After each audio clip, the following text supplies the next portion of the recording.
Hello, welcome back, Isabel. I had a brilliant idea while I was gone. I'm just gonna make a world specifically for D&D. I'm gonna make a DM room where I can keep track of all this information that we get. What am I doing? I'm making a map for this. So we can track the D&D stuff. Nice. Yeah, I'm gonna base a lot of the stuff that you can do on the maps that I make. So for now, it's gonna be very limited because I haven't spent any time in this world yet. It's just a new world that I booted up. Great idea. So yeah, I'm gonna have a map room so people can see exactly where they are. And I'm gonna have a lot of DM stuff. So much DM stuff. We're gonna be using a lot of commands in this world as well, so I can keep track. Obviously, a lot of the Minecraft stuff can't be added to the actual DM. I have to write a paragraph about myself. Unluckily, I'm a very boring person. Unluckily, you're a very boring person. I don't know, man. You took out a thief. You took out a thief's legs earlier. I don't know about boring. Because obviously that was real. That was so funny. That was so funny. Oh my god. It was so good. It was actually so good.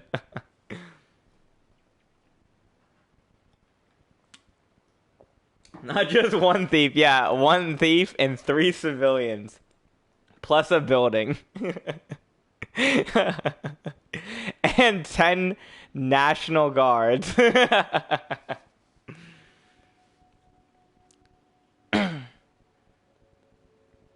But yeah. We're gonna have to make some new rules too. Like specifically what time zone you guys are in. I'm gonna go ahead and get rid of guns. Your machine gun was a rare weapon that came from time itself. It's other than that, I need Doggo to be here. Of course, yeah, we can't continue your quest without Doggo. That's why technically I'll have a lot of time in this world because I had to wait for people. So I'm going to go ahead and make this my main base area. So I'm going to need a DM room.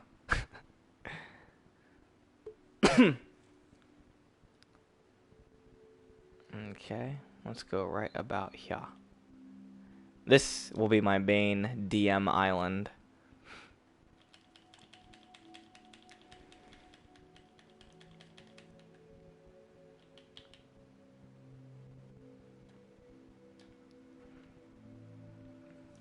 Would be cool to make fucking D&D quest and MC. I'm gonna. Kind of the perfect game for it. Yeah, I'm gonna literally build the map through here. When I have time, I'll be building in Minecraft to get D&D up. I'll have random dungeons everywhere so I can remember it. I'm gonna follow whoever is where by just teleporting there and seeing what I got to work with. But yeah, we're going to base off all of D&D stuff from this on. Obviously, I'm going to be making up a lot of my own crap. And there are some things that I can't always do in Minecraft. Such as, like, a dragon. But, yeah. The high orcs. Dude, Peanut almost got fucked. Peanut almost got fucked by the high orcs. That was so good. Lord. It was so close. He almost killed Tim. Oh my god. Tim is so funny. I have the longest living character so far. Your character is the original character, yeah. You are, in fact, correct about that.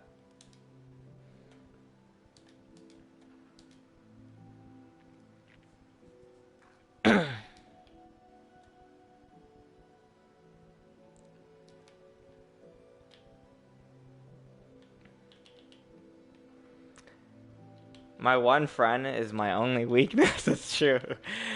I'm an immortal, except Doggo can kill you. Yeah, Doggo's the only person who can get you killed, technically.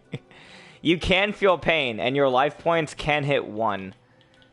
Obviously that's not a concern to you unless Doggo fucks something up. And I'm gonna make something to Doggo's character where he's gonna have to be casting spells. I'm gonna put Doggo in a lot of situations where he has to cast a spell. Because you're pretty much a superhuman compared to him. Like with your speed, you're like 3 times faster than the normal person.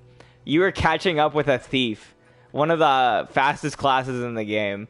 And you're just like a lowly strength person. So you're pretty much a superhuman ever since the curse happened to you. I can explain stuff about your character if you want, like why your character is the way it is. Because I've already came up with all that stuff now.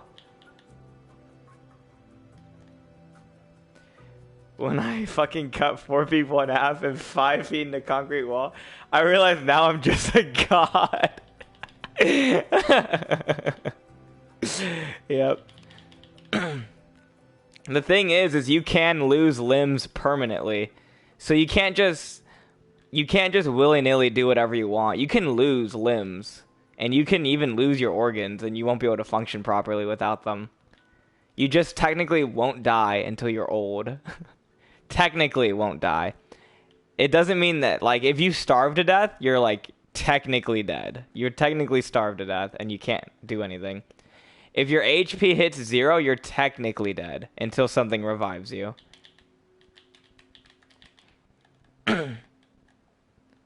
Of course, there are going to be some certain situations. Lucky Devil, hello. How are you? Who are you?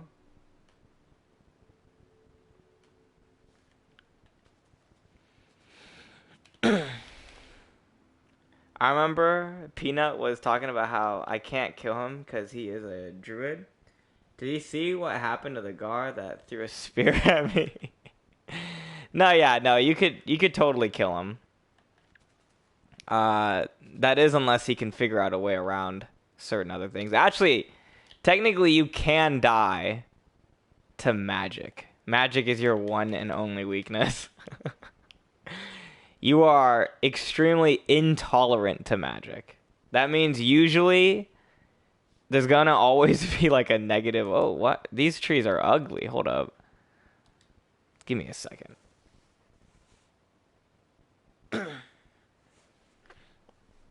So that's what he probably meant, is that you're magic intolerant. So, like, he can probably super slow. Why does it say D&D in the title? Also, side note, I have my D8 dice ready. Don't worry, Lucky Devil, you actually don't need a D8 twice because we have a command in chat called D20. And there you go. I already have the command ready. It says D&D into the title because we already did a D&D thing. You missed it. It was last stream. I'm creating a D&D map in Minecraft now to keep up with everything, so... I have like a D15 somewhere. Not Pog. It's alright. You'll be able to join in. You'll be able to join in if you feel like it. Obviously, you'll have to join in where the story is, but, you know. Still something, right? Never found out? It's a D20? Yep, I have multiple D20s, but we don't need them. We don't need them, guys. I have the command. Okay, but do I have to join the Minecraft game? No. You don't have to join the Minecraft game. You just have to be in chat and you have to be able to hear me. The Minecraft game is for me only to keep up with you guys. Consider it like my Dungeon Master template thing. Yeah, consider it like my Dungeon Master template thing, so I can actually keep track of you guys. And I'm only doing this so I can quickly do it. There's a lot of maps that are going to be on this world as well, so people can actually see where they are. Stuff like that. I'll keep track of it all. Wait, I think I have my own character sheet somewhere in my phone. Nah, it has to be a new character. Has to be a new character, sorry. We're going based off of this story alone.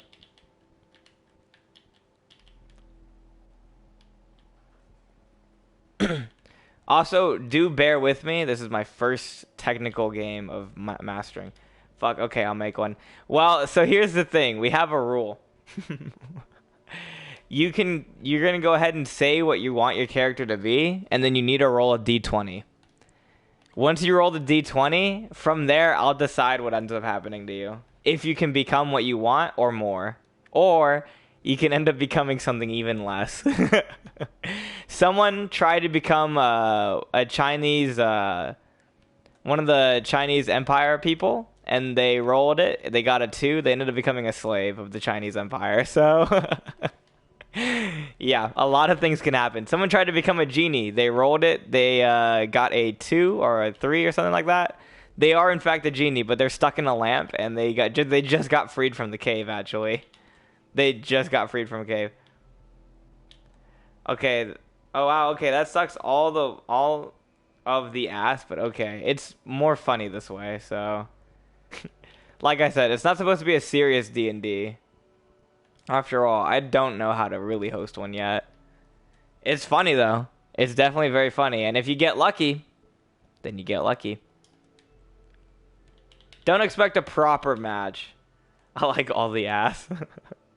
Don't expect a proper match, Lucky Devil, as currently this is more like a testing game. It's a testing stream to see if it is healthy for the stream or not. If it is not healthy for the stream, we probably will never do another D&D. So, yeah.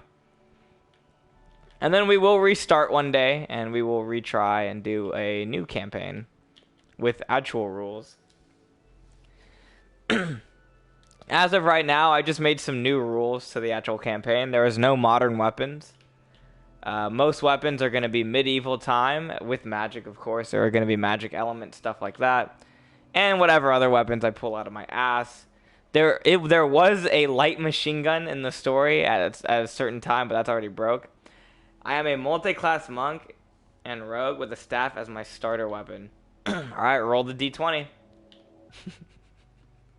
Roll the d20 and let's see what happens. Let's see what happens to you. You rolled an 8. Oh boy. You attempted to learn a multi-class as a monk and rogue. You were only able to get the rogue part right. You never ended up learning how to become a monk. And you have a stick as your starting weapon.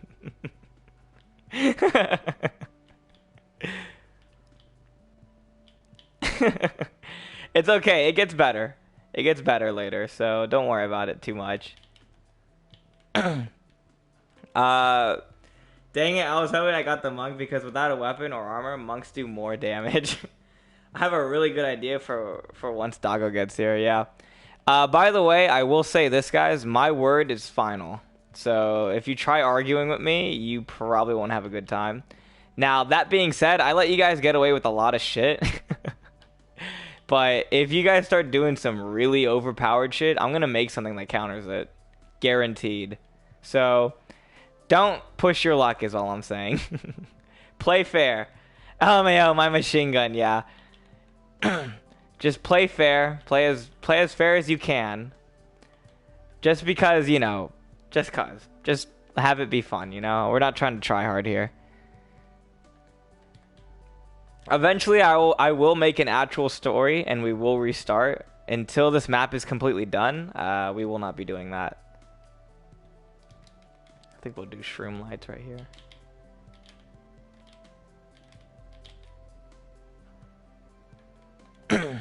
Cool. Anyways, you are a rogue, Lucky Devil. The shrooms. You're a rogue with a stick. Your stats are going to be... Let's see. What are good with rogues? Rogues are like the next thing to thief. So you're not technically a thief yet. You will have a stealth bonus. Bro, here's where I was going for. Monks do more damage with no weapon or armor. Then I would have used rogue for the sneak attack damage so I can max my damage out. Yeah. See, I'm not too sure about how damage works. I know the very basics, so bear with me if I get something wrong. But for now, I'm going to go ahead and give you your stats right now. You are just a rogue, a simple rogue. You tried to learn how to become a monk. Sadly, they kicked you out of monk school. They didn't let you do it. But let's go ahead and get your stats up right now. Your health points are going to be 15. The basic health points are usually 10. Or actually, it's usually the basic health points are usually 20. But because you're a rogue, you only get 10.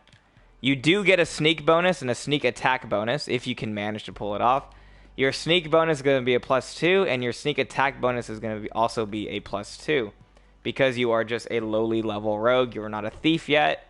You're not any of these other extra classes, so for now you get the very basics. All I know is that I'm fucking cracked out right now. Yeah, so Azvel's character is, he was cursed last game to pretty much be immortal, and he's become quite the menacing thing. He has a strength bonus of +5 in any strength attack. Anything that requires strength will get a +5 bonus whenever he rolls. He only has one arm because of a certain thing happened to him, and he can only die from old age or magic. And the only reason this happened is because somebody tried to curse him, and they had a critical miss. Someone sold their soul to the devil, tried to get Azvel's character cursed to die, and they ended up giving him... they ended up getting a critical miss, and they ended up giving Azvel some pretty OP shit. Luckily, he's with a wizard friend.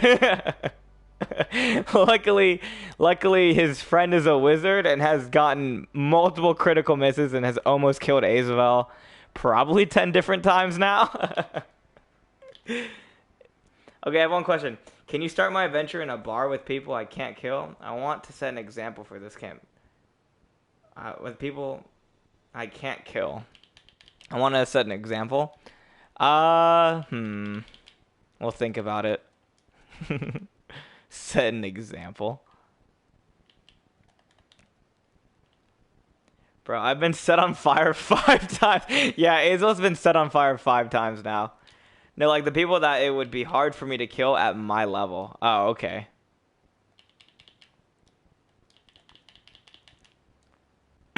What if you die? What if your character immediately dies? That'd be so funny. My God.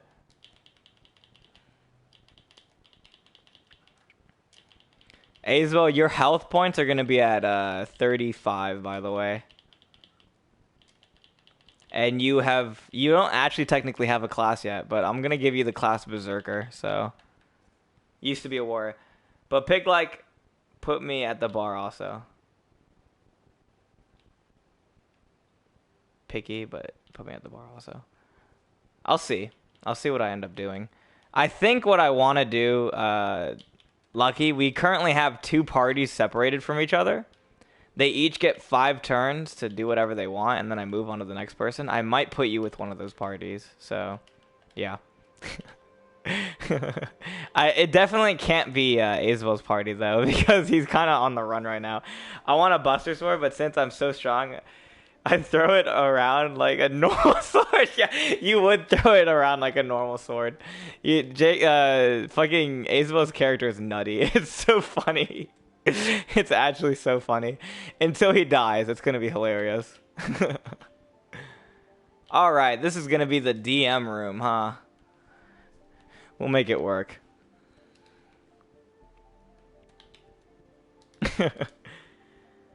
That was my plan that I was thinking of earlier. What, the Buster Sword?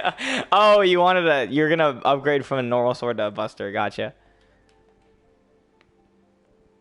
We're currently, by the way, Lucky, we're currently waiting for certain people to join in for the campaign to continue. If you're wondering what's taking so long, that's why. You know, I actually want the floor to be wood now. Fuck.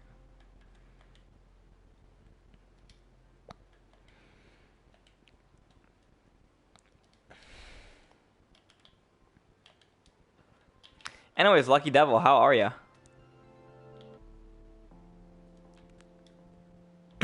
And how familiar are you with D&D? I don't pee indoors. I only pee on wood. Amazing. How familiar are you with D&D? Because I'm not too familiar. I've been told already that I'm a very good dungeon master, though. Want to become famous? Ban.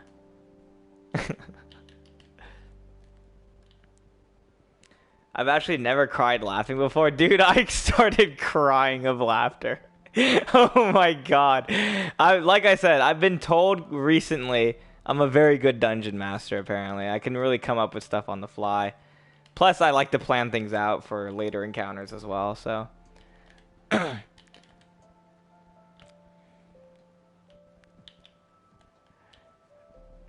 I was watching one of my friends play, and I know the perfect way to start off. Now, if I'm in a bar, which I want to be in. Well, that's funny that you want to be in it now. Was smart with the... Yeah, was smart with the genie thing. Yeah, thank you. I wasted a lot of their wishes. I was thinking about it. I was like, if they get 3 wishes and they wish some really OP shit, I knew he wanted his eye back, so I made sure to give the first wish a +10. Making him think, well, you know, the next couple wishes are going to be much lower, and I really need my eye back. So I gave him his eye back, right? The next one was only a +5, but then they had to escape. Can we start so I can show you what I was thinking? Okay, I don't want to start you in a bar. I do want to see what you were talking about, though. So we'll go ahead and start you in a bar. We'll do a little test run with you, just for now, while we're waiting. We'll start you in a bar. It's a bar in the middle of pretty much nowhere. You're in a desert town. Okay, so you're not going to stick me in a bar, but you want to tell me, but you want me to tell you my secrets. Okay, yeah, pretty much. I want to know what you want to do. Here, I'll go ahead and go with it. We'll go with it. Where you're in a bar, bunch of hold up, who's looking into my window? Get out of here. Bunch of Lord, what is she doing? She's just walking around. Okay. I put you in a bar. There's a bunch of Vikings in the bar as well. It's a Viking clan right outside of a, not desert anymore, a forest with a ocean. It's busy in the bar. There are many, many Vikings. Go. Because basically I asked the bartender for a moonshine. I go outside. Is there any 2x4 outside for me to pee on? The bartender looks at you strangely with the moonshine. But yeah, go for it. And I go outside. Is there any 2x4 to pee on? There is 2x4. There is plenty of wood around in a Viking village. You would get arrested for peeing outside. Yeah, we're gonna see. We'll see what happens to him.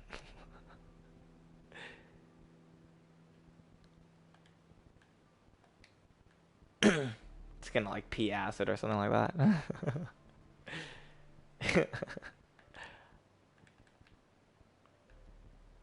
Where is my redstone thing? I can't find it. There it is.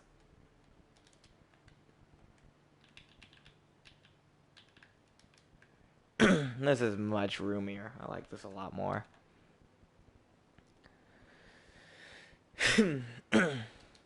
There is 2x4 to pee on, by the way. Still waiting for that response. This is not the map frame I want to use.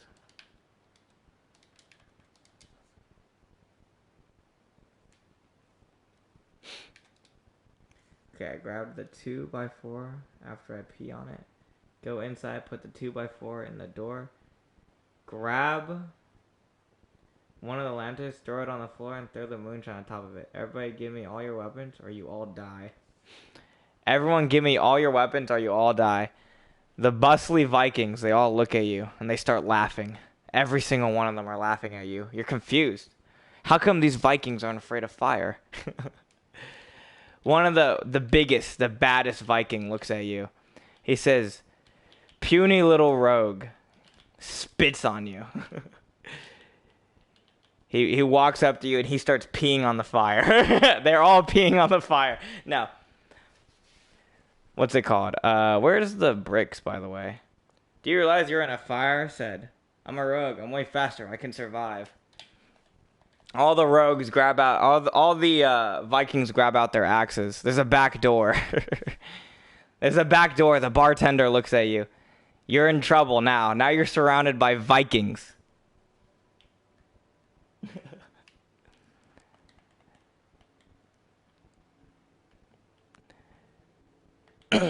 You're surrounded by giant Vikings who really want to kill you now. What do you do? Okay, I dive out the window and I try to jump in a tree. Roll for initiative. You do get a +2 in agility. All right, you successfully get out the window and jump in the tree. The Vikings all break down the back door, and they're chasing you through the woods. You may have burned down their one and only pub.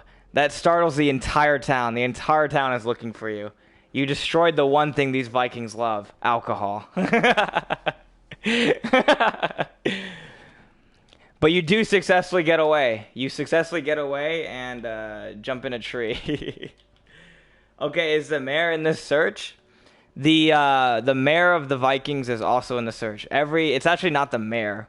It's the chief. The chief is in search for you as well. Everyone is in search for you. All of these Vikings are giant.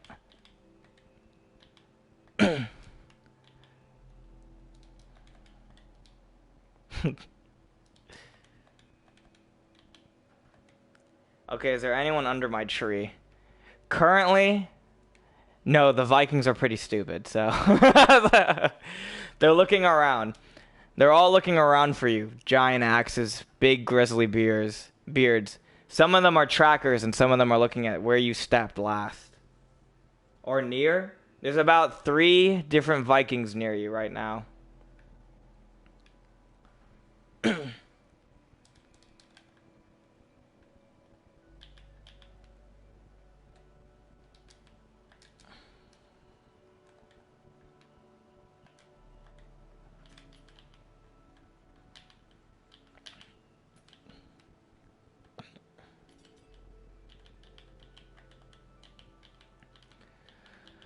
This will be our little play area for now. Since I'm a rogue, my starting weapon is a dagger. That's not true. If you remember from the very beginning, your starting weapon is a stick.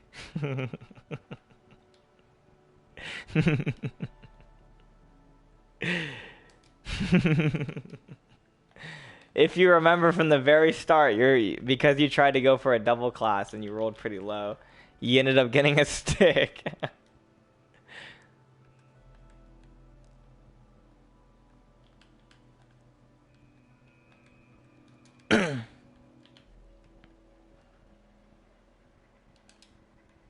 We need this map because I'm going to need to be able to look out. Let's go this way.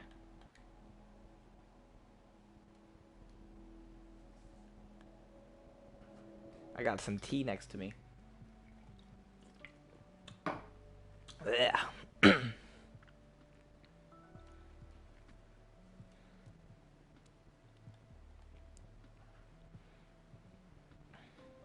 go this way.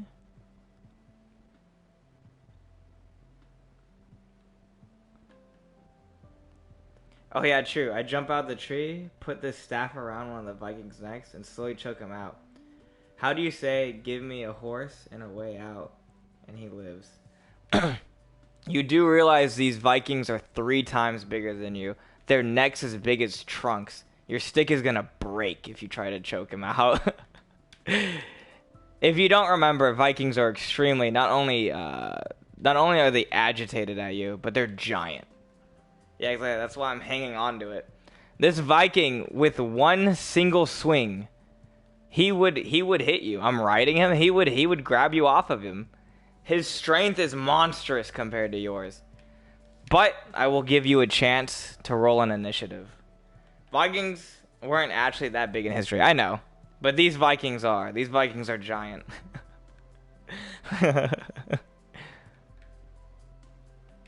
I will give you a chance. Hey, you trying to mess me up. Due to lack of nutrients and such, yeah. Well, these Vikings are extremely nutritious, so it doesn't really matter. I will let you roll for you to be able to choke him out, and he will answer you if you roll high enough. But if you roll a low number, he will kill you. I'll let you know that much. You could either take the chance or escape off of him because you are much faster than a Viking.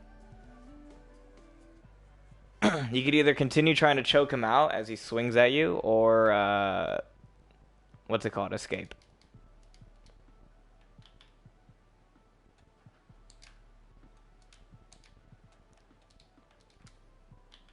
Let's do this map. We need another level 3. But yeah, it's your choice. You can roll for initiative on that, and you'll be able to overpower, or you'll actually be able to choke him out long enough for him to actually say it. Okay, I use my agility to swing to the front of him, off. To front of him, jump off, a man, run. Okay, roll. You get a +2 in any agility. Because you are a rogue, you get +2 in any agility stuff. So, let's see. Do D20, yep.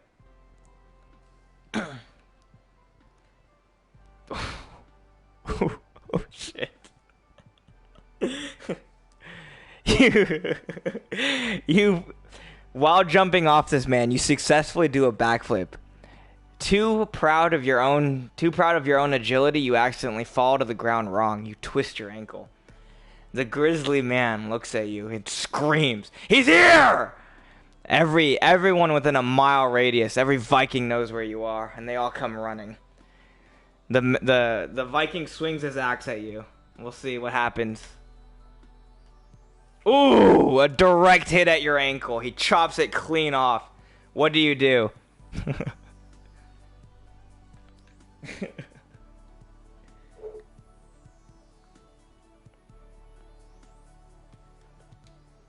Okay, I assume they try and capture me, so I swing my staff left and right, covering my back. Okay. They're not trying to capture you. Not anymore. The days of capturing are over when you lit their only place for alcohol on fire.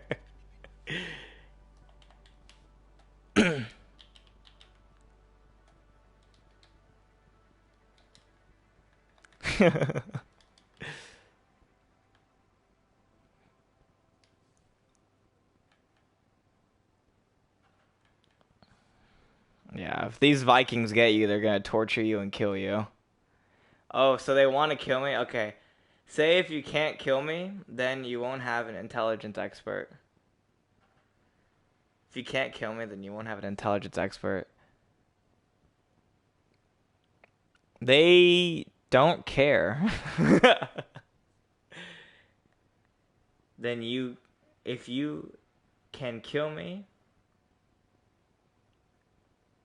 I don't think they want intelligence. No, they don't care. They don't care about such intelligence. They're Vikings. All they care about is meat and alcohol. Meat, alcohol, and murder. They completely ignore you. And they grab you. And they bring you back to town. What is your next move? Okay, well then there's a neighboring village in this town. You can try to convince them to let you go, but you'd have to say something pretty convincing. There is no village town, from what I understand. It's just a Viking village right now. You're only in a Viking village, far away from civilization. In a bar. was in a bar. The bar is actually gone now. It's on fire. They managed to put out that fire a while ago, but sadly it's gone. No, is there a village close to here? There is a village close, but you'd have to go by horse.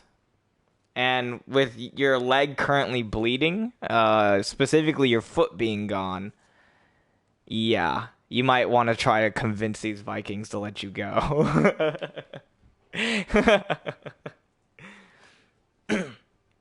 You might want to try to convince them soon.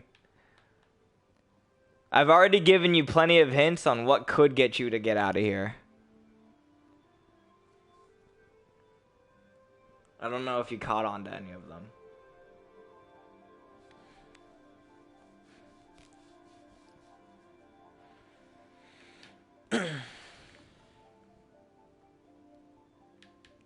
Are we stuck? Yeah, we were. We were stuck for a second. Okay, I say the village near here is trying to start a war with you and wanted me to show you what they're made of. If you let me live, I'll tell you their plans so they don't get the jump on you. The Vikings are confused. They have never heard of such a village before.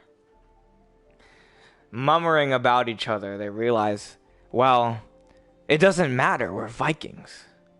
Another village is another village for us to raid. Perhaps we keep this man, and he tells us where this village is so we can raid. They all look at you. How do we know you're not lying? These Vikings have clearly never been to this village before. How do we know you're not lying to us? Before they swing their axe, they have it next to you. Roll for charisma. Anything higher than a 10, and you convince them. Anything lower than a 10, and you'll die. Yeah, Viking is big, but you can't beat what they have. They have lady machinery. You split ending, even amount to. You split ending, even amount to. Roll for charisma. Anything higher than a 10, and you convince them. Anything lower, and you'll die.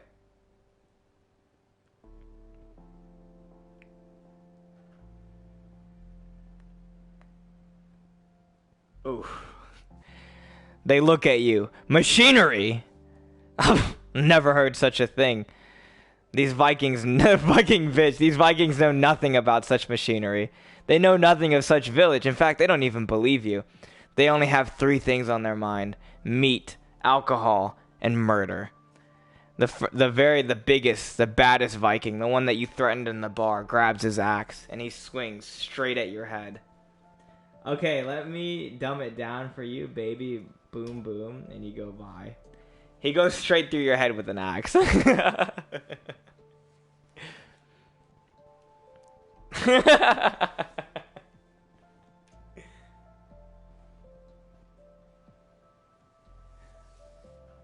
See, now, to criticize you, I don't know why a level 1 character would even try to start a bar fire when there's a door in the back. Also, you're just a lowly rogue. I don't know why you did any of that. And I also specifically told you there were Vikings and they're everywhere, but whatever. Okay, make me new character, please. I want a ranger so I could have shot them. Alright, Lucky Devil, I just want to let you know something. You have to wait for your character to actually get powerful, or you're just going to keep killing them off. Alright? I'm just saying. Starter weapon is a bone, and now I know that that doesn't work as well. Let's see here. Let me go ahead and go this way. Alright. New character who wants a ranger. So you want... What breed? What are you? Elf? Dwarf? What are you? Human?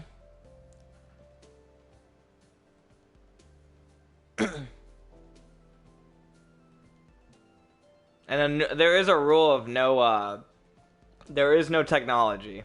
There is no type of technology in this world. High elf, roll for character. You might end up becoming a similar character that we already have. It's gonna be pretty funny. Oh god. Yep, you're starting to become that. You're starting to become that same character.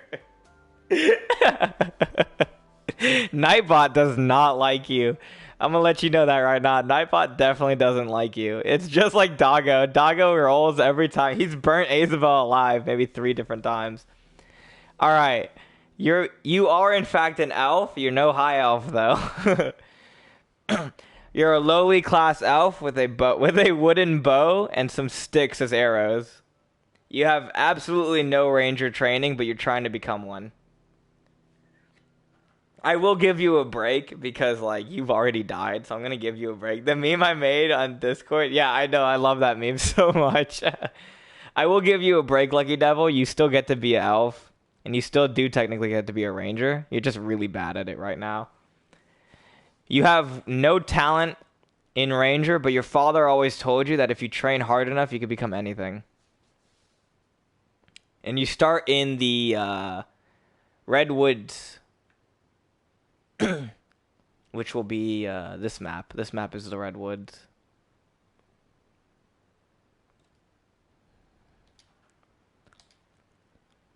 And you are... Yeah, you're a part of the village. We'll say that. Part of the village. Your Nightbot is about to get fought, and I'm the one to do it. Hot lava. I'm gonna spew it and give me a 20, or I lose it. Nightbot. Let's see what happens to you.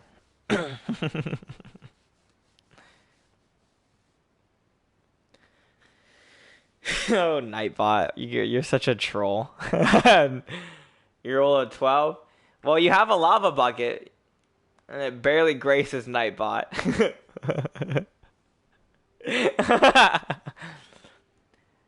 Nightbot pulls out a heavy machine gun. Let's see. Okay. I think it ends there. Oh boy. Who in my world? Oh, no one's in my world. It's biased because it's you? No, it's not. Don't make any excuses in this game. I just rolled again and it got a 7. What's the green thing? The green thing is another map. That's how the maps work in Minecraft, at least. The Nightbot is just as random for me as it is for you. So, yeah.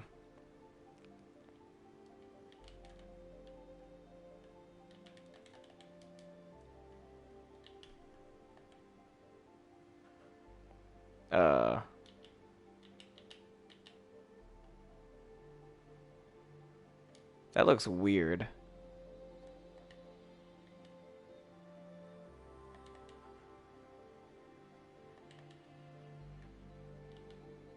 Is that really how it looks? Oh, it is. That's really how it's supposed to look. Okay. Yeah. Okay, well, you said I have a lava bucket and I'm a ranger. No, I'm just joking about the lava bucket. You were joking about the lava bucket with the Nightbot. I was just joking with you. You don't actually have a lava bucket. That'd be ridiculous. No, I'm not gonna give it to you. I'm sorry. My word is final. I want. You don't get. There's no. You don't get a lava bucket. Here. Sad lucky devil. No lava bucket. I just realized I'm not wearing the skin pack, isn't it? Strange. Meanie, is there any torches? Are you trying to light the village on fire? I'm gonna have the police come after you.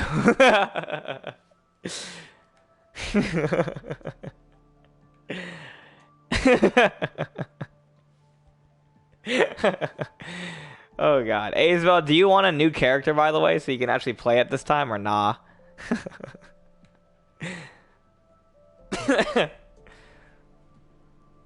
Sure? Okay.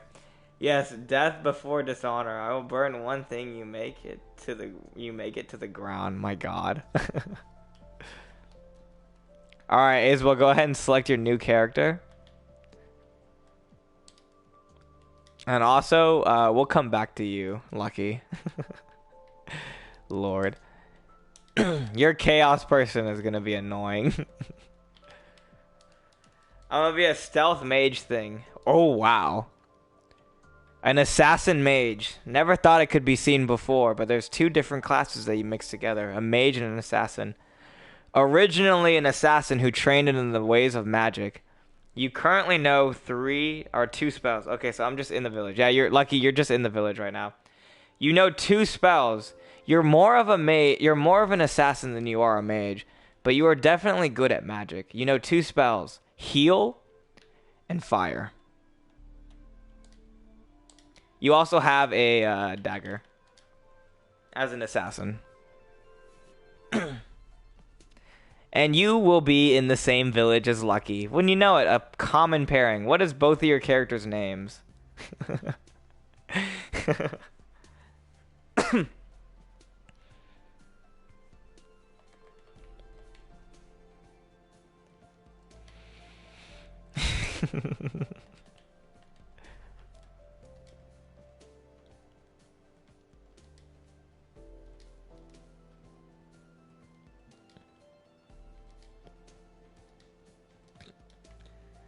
My guy's name is Chug the Burninator.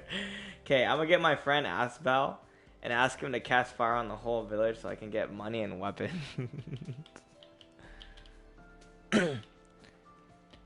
You know, as the DM, I'm gonna stop you from doing this, right?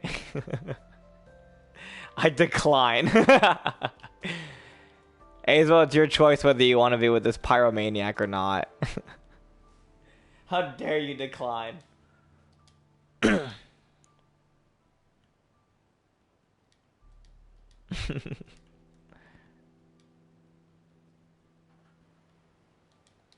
Someone's gonna be banned from... What's it called? Why is it I feel someone will be banned from this faster than I think? I assassinated. You better not be serious. I swear to God. Both of you. Oh, 14. Isabel goes for your neck and stabs you. Lucky, I grabbed a torch, throw away on top of a tree. What kind of bow do I have, by the way? And also, is there any way I can learn magic spells? Lucky, there's absolutely no way you can learn a magic spell in the time that you were getting stabbed. So you have no way of learning a magic spell. Your bow is made out of pretty much just sticks. It's not even a real bow. You dreamed of being a ranger. You're not actually a ranger. You have... Your only chances of survival is rolling anything higher than a 15. Okay, so never mind about throwing that torch. I put it in my bow and shoot it at his foot. Well, because of your lack of experience, you're going to get a -5 on that. Also, Isabel manages to heal you too. Because you're not actually a ranger, if I had to remind you again. 19, wow. You do hit his foot. Sadly, it doesn't really do anything to him. It bounces off his foot. It does burn his foot, giving him some burn damage. I assassinate him again. I still hit it. Yeah, it's just a torch, though. It doesn't go through him. Isabel stabs his own.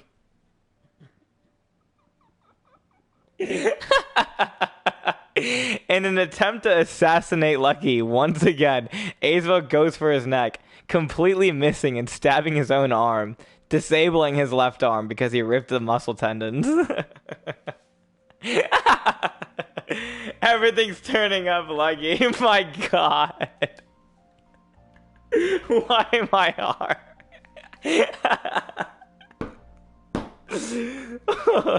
Lucky, it's your turn because he disabled himself. If you guys want to fight, I don't care anymore. You guys can fuck around. I don't care. That's what you get, bitch. By the way, Lucky, you cannot do multiple things at once. It's one turn only. You cannot use multiple turns for one thing. It's always my arm. Well, that's because that's the closest thing to his neck is your arm. It wouldn't be your leg. It'd be your arm. So that's why. I helped him up.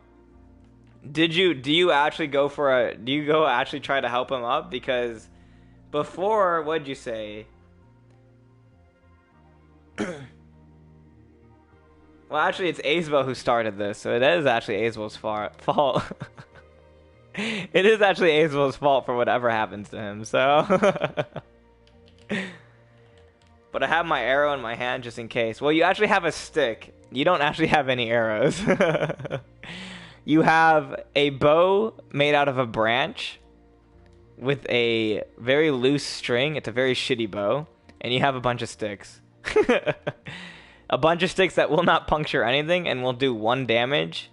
If you get a D20 on it, if you get a 20, it will do a critical hit to the eye, which will do 15. It will, in fact, kill Isabel. If you get a 20. Yes, he'll be yourself so we can go find the bar. My God, Devil, what is your obsession with the... Are you going to go after the Vikings again? Can I heal? Isabel just poisoned himself. No, I just want something to drink. Sure, whatever you say. Isabel just poisoned himself. Oh my God. He is currently dying. You guys need to go find a place that you guys need to go find a place in the village that's has a healing potion. Heal the poison, D20. Wow, you managed to actually heal it. Although none of your health gets healed because you used too much energy trying to heal the poison. You're also currently extremely exhausted from using so much magic. You cannot use magic for 5 turns. And plus, he probably needs something, like a healing elixir or something, to make him so drunk he doesn't know he's in pain. True.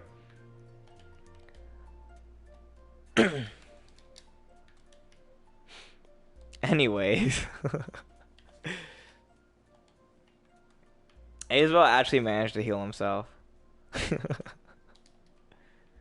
But he's so exhausted, he cannot use any more magic for 5 turns. So I carry his ween ass to the bar.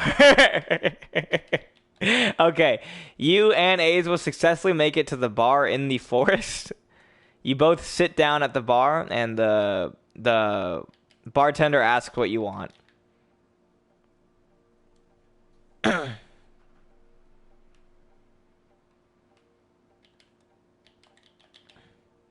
I asked them, do you have anything that can get my friend drunk out of his mind? They say yes. We actually have some of the strongest alcohol in all of the Highlands in the Red Woods. An elixir called Drunken. I decline! It'll get you so mad drunk that you'll black out for 20 hours, which is 20 turns. Okay, give him like a shot of that and I'll take a moonshine.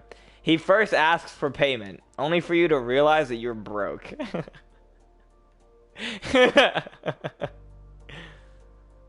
Trust. Also, you with the moonshine again. I know what you're gonna try. You're gonna try killing Azabel in the bar. My god. Do I have a little coin? Azabel, you have 2 silver coins. Okay, so your payment is helping this poor man. He literally doesn't need anything. He's completely healed, says the bartender. Plus, this drink wouldn't help him heal in any single way. It would just get him blackout drunk. He replies, now, if you don't have any business here, please leave. He says with a stern voice. I give him the silver if he kicks out Lucky. The bartender looks at the silver. And then he looks at Lucky. Sir, I think it's about time you leave, he says to Lucky. It would help him feel not the pain. Oh, he's not in pain anymore, Lucky. He's not in pain anymore, Lucky. He healed himself. He healed the poison away. He's just exhausted. I will leave as long as I know one thing. Do you have a back door? Do I have a weapon? Azel, you have your dagger still. Lucky. He suspiciously looks at you and asks you to leave once again.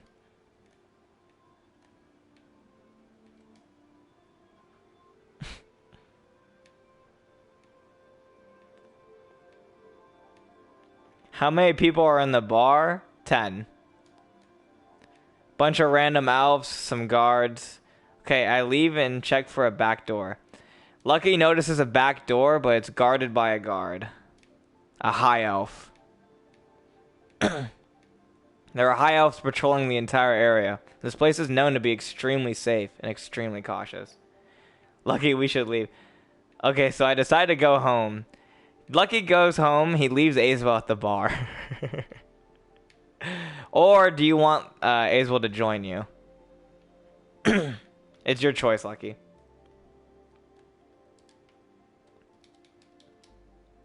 Nah. Okay, never mind. It's Azel's choice. He doesn't want to even join you. Azel's gonna go do his own thing. Okay. And I find some sticks and feathers and I try to make arrows. Alright, roll for crafting. We'll see if you're a natural born genius in crafting or not. If you can craft it once, you craft an arrow. You successfully craft one single arrow, You sharpen it. It's not the best arrow you've ever made, but you know at practice it can get better. And from here on, you can craft this type of arrow. A shambled arrow, it has a rock tip and a feather at the end of it. It is a very basic arrow. I go to the rooftop of the town wanting to find someone to take their coin. Oh my god. You notice a drunk elf stumbling out of the bar. Okay, but again, can I get magic? At some point, yes, but we have to find out if you're skilled in magic or not. Only certain classes and only certain people are skilled in magic. Azrael's other character is completely unskilled in magics. In fact, it usually only has negative effects on Azrael.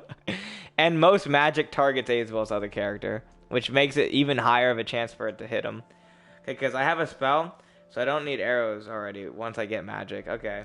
Well, that's if you learn the spell and if you're actually properly able to use it. Okay, I knock him out from a rooftop ambush. Roll for initiative, you get a plus, what did I say? You get a +2, I think, because you're an assassin. No, you're an assassin. You're no rogue. You get a +5. Or a +3. Sorry, not +5. You have an 11, a 14. You successfully knock him out, and you take all of his gold. He had 2 gold and 2 silver. And nothing else but a bad attitude.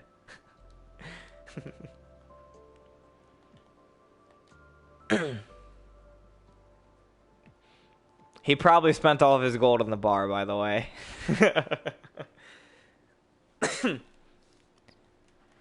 I also take his alcohol. You take his 1 bottle of moonshine with him. It's 3/4 already drank. Okay, so I go back to the bar and ask him for a shot of moonshine, and I apologize. He still asks if you have any coins. He says he want the bartender goes ahead and looks at you. I'm not gonna give you any money. I'm not gonna give you any moonshine unless you prove that you have some money first. Lucky you have no money, lol. He's still trying to fucking kill these people. Actually, I don't know about that at this point. Told him I have one and it's in my back pocket. He asks you to show it. Lucky I have moonshine. Well, Lucky's already in trouble. He now started something. If Lucky is lying, he's going to ask the guards to take you out. Never mind, my friend has it. I leave. He scoffs at you. Please never return, he says.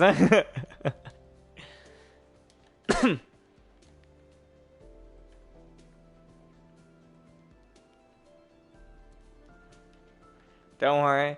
There won't be anything to return to. Lucky, if you get your other character died the same way, I'm never letting you do this again.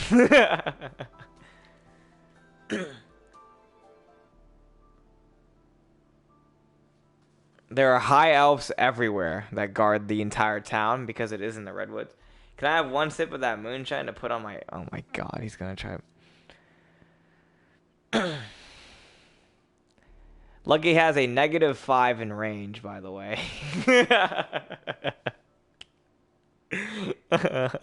God.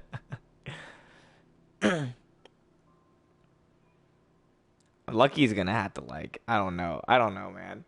I pour my moonshine all over him and use a fire spell. Roll for initiative.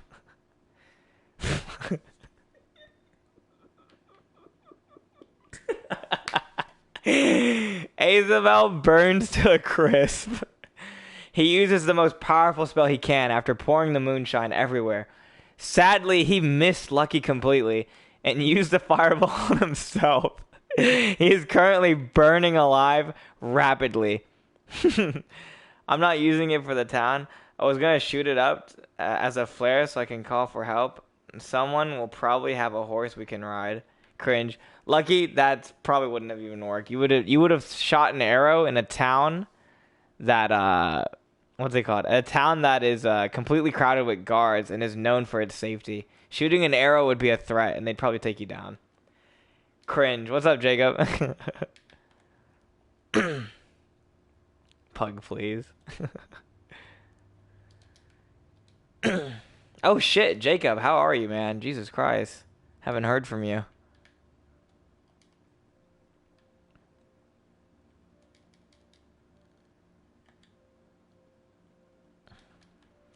If Luke is your favorite, Pug, please. If Luke is your favorite streamer.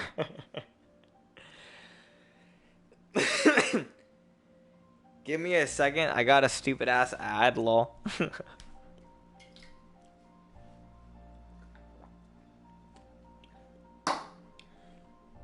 I'm doing great, man. Purple heart. Does anyone come when I shoot the flare? Lucky, if you did shoot the flare, you're gonna be arrested, so. Imagine being dead. Yeah, Azel's already dead. Azel fucking killed his character again. You stupid bitch. Oh my god. I have all A's and I'm having my best semester of school ever and my parents hate me. Fuck, please. Lord.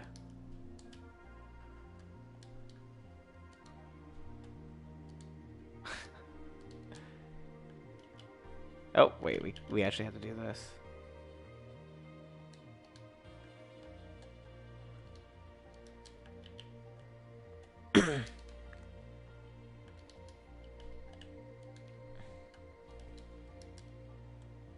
But yeah, I don't want to drag your stream vibes down. I'm okay.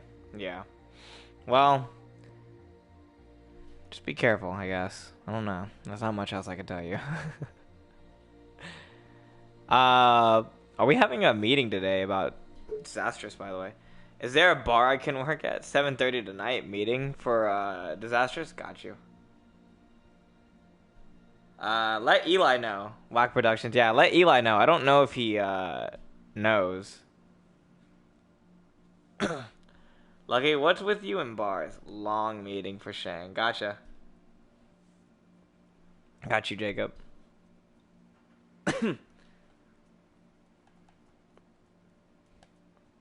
We need to start meeting 4 times a week. Gotcha. I don't want any random meetings, though. They all need to be at a certain time. I'm not going to do any random. I'm not going to be... If we have no Shang meeting planned that day at a certain time, I'm not doing it. It needs to not be random. I can't do random. Fucking annoys me. Anything random annoys me. It's not just the Shang meetings. That's just how I am. I want to work somewhere so I can get money and buy us a horse. Oh, okay. The only bar in the area is the bartender that you just pissed off. So you're probably gonna have to work somewhere else. Lucky. Now that I have quit streaming, I'm putting 1 to 3 hours a day into Shang. Jesus Christ.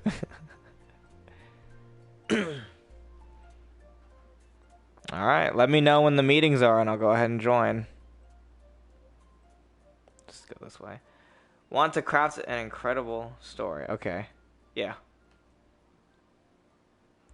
No random meetings. Yeah, I don't like random meetings. If it's planned, then it just gives me some time ahead, so I can tell Sophie. I can make sure to tell stream stuff, and I could, that's all for that. So, okay, so I asked him if I can have a job, but not get so much money for his troubles and the stuff I was doing. We can plan at the end of every meeting. Got you. That's good. That's good, Jacob. I got you.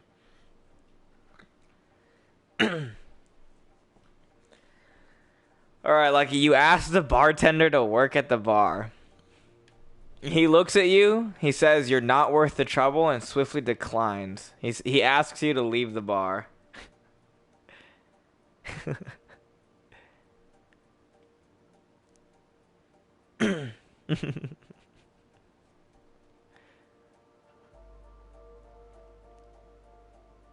Okay, I'm gonna go swim and work out. Got you, Jacob. Have a good workout. I'll leave. I asked, is there a library near here that also may have a spell book? There are no spell books in the library. There is just knowledge, is what the person outside the bar says. Can I have a new character now that I have died to the fire? Yeah, you can have a new character as well. It's gonna be with Lucky again, by the way. Or you can make a deal with the devil to come back. Okay, is there knowledge of the old spells of the woods? The The high elf guard that you're talking to outside, he looks at you and says, those are strictly forbidden in the depths of the library. They're not for public knowledge or for public reading. You must be a higher class elf in order to access them. I like this idea. I make a deal with the man downstairs. All right. Anything higher than a 10 will bring you back to life with lower stats. Anything lower will turn you into a zombie.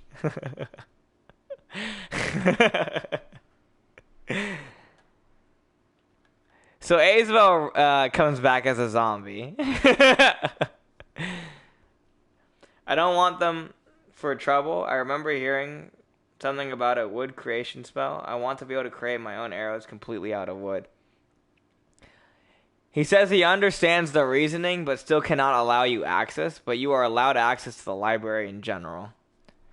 He says there's probably a very basic low-level spell that will bring twigs into the world. Although, all of a sudden, the guard stops. He hears commotion. There are people screaming in the town square. No one knows why. Little did we know, it's Azabel. Azabel, roll the dice.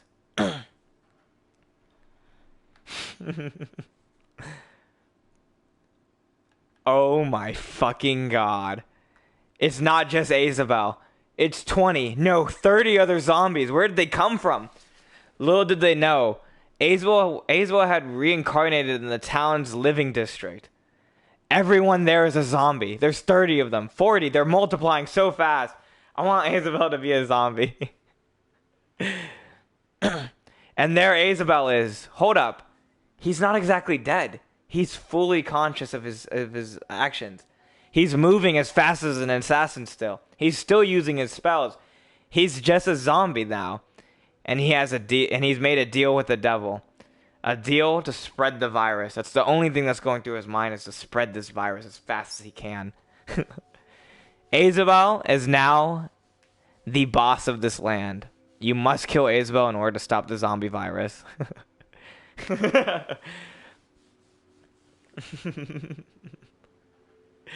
Sadly, Lucky, with your stats, you have no chance.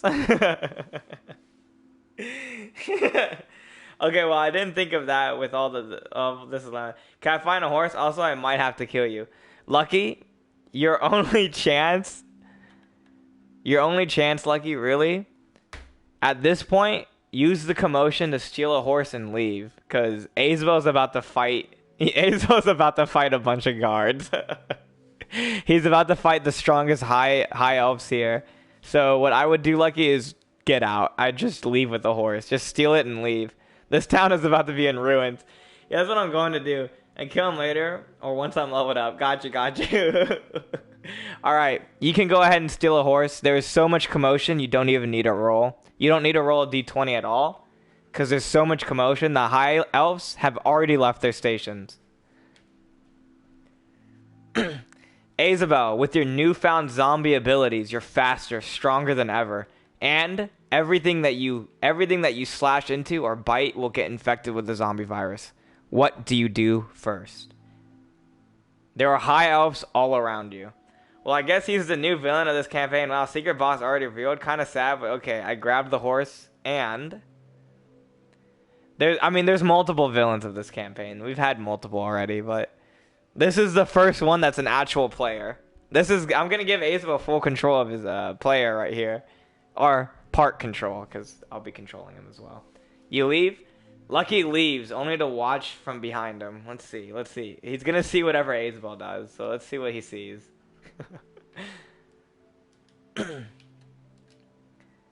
Azabel has ridiculous regenerative abilities now as well, so... As a zombie, at least.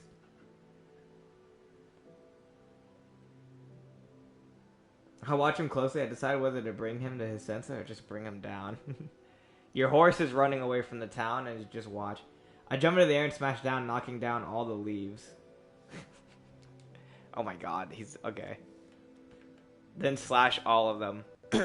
As a zombie, Azabel gets a +10 in any and all, actions he takes. until the curse is lifted. So Azabel, roll that 20. Maybe there is no bringing him back to his senses, I think, as I see him do this, yeah. It's a 14. All the leaves in the forest die instantly. No, Azabel, you get a plus 10 to every action you do from here on.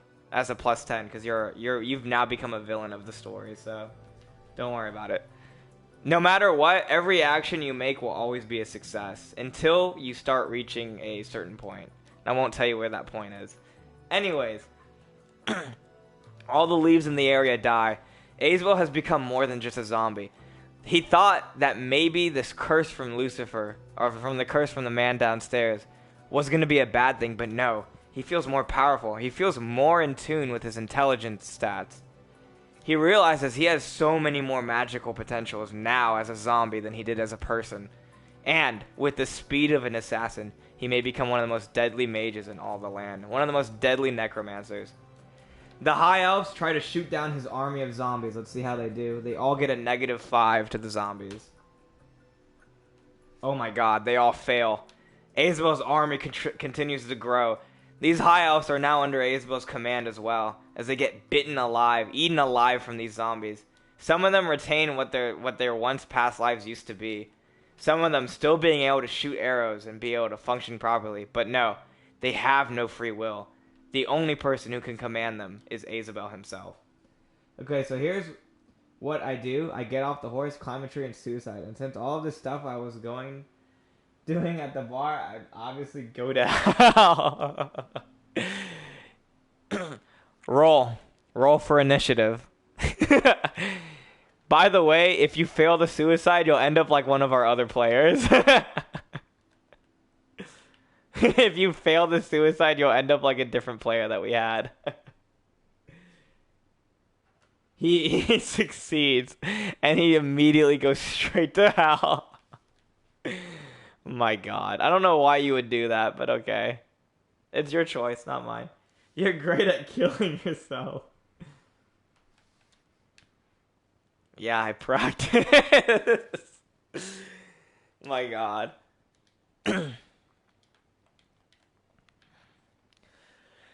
This is going to be the entire play area, so I'm going to have to keep going from here.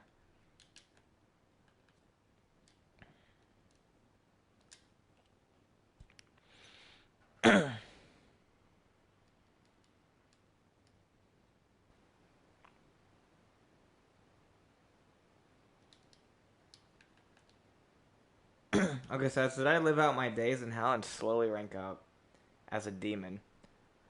Well, actually, you're being currently tortured. Your soul is forever tortured. Once your character dies, you need a new one.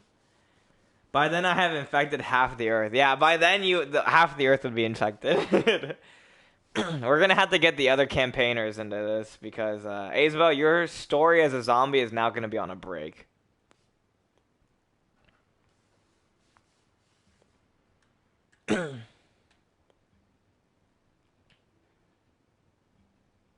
As you being alive may be too OP to continue. What we do know is Azabel now has a high elf army. He just has an army of high elves, actually, yeah.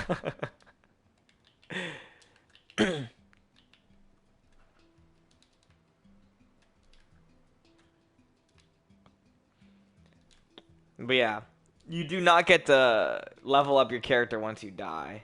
Lucky. Your character just dies forever. Okay, so deal with the devil. I asked him to resurrect me as a mischievous demon like Jevil. Let's see.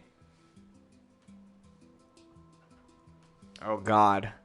Oh god. Oh god. You were not resurrected like that. Instead, you were resurrected as one of Azabel's minions, a mindless zombie, a mindless high elf. But you have no free will. Azabel controls your free will. You can think, you can try to act, but every action, if not for Azabel, will have a -15. Okay, I say hi to my old friend and bite people. Old friend. I don't even think Azabel will consider you an old friend. Azabel has the option to take you out because he remembers your face.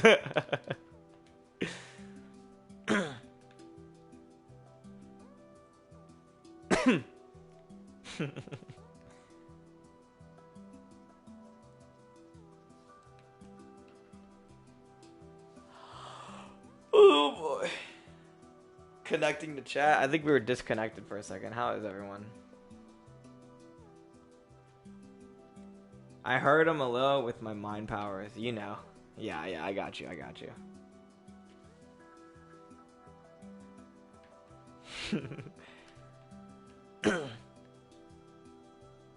Lucky is taking severe mental damage. Yeah, he knows he could do nothing.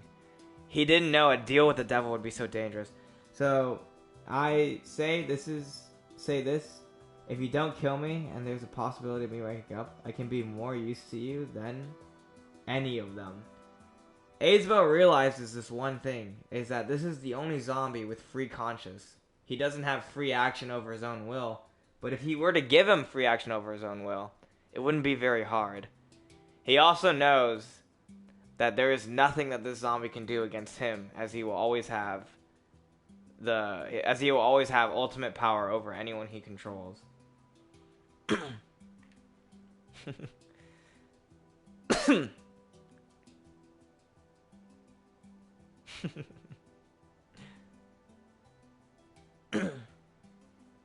Also, side note, on a psychopath test, I'd out almost all of them right, so I know how the disease over the planet thing works. Gotcha. I'll let him go as we go in our conquest for the first kingdom where we return to our own. Yeah, this is the Redwoods kingdom is now being turned into a zombie infested area.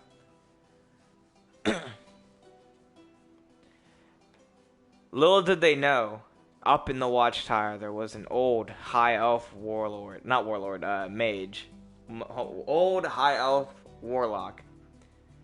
With his last remaining power, MC and D&D. Yes, kids who suck. That's what we're doing. We're currently building a map for it. Okay, so as he is king of zombies, I am his right. I am his knight. I give my life for him, right? Yeah, you cannot do anything against Aesvel. Every action, if you take it against Aesvel, or he doesn't want you to take said action, it will get a -10. Interesting, thank you. The only way you'd be able to perform an actual action is if it was a plus. If you got a 20, because it would be a 10. How many players do you have? Currently, I have Aesvel, Lucky. No, you're the lowest ranking person in my army. We have Aesvel, Lucky, Peanuts, Space Force, Toilet, Doggo, and they have multiple characters. I go out and lead a small team of zombies north to start our empire. Before you can leave the town, the high elf mage decides to cast a barrier over the city, entrapping every zombie inside of it. None may leave until this mage decides to die. It's a curse. He casts a curse onto the city. No zombies or undead can leave the area until the curse is broken. If I kill him, does it go away? It will not go away. I'm intrigued. I love D&D and MC, so combining it sounds fun. Well, kid who sucks, I am making a map for D&D. No players are allowed to join this world. This is a world that I'm going to be messing around with. It's like my D&D table thing, right? So we're going to do that. Here's my power and throw a fireball at his tower. You can go ahead and roll a d20. It won't change the fact the barrier's gone. Call him a bitch and kill him anyways. Not only does Aesvel roll the most powerful fireball anyone has ever seen, it does leave a slight crack in the barrier, only for it to repair itself. Little did they know that this mage was one of the most well-known high-arc mages in the entire land. The barrier cannot be broken until a certain time period is reached. You are trapped here until that time runs out. And that is where your story gets locked. I mean, I bite him. Now, he's already dead. Aesvel just burnt him to a crisp. Called by my lord of the devil and to crumble the barrel. No, nothing can be done. That's the end of your story for now. And the only reason I end your story here is because your story will come back later when the other players are here and when the barrier breaks, because you guys are going to be the main villain. So, end your story. That's it. we will get 2 new characters for you guys. And Kid Who Sucks, if you wish to join, you can go ahead and join.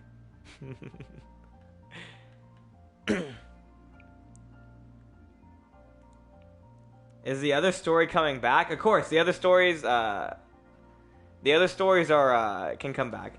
The one where I am also a god, that's true. Azabel's a god in 2 different ways now. Azabel is extremely lucky. It's too bad he has Doggo as a teammate. Where is everyone, by the way? Where is Doggo? Or I could commit suicide and do the deal with the devil thing. Again, you kill zombies by chopping off their heads. I will no longer do deal with the devil. I will make sure to put -20s on anything else from now on, as you guys are not allowed to command my game. I command the game, not you. What type of character should I make? So here's the rules. Here's the rules, Kid Who Sucks. Currently, you make a character, you say what you want to be. If it's too overpowered, I'll let you know. If there's something that breaks the rules, I'll let you know. But after you say what character and what race you are, you roll a d20 in chat. You do the d20 command. From there, I choose what happened to that character, whether or not it came true, or if it became better, or if it became worse. What edition? I have no idea. I just elf, warlock. I don't care.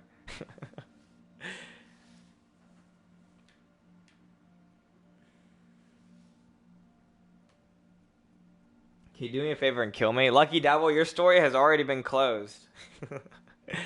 That story, no one can interact with that story until the barrier is broken. So there is no dying, and Azabel would not kill you. You do get a new character, though. Congrats.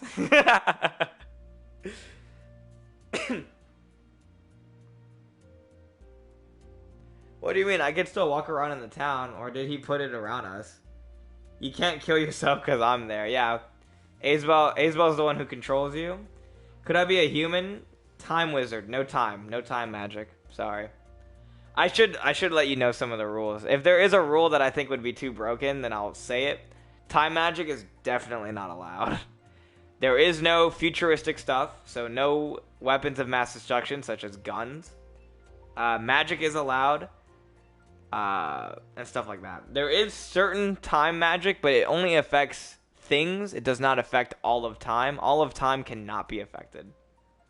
You could technically make somebody older, or make somebody technically younger, but it doesn't mean that you expand their life. It just means you either put them closer to dying, or you put them in a body that they can't hold. Azabel, you wanted me dead for so long. Why do you keep me alive now? Because he hates you.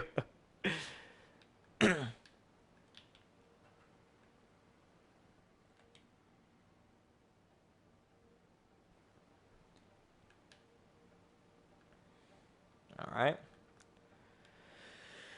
Let's go the other way now. Anyways, what is next for you guys? How mad would it have to be for you to kill me? Lucky Devil, your character is currently locked away. Their story will not continue. So that means any action from here on I will not count as part of the story. It could be part of your own headcanon, but it will not actually happen. Azabel can't even control his character because I have locked the characters away completely. As you guys would become too overpowered without all the other members of this D&D group being here. Anyways, go ahead and make new characters because you're going to need them. Azabel's character, sadly, is locked away by Doggo because Doggo's not here, so he can't even access his other character without Doggo. Can I be a human Eldritch Knight with plate mail, a shield, and a long sword? Hello there. Oh, hey. Hello there. General Kenobi. You. Hey, Curly. What's up, Curlis? Who are you? We haven't seen Curlis in so long, dude. We're currently doing D&D. We've had a couple interesting stories already happen. But how are you, Curlis? Okay, since nothing counts, I whip out my zombie dick and put it in Isabel's face. Non-canon. Anyways, we're not going to even talk about them anymore, Lucky Devil. But, you suck. I am your father. No! Fucking... Did he ban him? Oh my god, he banned Isabel. My god, that's funny. It is always me. Oh, that's hilarious.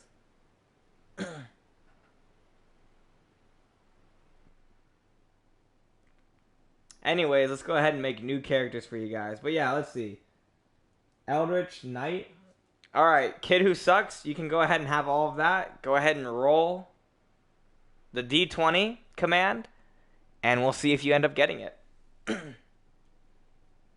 All you have to do is exclamation point D20. And can I have spells that buff my strength, speed, and have spells that can make my sword stronger and shield better? No, you can only be a knight. I stand corrected. It turns out you're a lot smarter than just a knight. Can I participate in this role-playing game of yours? I saw some of the VOD. Curlis, you are more than welcome to join in. You're just the kind of person I need in here. It turns out, Kid Who Sucks, you trained all your life to be an Eldritch Knight, a man of the sword, but something in your brain always told you that you were very good with magic as well. You ended up becoming a double class. You are a Knight Mage.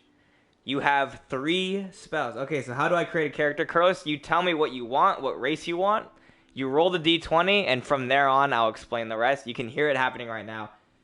Eldritch Knight, fire who can cast spells. You have 3 spells, Kid Who Sucks. You have fire, water, and lightning. All of which can be applied to your sword and shield and armor. The only one that cannot be applied to your sword is water. Or the only one that can't be applied to you is water. Water has healing properties in this magic world. I'll be a zombie with my army. Sorry, you can't. Sorry, Isabel. Your character's locked away right now. But I guess I'll pick something else. And you are currently in the Iron Castle, protecting it. You are the right-hand knight of the king. I'm gonna kick ass, lol. And obviously you can shoot fireballs and lightning. You have a +3 in magic. Any magic attack is a +3, but no other stats are increased from you. Can I be an adventurer? Of course, you can be an adventurer.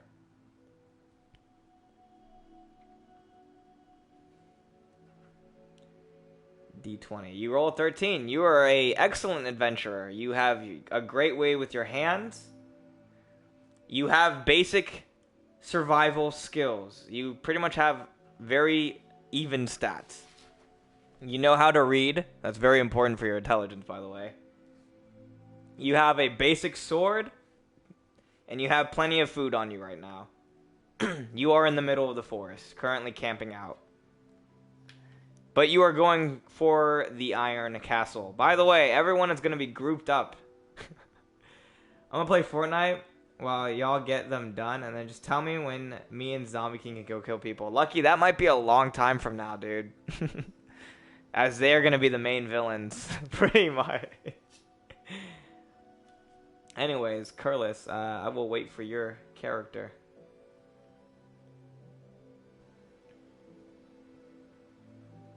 It's about being burnt alive. Oh my god. But yeah, Curlis, you can choose to start with the other characters, or you can choose to start by yourself.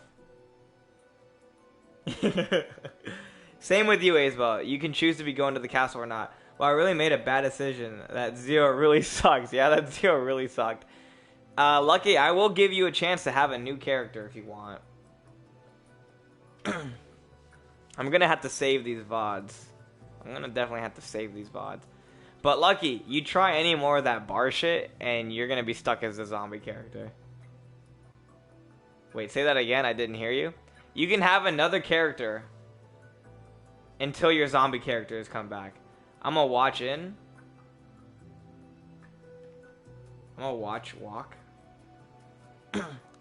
Watch walk. I'm watch walk. I'm a watch walk. Help me understand that.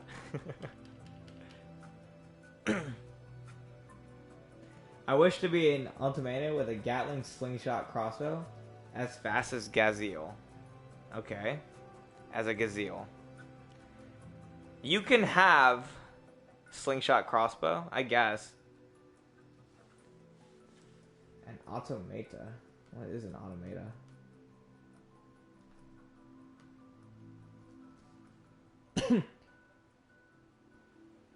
Okay, you can't be an automata because machines are not allowed.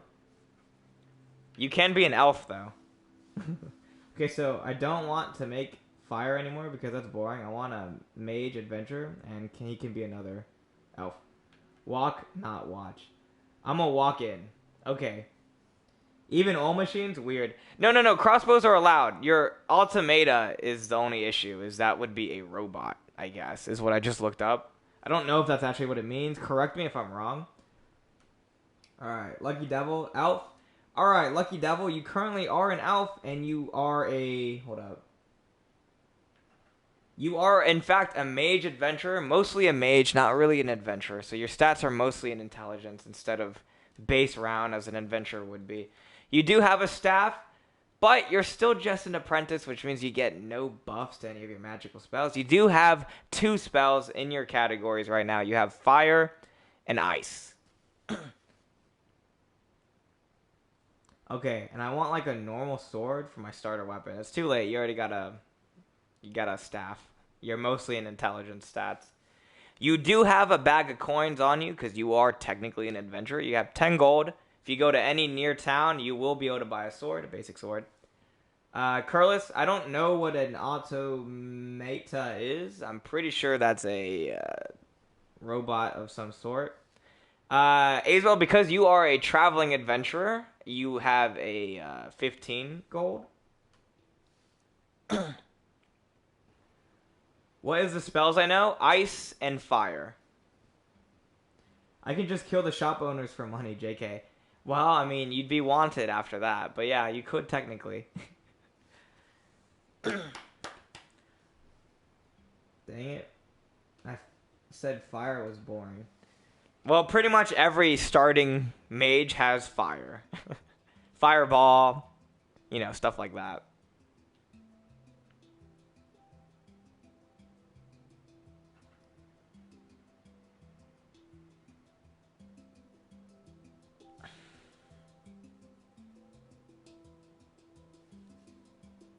Okay, but I have water. No, you have just fire and ice. Technically water if you combine the two. So far, this isn't unhealthy for streams at all, by the way. Yeah, no, so far it's been pretty active, actually. No, I have... Oh, right. You have water, fire. I'm sorry, I saw you as someone else. My bad. We have to wait for this place to load real quick.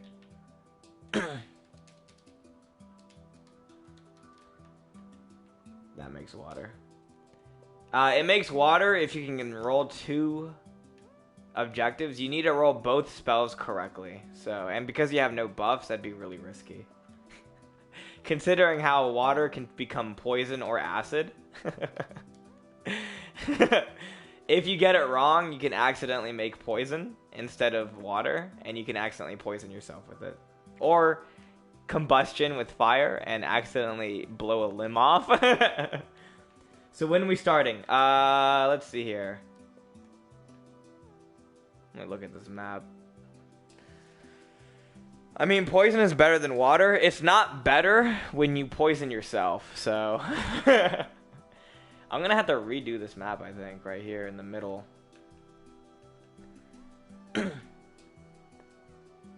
Because it would affect you. It wouldn't affect the enemy if you get it wrong. And that looks a lot like Europe. Well, let me get rid of this map, because we need to redo the beginning map. So...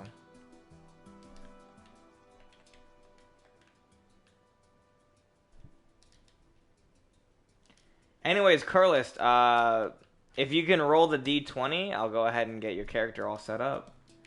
Automata is an old term for robots. It's been used since Greek times, I think. A more recent picture of one would be this. Let me look. Ah, got you. Well, this is medieval times. We're in medieval times right now. If you want an idea of like what we're at, like dragons and shit. So I would try to go for something a little bit less technological.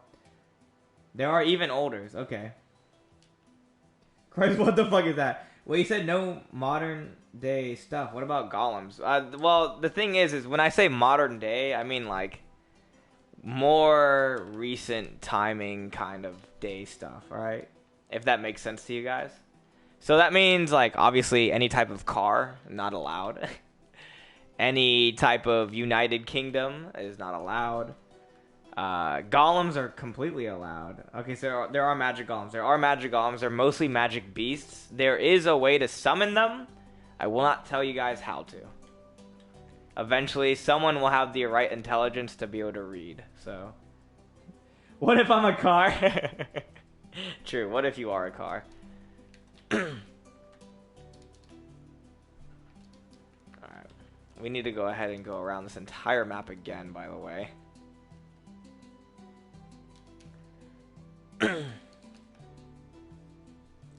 Okay, since I have ice and fire, does the fire mean it's easier to learn lightning spells? The fire does mean it's easier to learn lightning spells, but fire and water specifically. I wanna break ass seal. Wait, I can't read? No, you can read. It's just you're not a high enough mage yet. But if I'm a mage, I can read at a normal level, not advanced auto. Yeah, you guys can't read at an advanced level yet, but you can read. Rick Astley? Is that the Rickroll guy?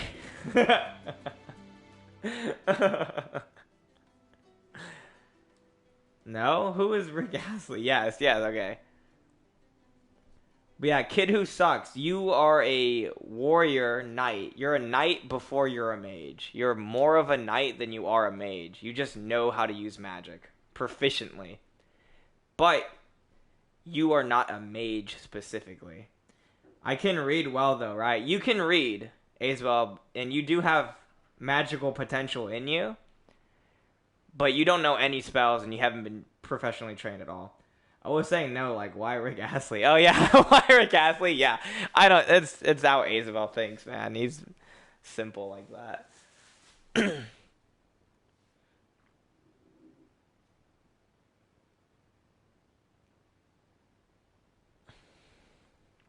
Because.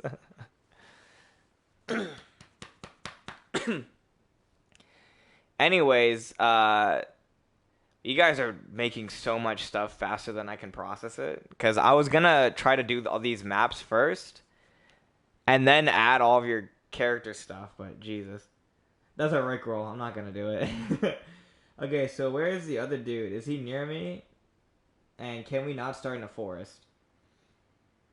Kid Who Sucks is in the Iron Castle.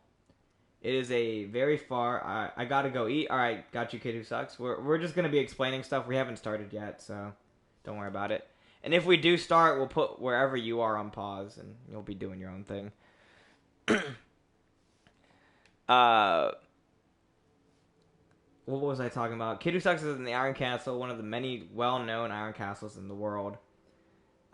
Isabel is in the forest next to a village. Do it without me. I'm gonna be a while. Gotcha, Kid Who Sucks. They don't precisely have to be human, but here's a middle age example. Okay. Middle age. Yeah. Alright. If you can roll a high enough number. Alright, anything higher than 10, and you are a magical. You drive your power from magic, and you will be able to move on your own. Anything lower, and you'll have to be more human. So go ahead and roll that D20, Curlis, and let's see what happens to you. He's going to be like a golem, pretty much. That's what. If he rolls a high number, he'll pretty much be a golem. Alright, you're more human. You're more human than you are golem, I guess. You rolled a 4. Rip. Tell me why you would want to make that. Alright, Curlis, you have to choose a more human approach. You can have machine parts on you, though, such as Panzer here. Toilet is a lame-o, and I'm stealing his headset. Oh, wow. Hey, Panzer. Spacey Wacy here, huh?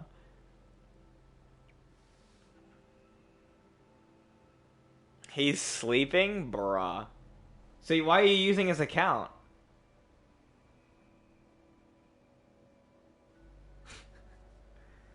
So I'm gonna go shut down his PC.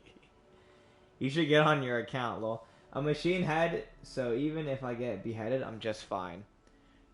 Alright, roll that D20. Anything lower than a 10. Roll anything lower than a 10 and it has to be a different limb. Anything higher and it will be your head. Alright, you got that 10. You are officially part machine, part human, but this is a more magical approach to it. You have a fully functional human head, but due to a curse, you can live without it technically. And it is more metal than it is human. It has metal parts from areas that you have lost in battles before, but you can perfectly see through your little eyes. Anyways, just because his PC was on when I came into my room. Oh, okay. Okay, so I want to start off. I know this is the most original thing ever, but I got to a bar and asked them about the town. All right, give me a second.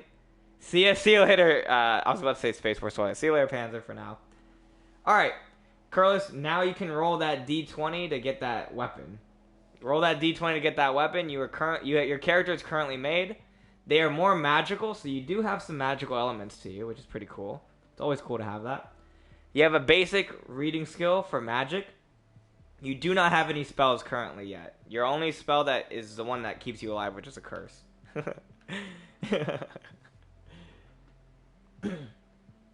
Go ahead and roll for that pretty much machine gun slingshot that you have. Alright. You do have a slingshot. It is not a machine gun, though. Sorry. Rip. Curlis is unlucky. He's almost as unlucky as Doggo.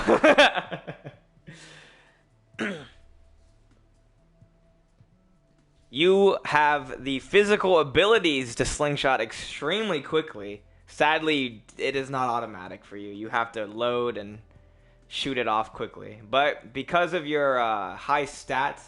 No problem, I can make this somewhat work. Yeah, because of your high stats from having a magical head, pretty much, you can precisely determine where people are. You will get a +3 in any range abilities. And you have a +1 in any magic abilities because of your magical cursed head. I asked him about the history of the village and about the history of this world. And I am 15. What is the legal drinking age in this world? The legal drinking age in this world is 15. Congratulations.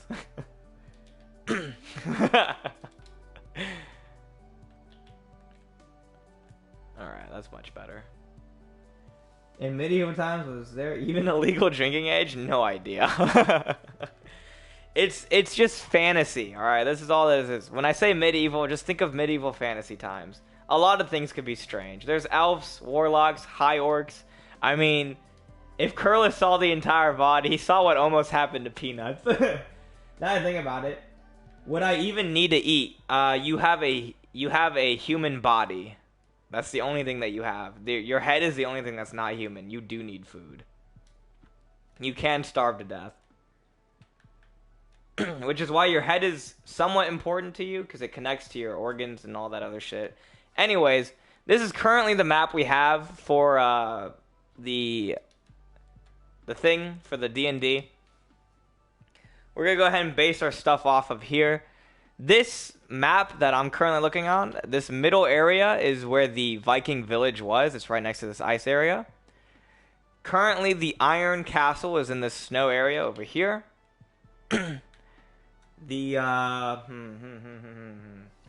Where Isabel's character is, Isabel's current character was in the Dark Woods over here.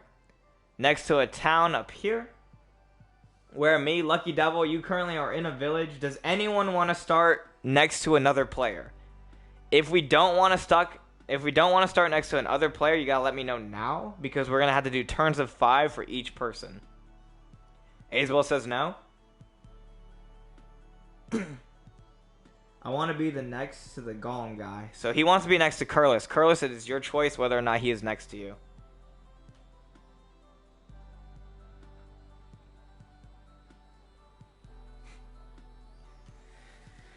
I'll be outside their town. All right, Israel's going to be outside of their town. Since he's technically not right next to them, that's fine. Ice World is the place I want to be. So he's going to be next to the Iron Castle. We currently have 4 maps that are unmarked right now. I'll get to that eventually. But for now, this is what we have to deal with. Curlis will start next to the Ice Castle. Lucky Devil, you are a resident of the Iron Castle as well. You are a 15-year-old of the Iron Castle. Curlis is a... he's also a resident. His curse happened some other place. He's not a resident, actually. He's no resident of the Iron Castle. He is simply a visitor. And Azevel is currently camping out in a river near there. Because he is a fine adventurer, he came properly prepared with warm clothes. Each of you get 5 turns to decide what you want to do. We're going to go ahead and start out with Curlis. Curlis wakes up that morning in his house that he rented out for the day. Not for the day, for the night. Yawns and he realizes he needs to eat. He goes ahead and eats. Everyone can see, noticing that his jaws are not the best. Amir Vagabond, do not take any attention to me, luckily. Vagabond. Yeah. His jaw is strange. He opens up his jaw. It's very jagged and structured, but it works. He shoves that food in his mouth and he eats. Curlis, from here on, now you can control your player. We just had to get that introduction done. You're in your hotel. In quotes. It's a hotel. In modern terms, I'll use it. But you're currently in Iron Castle. It's a giant area, giant build, so go for it. But I'm still in the bar. What does the bartender tell me of this world? Lucky Devil, we will get to you in just a second. We're currently focused on only Curlis. He gets his 5 turns. Everyone else will get their 5 turns later.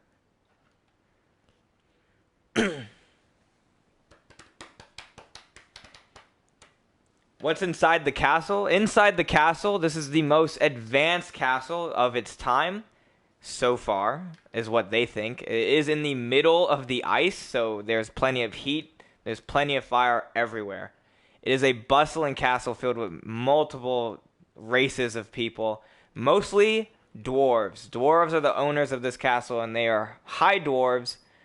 And this is the area where most weapons are made. If you want a weapon, usually you get it from Iron Castle. It is giant.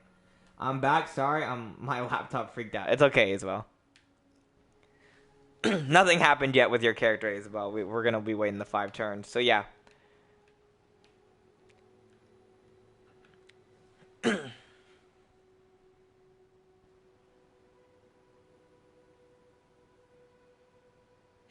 We'll go from there, Curlis. What about what's outside Iron Castle? Outside Iron Castle is a wasteland of ice. Until you get about to the ocean. Midori's Ocean is what we'll call it. And across Midori's Ocean is a Viking village over here. It would take 2 days to reach this turn, which means all your turns will be used up in a boat trip. My name is Lucas Luck. Oh yeah, Curlis, what is your golem's name, by the way? Because we're going to be calling him a golem, as your thing technically doesn't exist in this time, but just roll with it.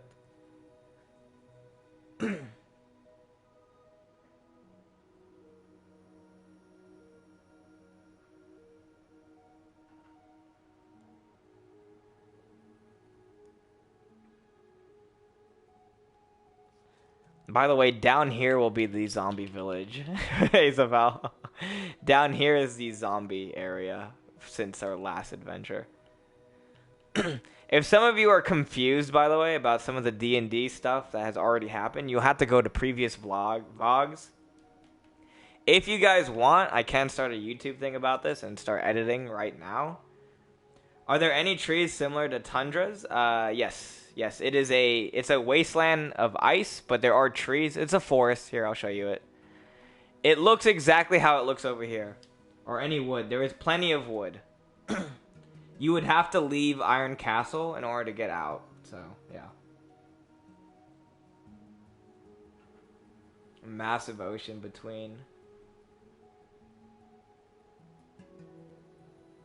We will at some point have to put the game on pause for one stream later to actually build out all the teleports so I can do this easier.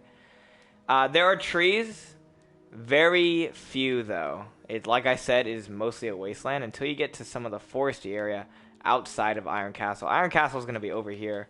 I'm not going to build the entire castle. I will build the borders and the walls though. Bro, you've been talking to him for like ever. I want to at least learn some lore. This is the only time when I'm actually going to ask you about this world I'm in. Okay, I don't care. You get 5 turns. Time to go collect wood. Alright, that's your first turn. Curlis walks outside of Iron Castle. A breeze goes past him. His face has pretty much no protection on it. No type of clothing at all. But his body is covered with lots of fur and clothing. It's strange. Most of the dwarves look at him a little strange. His face is weird. But it doesn't matter to them. They don't care about what you look like. All they care about is for your business. They let him out. He goes out and he collects some wood, chopping it down with the axe that he has. Curlis, what is your next move?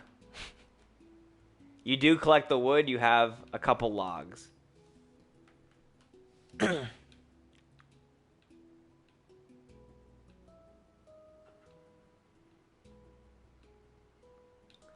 I will say, because this is there's 3 people in the same area, I think I'll give it 2 turns each. We'll give you each 2 turns from there. Let's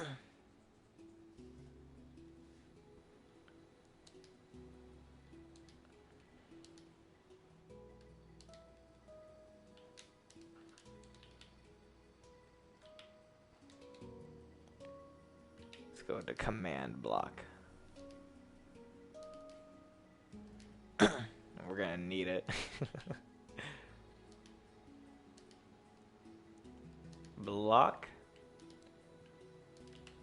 Let's see. Boom. I should have done 99, huh? There we go. Let's get the ender chest out.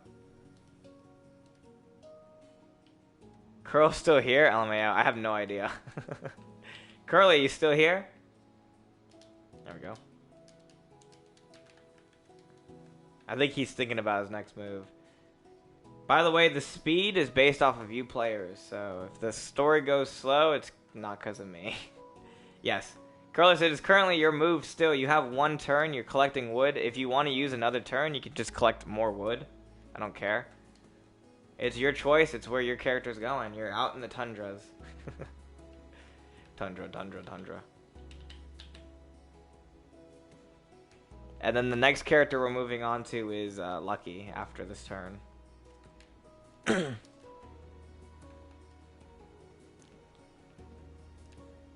Or we can give each of you just 1 turn, unless you're in a fight. Girl, I mean, this is in the most respectable way possible. I'm trying to learn about this world and how it's God's work so we can be OP. Curl.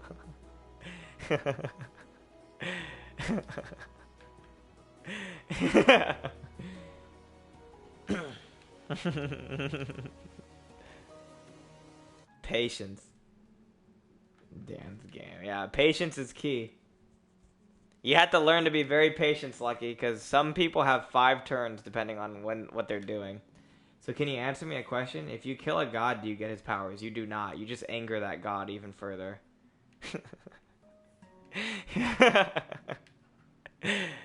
That god will get you killed. That's all I'm gonna say. There's no way you guys are gonna get powerful enough to kill a god. Hopefully. What do you mean? I said if you don't kill it. You literally said if you kill.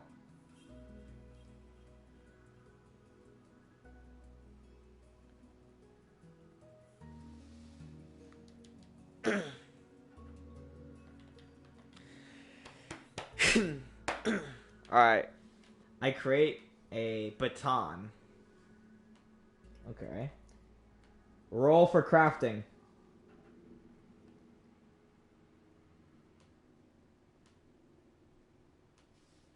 Anything lower than a 10 and you won't create anything and you'll just destroy your logs. Anything higher and you create a baton and you destroy it. Not used to your meaty hands, you decide to start creating a baton. Sadly, you never really paid attention in the crafting lessons. You were never that much of a crafter. You had to learn more. You skipped out on those lessons, sadly. You decide to try to make it anyways, and in your best attempts, you could just make a stick, really. So, you have acquired a very thick stick. Technically a baton, but not the cleanest cut. Anyways, we move on. In the town, or in the castle city of Iron, in the city of Iron Castle. Stick fog, yeah, you have a stick. City of Iron Castle, we meet a young male boy. Do I still have wood left over? Yes, Curlis, you have another log left over. You have 4 logs, you used one of them. Or actually, you have 4 logs, 2 are left. One of them was a failed baton, and the other one was the stick. We meet a young 15-year-old who just went into a bar named Lucas Luck. Or Lucas Luck, something like that. Can I sell it? Eventually, Curlis, you can. Yes. You'd have to... It may not make anything, though. The thing is. You can sell the logs, though. He is in the bar. What did you say again? Let's see. You asked about the... Okay, I'm in the bar. What does the bartender tell me about this world? I asked him for something that would fool me up, but not get me drunk. I asked him about the history of this village and about the history of this world, and I'm 15, legal drinking age. Yes, yes, yes. That's what I was referring to, selling the logs. Yes, of course. I asked him about this town and this world, and if he tells me, and after he tells me, I ask for a job. Okay. He looks at you, and he's very shocked. A man such as yourself, a young man such as yourself, usually never interested in any of this stuff. It warms an old man's heart. This is the great city of Iron Castle. One of the very few castles in all the world. The most advanced, though, according to our statistics. Us dwarves have been working on this castle for hundreds, no thousands of years, crafting the best of best weapons. This is the place where everyone comes in to trade. We have plenty of money, plenty of gold, and plenty of wares to sell. As for this world, it's very hard to tell. It's a very huge, massive world out there. Currently, our best adventurers have only maybe explored 15 to 20% of this world, and it has been hundreds of years since then. And if you ask for a job, go ahead and roll for a job. Roll anything lower than a 10, he'll decline you your job because you're too young. Roll a higher than a 10, and he will go ahead and give you the job. He'll say you're a young sport, and you might as well do it. A 13. You ask for the job, and he looks at you. He scratches his stash. He's like, you know what? Such a fine young lad who wants to work can always work here at a bar. We currently need more firewood. If you can quickly go out into the tavern's trade center and get some more logs for us, that'd be very appreciated. I'll pay you, and I'll pay for the resources. All right. I also asked him his name and tell him this is a backstory, by the way. My mom died when I was 3, and my dad died just a year ago. He cries. I'm joking. He says, that's a cool story, bro, but I didn't ask. No. He said his name is, let's see. Let's come up with a name for him right now. His name is Zona Brew. He's been working in this bar ever since he was a yee lad, and he's a dwarf. He's currently 100 years old. He is a very... I don't actually know how old a dwarf can actually be. How old can a dwarf be? Let's find out right now. How old should he be?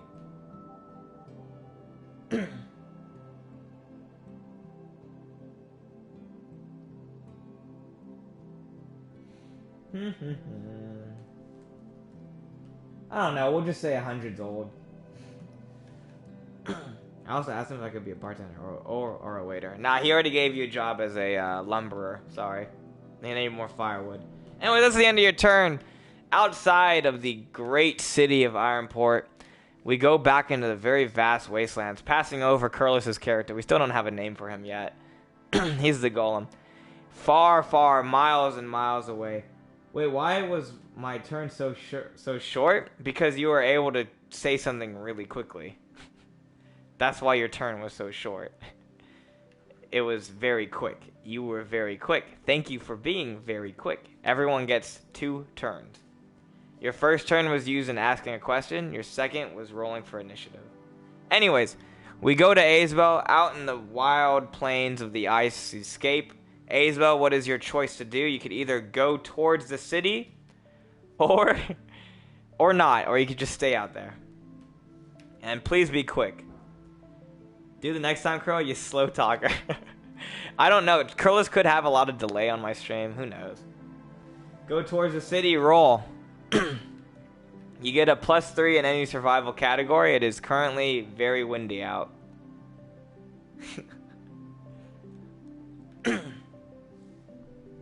A 3. So it's a 6. Oh my god. On your way towards the city, you slip on some ice and you hurt your back. Some ice shards scrape your legs as you're falling down, all the way down the hill towards the city. You manage to get to Iron City. Sadly, you didn't walk your way here. No, you fell your way all the way to Iron City. We didn't know you were clumsy till now, but maybe you are. Since I'm a survivalist, you survive. Why? As they were all the way over there. What next? Take like a day or 3 for them to get here? It wouldn't take them that. Do I have a healing potion? You do have a small health kit. No potions, just a health kit. Because you're a survivalist, you get a +3 in every survival category. Healing yourself is a survival category. So you will get that +3. And also, because he fell all the way over here, what would have taken him hours took him mere minutes. Lucky.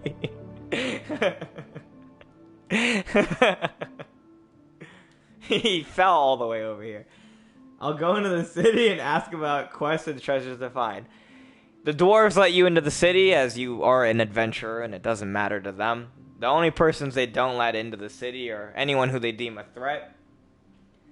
You go to the city and you go find your nearest tavern and your nearest bar. Lucas, I think his name is Lucas Luck, right? Lucas Luck is there. You don't know Lucas Luck, so you completely pass him over. You go over to the bartender and ask, hey, are there any quests and treasures to find? The bartender looks at you, he says, yeah, there's plenty of quests to find here. Just go to the quest board over there. We have plenty of assignments that we want being done here in Ironport City. Plenty of trades that we want. That is the response to your question. Are we the wretched quest board?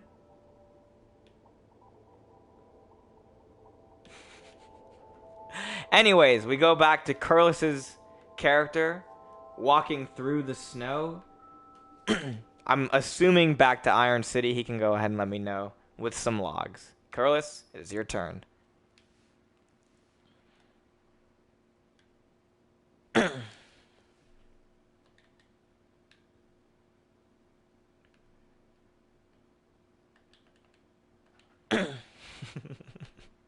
If he's still here. I'm only going to give you a couple minutes, Curlis. If you don't respond, I'm going to have to skip you because we have people waiting.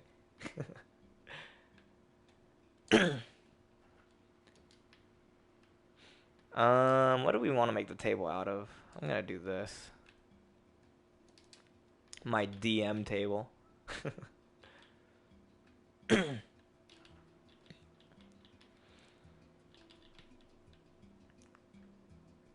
Would be cool for people to make actual worlds we could play in. That's true.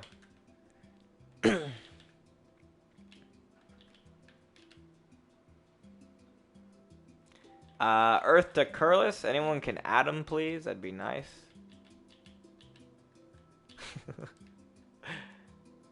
Back to Iron City. There we go. When I get there, I ask in a shop late at night how much I get for each log I sell.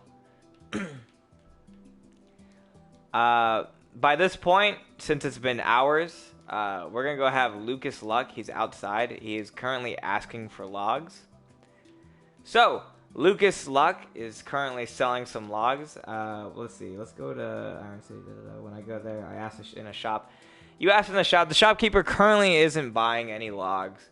But they do point you to the great market that is in Iron City and say you could probably sell those logs for 2 or 3 gold pieces each in the trading town. Curlis's character, by the way, Curlis, if you could come up with a name, that'd be nice. Curlis's character goes ahead and goes to the trading center, and he notices Lucas Luck over there. I'm getting logs for fire and ask my earnings.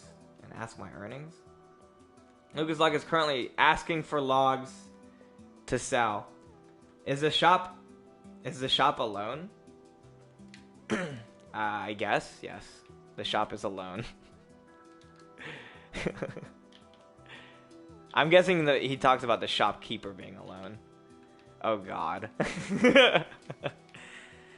Dear God, I hope for not another Viking situation in this world.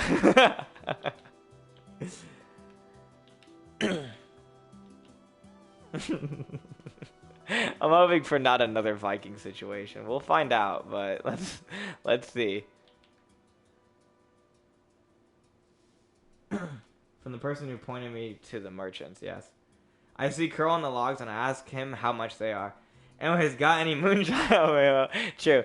Currently, Lucas Luck is asking if you are selling those logs, if he can buy them from you. Go ahead and answer him.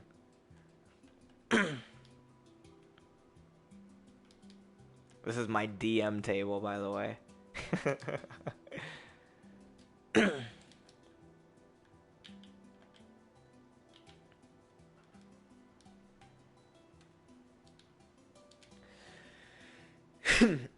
Since we're currently looking at the Iron City, we're going to go ahead and have that one out.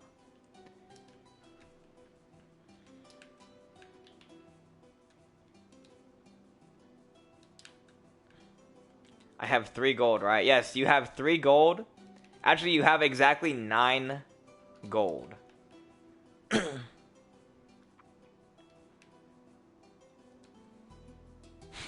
My DM table.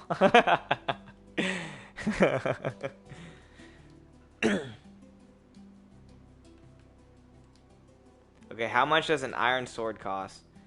If you're... God, is he gonna spend that gold? You're currently asking Curlis for some logs, so we'll get back to that later. Curlis, he is currently selling... he's currently asking to buy logs. You have a choice between a yes or no. What do you say? He is offering 3 gold for each log.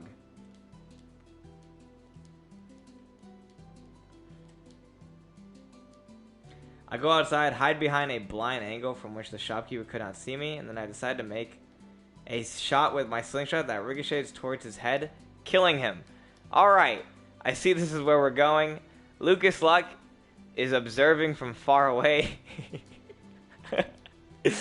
Curlis, you have a plus, I think I said +2 in all range abilities. Go ahead and roll that D20. He uses his magical eyes to see the ricochet area, though. So that's why. That's why he has the +2. Go ahead and roll that D20 for me. Roll for initiative. Me. I got +3. Oh, yeah. +3, yeah.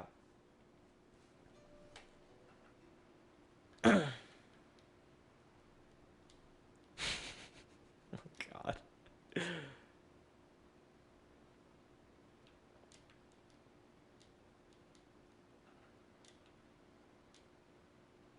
Roll the D20, Curlis. Roll the D20. Crow already out for blood. Yeah, he's already out for blood. If he gets a low number, by the way, bad things are gonna happen. What does +3 even do anyways? It adds a +3 to your roll. 8, 9, 10, 11. So you would get an 11 there if you rolled it. So that's the +3. To any range action you take, you'll get a +3. It's a good thing. It's a good thing. Any ranged action, and because you took a slingshot action, it is ranged. So that's a ranged action. You go ahead and get that +3.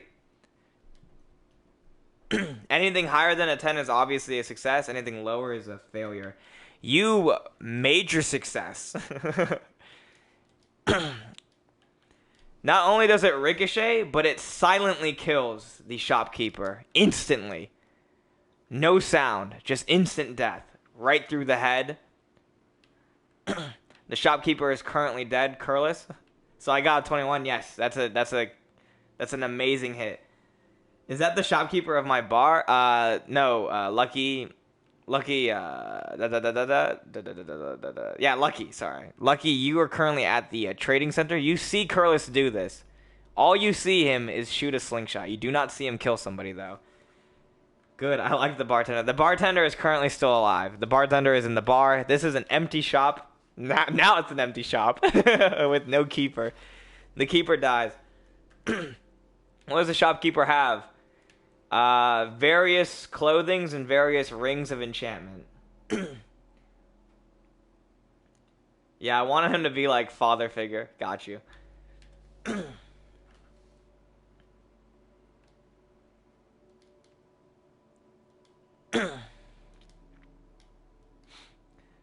Lucky shouldn't be able to see me. Blind angle, remember? That's true. Because of the +21, he doesn't even see you. He doesn't even know you're there. I completely forgot about the blind angle. Thank you for reminding me. Lucky is currently still selling logs. Lucky, you do get those logs to sell, by the way.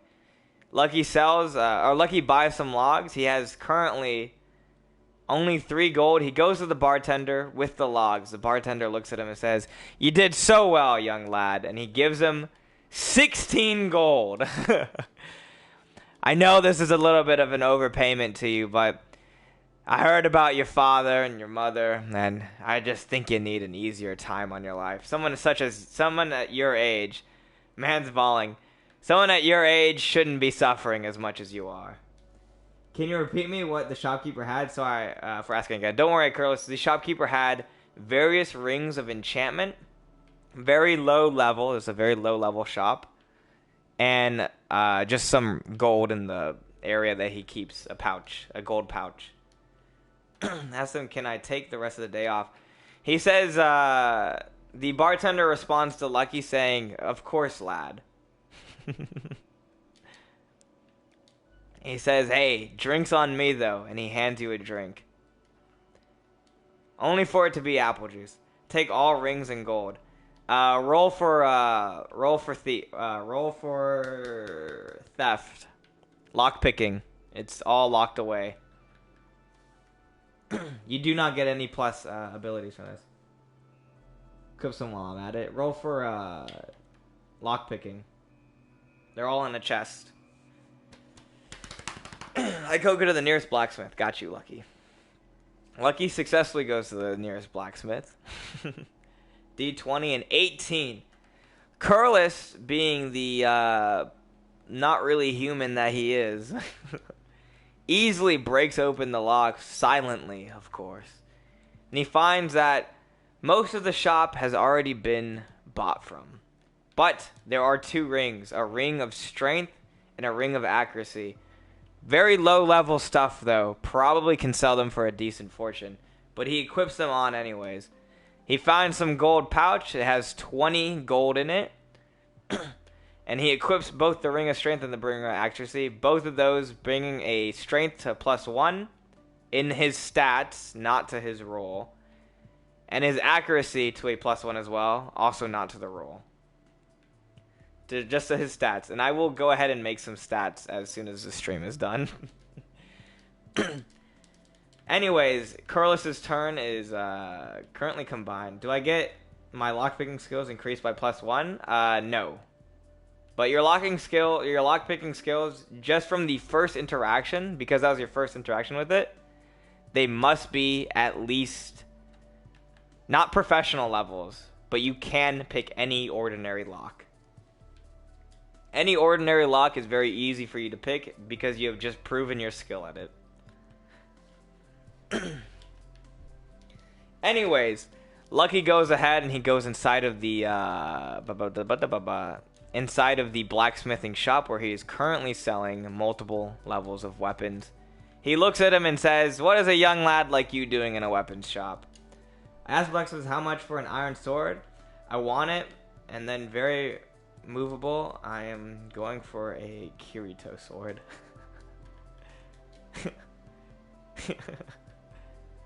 I want a very thin sword. And very thin. Okay, you're going for a very, sort of like a rapier. A very, okay. He looks at you, he says, a thin sword. He says he can easily make that for you for 10 gold. But he wants to know why you want, yeah, sword art. He wants a sword art sword. He wants to know why you want such a sword to begin with. Then again, he takes another look at you, and he's like, maybe a thin sword is all you can lift. And he continues to make it. They are pretty cool, not gonna lie.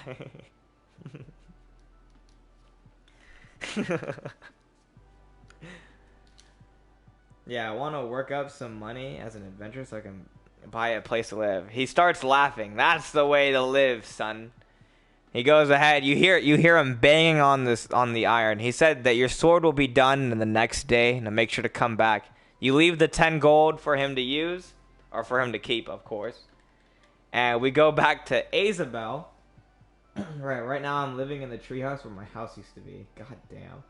We go back to Isabel, who, what was the last thing he was doing? Wasn't he going to a health place, right? We go to Isabel, who is currently... What are you doing, Isabel, currently? I found quest board. The quest board, of course, right. Isabel looks at the quest board, and he's noticing... There's a lot of resource gathering quests, but he does notice one quest sticking out. A quest for a party of 3. A dungeon is left in the town of nearby Ice City, and the dungeon has gotten out of control. The townspeople need somebody to come over there. It has been ranked as an A-level quest. Or I'll say B-level. You guys are low. B-level quest, yeah. Do you take the quest, Isabel? Do I need 3 people? You do not, but it'll be harder without 3 people. You included as a person, so you technically only need 2 people. I think you get where I'm going with this.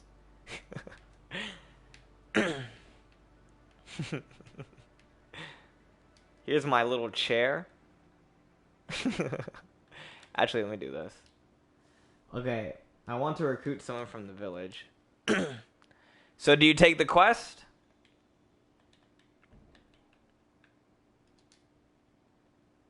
Yes. Don't expect me to join you. I know. I'm just giving you guys a chance. I think it's for somebody else to join. Lucky. Anyways. I want to join. I don't want you to join me. Anyways. Lucky happens to be stumbling through the bar at the time to tell the bartender what he has just bought. I was talking to Carl. I know. Only for Lucky to see an adventurer. He's never seen an adventurer before until now. An adventurer right in front of him. Isabel, the adventurer. We don't know Isabel's name, by the way. I say hi. Lucky goes up to say hi to Isabel. Isabel, your response. Lucky could come for very little reward, as we had to wait for his sword to be done. Well, you're gonna have to wait for the quest anyways. It's currently nighttime. It's gonna be done during the day. There is a harsh winter outside, and it'll only be done during the morning.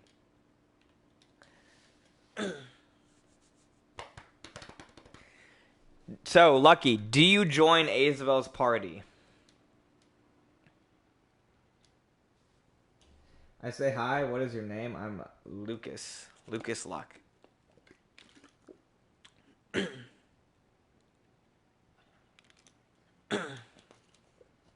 Isabel, it's your choice. From here on, you have to roleplay with him. Do you let him join your party on this quest? My name is, It's gonna be like Ricky or something.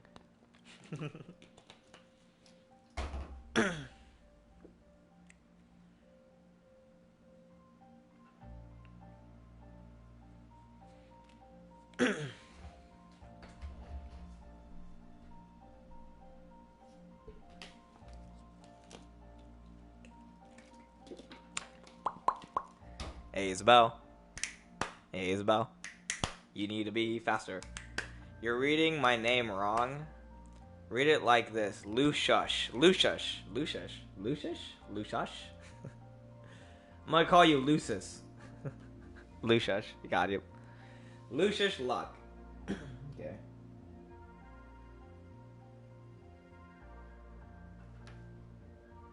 My name is... Oh my god, Isabel, you're taking too long. The To Rettora? Oh my god, what the hell?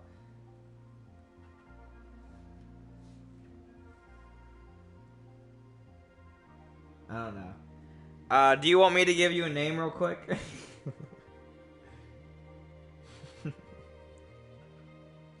Got off a random generator.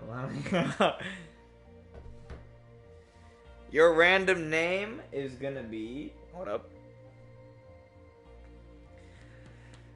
Oh god. You'll be Christopher. I say what you are doing. Your random name will be Christopher. Christopher Hapchins. Hapchins. Looking for a quest. Isabel responds to him, says, looking for a quest. Lucius, with exciting eyes, will ask, may I join in your quest? By the way, my name is Christopher. Yes, and he tells him his name is Christopher. All of a sudden, while they're having that whole conversation, we see a guard, a high dwarf guard, a dwarf guard walk in. This is so cool. I'm trying to be an adventurer like you two. Jobs mean more money, right? Exactly. A high-ranking dwarf guard walks in. The fuck is this shit? Cup, it is D&D. If you say anything about it, I'm gonna have to kick you out. Anyways, it's some sort of role-playing game. It's D&D. Anyways, a dwarf guard walks in and talks to the bartender, saying there was a recent murder next to the shop. He wants him to list down any suspicious figures that he thinks may have done it, and get back with him and be on guard. He's saying that guards will be posted everywhere, looking for whoever murdered the shopkeeper. I decided to participate for the giggles. It's funny. It's very funny. It means Dungeons and Dragons, yes. Ah, interesting. Cup, if you wanted to join, you could, but there's a lot of players now, so it's kind of hard to keep up. Plus, we have a whole story going on only in Iron City so far.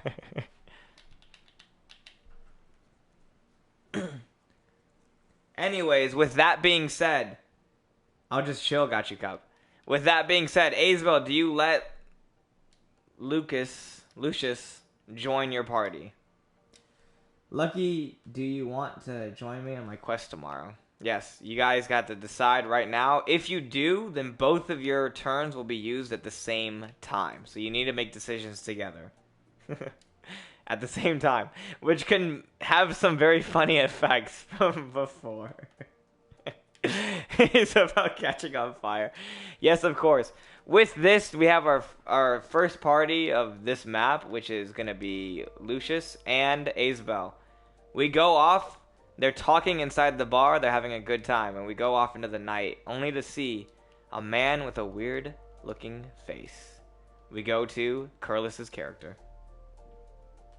Meet me at the gate at 9 a.m. tomorrow with the sword, as what is the last thing that he says to him. We go to Curlis's character, currently on the run.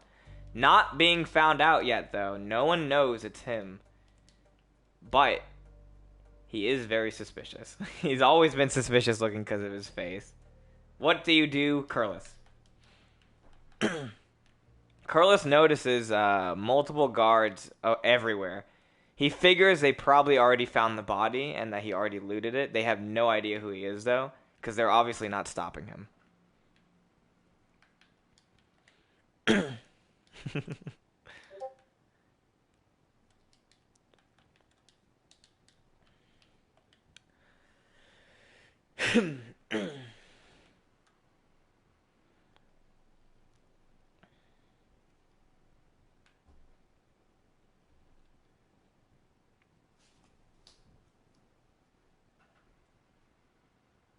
Curlist, Earth the Curlist. I assume he's typing out a paragraph or something, so give me a second. I decided to break my slingshot to get rid of any possible evidence linking me to the crime. I do keep some of the ammunition, in this case, rocks. You successfully break your slingshot, you do not need to roll an initiative for that. And you successfully throw it away. You throw it at a nearby dispensary that is in the Iron City, hoping for it to never be found and to be burned away with all the other metal and junk with it. Place that slab with a rail and minecart. Oh, you know what? You're totally right. Hold up.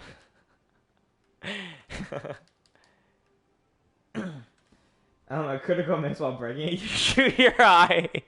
That'd be funny. And sit the fuck down. True.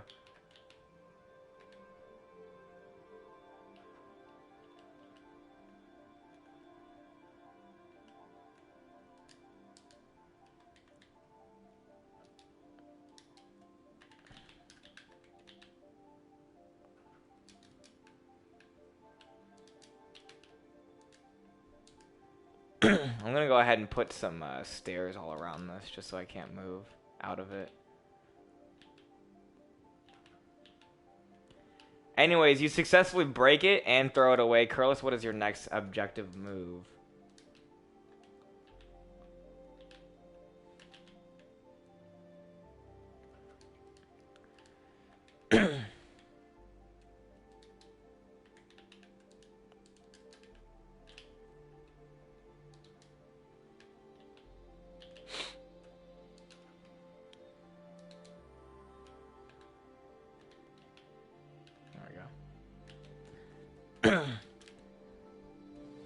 Boom. Now I'm official. Now I'm an official DM. Officially a DM now.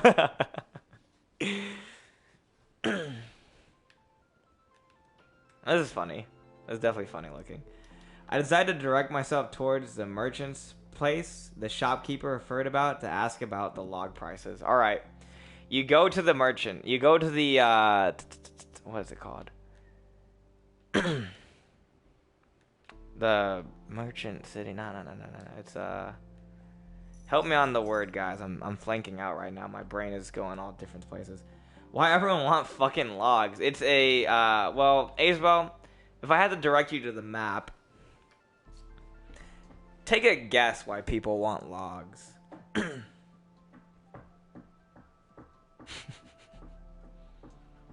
I had to direct you there to the map, the icy wonderland that is Iron City, take a guess why people want logs, Isabel. Anyways,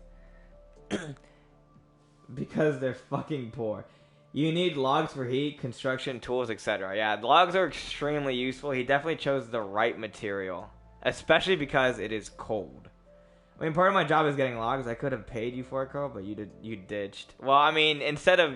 He got a lot more money and killed somebody for extra stuff. So, yeah. Anyways. Curlis finds a merchant out in the trade yard who is willing to sell him who is willing to buy a log for 2 gold each. Curlis goes ahead and accepts, and he will get 4 gold in total from it, making his total gold count from 20 to 24. Curlis, what do you decide to do from here on? Luckily, I'm an outsider. I never met you or knew your existence. Yeah. He doesn't know who you are, so. I didn't. I say sit down. Dago's still not here? Wow, Dago's still not here. Yep. We're starting a completely new adventure.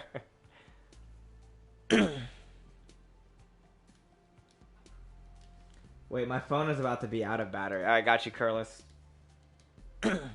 Will you be able to join back, or are you gonna be back real quick, or do we continue without you? Let me know. If you don't respond, I'll continue without you until you come back. You know, stuff like that.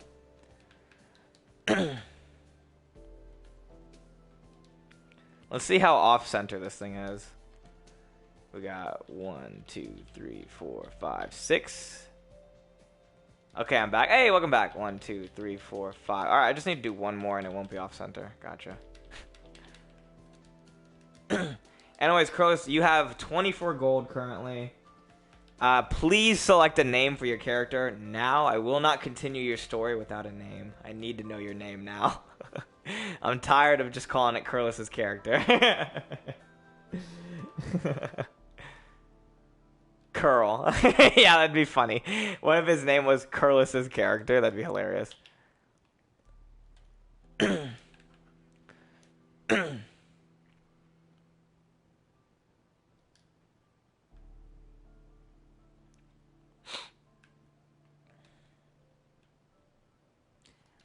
All right, can you pronounce that for me with the the way Google pronounces it, so that way I can actually have it in a book? Curl the long talker. Curl is the long talker, but he's very he's just thinking, guys. Just leave him alone. He needs to think about his moves. Pronounce it whatever way you wish. Expertise is what I'm gonna say. Expertise. Expedie. We'll say expedie. Expedie has 24 gold and currently 1 confirmed kill. What is your next choice, Expedie? I have never talked about how long Curl takes. That's true. It's just Lucky who's talking about it. I'm going to go ahead and make this a whole DM table here. We're going to add chairs and shit. But for now, I need to... We'll move that wall out. So I'm going to go to this wall real quick. Let's add some DM stuff. Some DM tools. Because I'm right after him with you, I go fast, so I'm not an inconvenience, but I'm not saying he's an inconvenience. Well, you literally just said he's an inconvenience, so. Anyway. Fuck you. I go to a different merchant to see if I can get better equipment for cold. Alright. You go to yet another merchant. This one's selling plenty of cloths, plenty of fur. They say that they have some... there's some clothes. There's some regular clothes that protect you from the cold that you're already wearing. So he looks at you and says, you're probably asking for some more enchanted equipment. Something a little bit more cold resistant. And he points you to another section of his shop right here. He says all these bad boys. He points you to some boots, pants, gloves, everything, every type of clothing. How much is the dungeon quest? The dungeon quest will give you 70 gold. Anyways, he says all of you can get all this clothing for about 20 gold, or you can buy it all separate each for 5. There is currently 6 pieces: a headpiece, gloves. Gloves, chest, legs, and shoes. You can have 30. 40. Alright, well, they negotiate. I'm going to be with Curlis. I take it all. Alright, you give him the 20 gold. He gives you all of it. He says this will protect you from any winter. No winter in Iron City will give you the chills, is what he refers to. He laughs, he points you on your way, and he looks at that pile of gold, and he's like, I'm about to have a good drink. Curlis, what is your next decision from here? And then we are going to get, after this next decision, it will become daytime. 35, that's even. More than half in your inexperience. Nope, 30. Lucky, you have no bargaining with him because he's the one letting you on the quest, not the other way around. So I would take what you can get.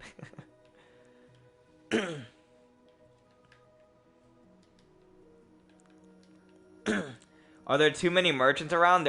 This is the entire merchant district. There are many merchants around. Everyone has eyes on everybody as they're trying to outsell each other, outbid each other, trying to make sure that they all get business.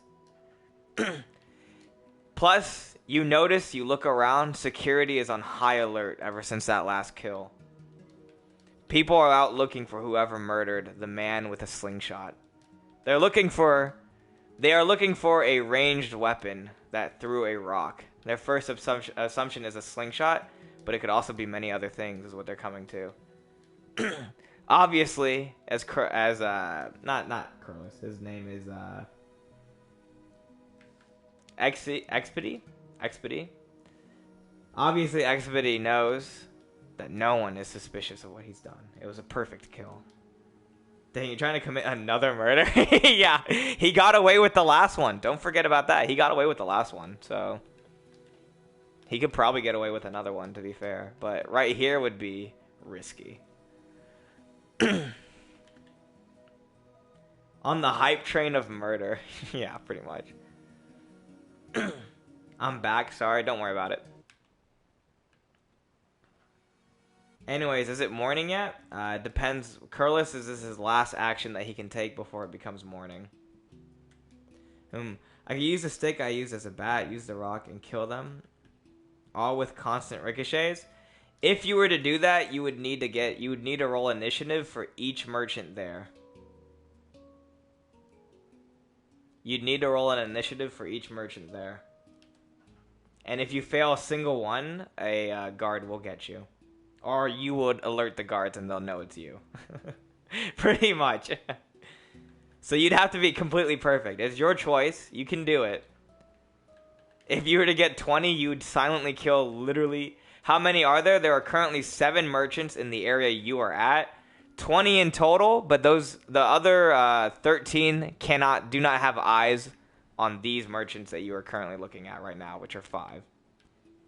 Brothers man going all or nothing. If he rolls 5 initiatives that are correct, then yeah. Each rock will get a penalty though of speed. It'll get a -1 penalty for each person it does manage to kill. So he's gonna have to get very lucky. He does have that +3 in all range stuff, and once again, he is using a ranged attack. How many rocks he have? He's gonna get it all with 1 rock. All with 1 ricochet.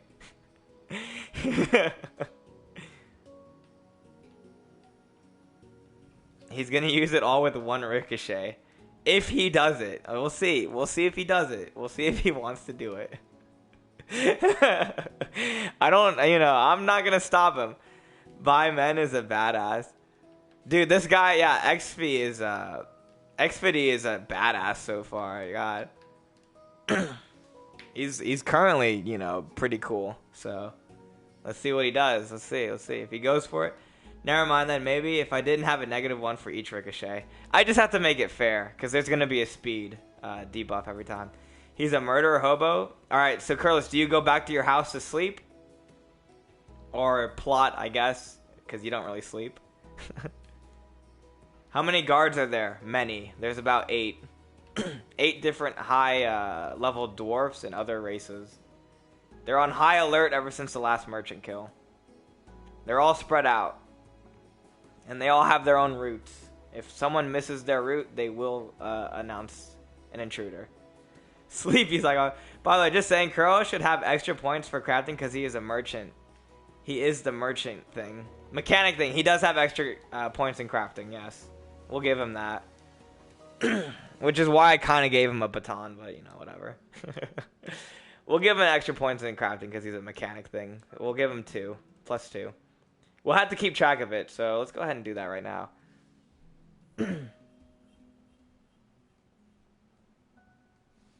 So we have XPT. Actually,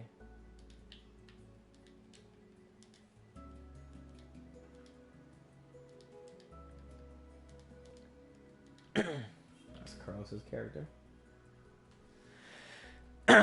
Is some type of I'm gonna just say golem.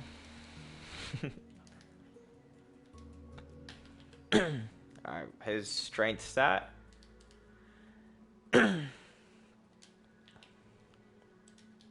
is gonna be a 10. What if I go close to my hotel in a blind angle, do a home run from far away, killing the man. Which man?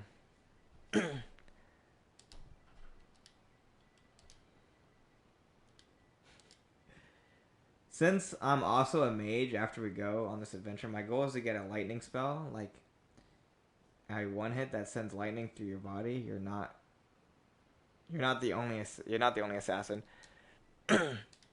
Also, Curlis, your stealth stat is not the best. You are not a stealthy robot. You were able to hide out of a blind angle, but you're not exactly the most stealthy. I'll have to ask you to roll a stealth roll.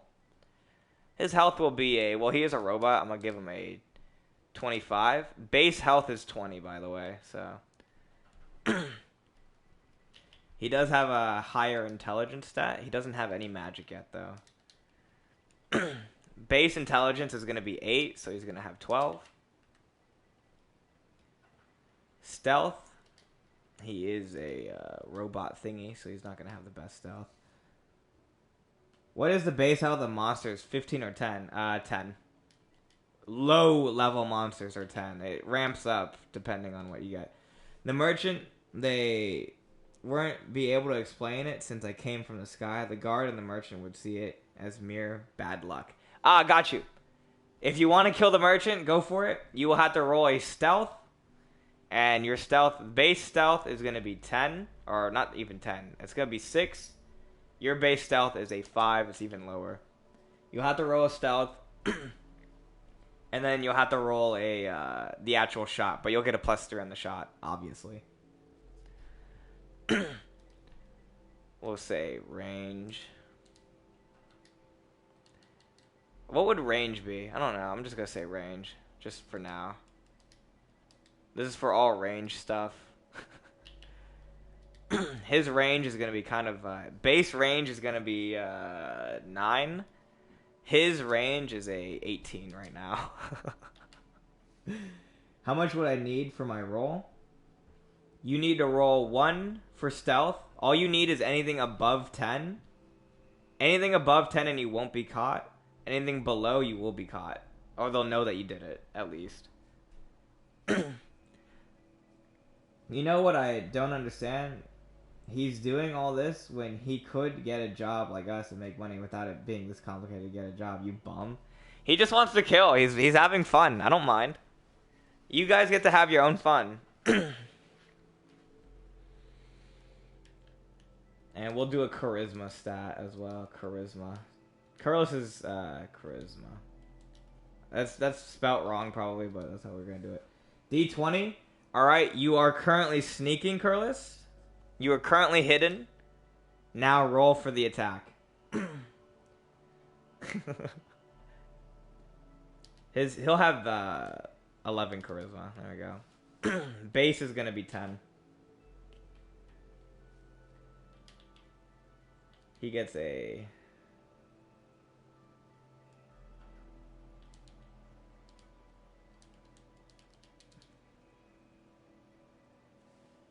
Six, 7, 8, 9.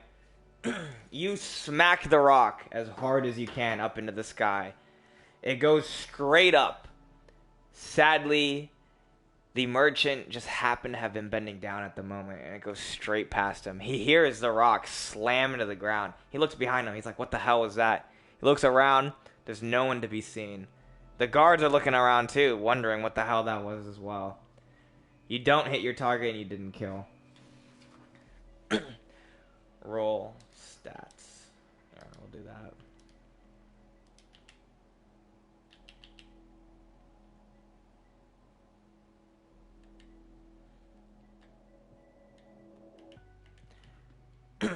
And that is from that miss, Curlis, I'm gonna go ahead and have to end your turn. You will go ahead and go to your hotel. I'm gonna need someone to curse me again. His crafting is gonna be a 12.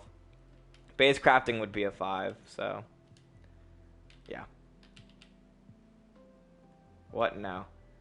Anyways, Azabel, it is currently the morning. Azabel is waiting outside of the city gates, waiting for Lucius to arrive. He's currently late. I go back to my hotel, as you said. Yep. Plotting. Plotting for the next murder. We'll do roll stats here. Anyways, I gotta go for 10 minutes. Carlos, don't worry. We'll continue their story. If you have any confusion, there will be a video about this. +3 in range.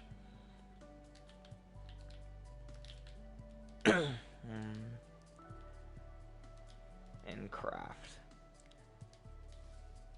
I go get my sword, pack 3 sandwiches, and go to where Curl is. No, why go to Curl?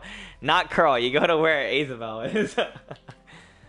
This is currently all we know about him.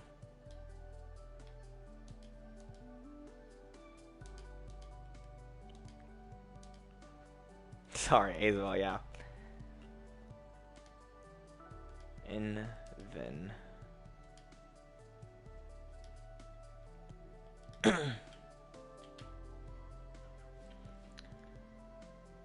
Stick.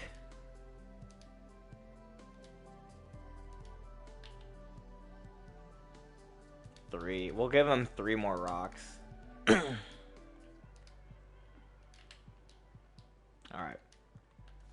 Don't worry, Isabel. I have something planned for you. What weapons do you have, Isabel? A sword. Yeah, he has a sword. Anyways, I'll be back. See you later, Curlis. Thanks for participating. It's always funny. I always love people who participate. So, gonna go ahead and name this X Pity. Yeah, we'll just name it X Pity.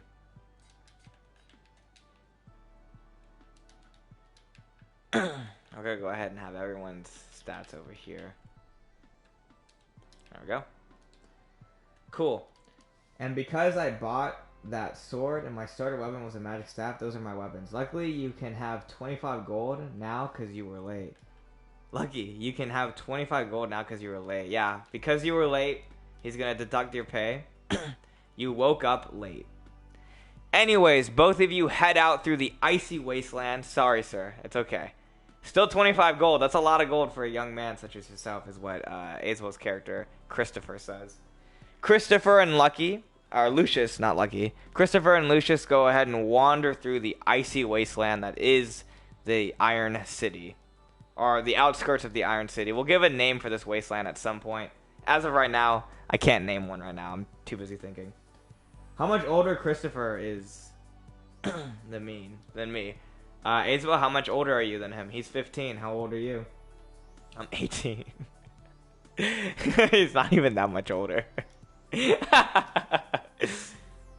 But he's a full-blown adventurer. He must have a tragic backstory. He actually must have a tragic backstory of some sort. Anyways. Lucius kind of a bitch. Anyways. He's actually not. I don't know why you would say that. His other characters were, but not this one. You guys are traveling to the town of... We'll call this town Dataric. The simple town of Dataric. You notice there's poverty everywhere right now. People are not there. Some of the townspeople are in hospitals right now. Or hospitalized on benches. You want to say that in my fire and ice spell? Also my sword? You had to roll for that, so I wouldn't. Anyways. Shut up. Both of you stop fighting. Anyways, you guys get to the town. The mayor looks at you and he says, "Are you the 2 adventurers? Are you the adventurers who came to respond to our quest?" He looks at Christopher because he's the older one. Yeah, yes. He looks at both of you puzzled. You both look so young. Where's the rest of your party?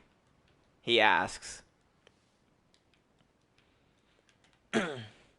What do you say? What do you respond with?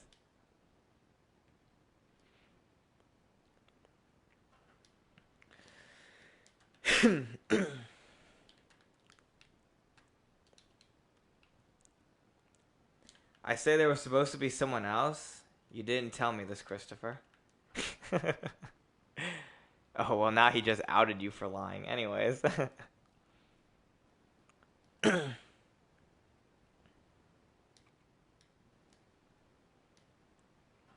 Christopher in a nervous voice. He got killed last night by a rock.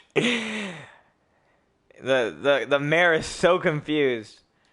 Isabel, roll for charisma.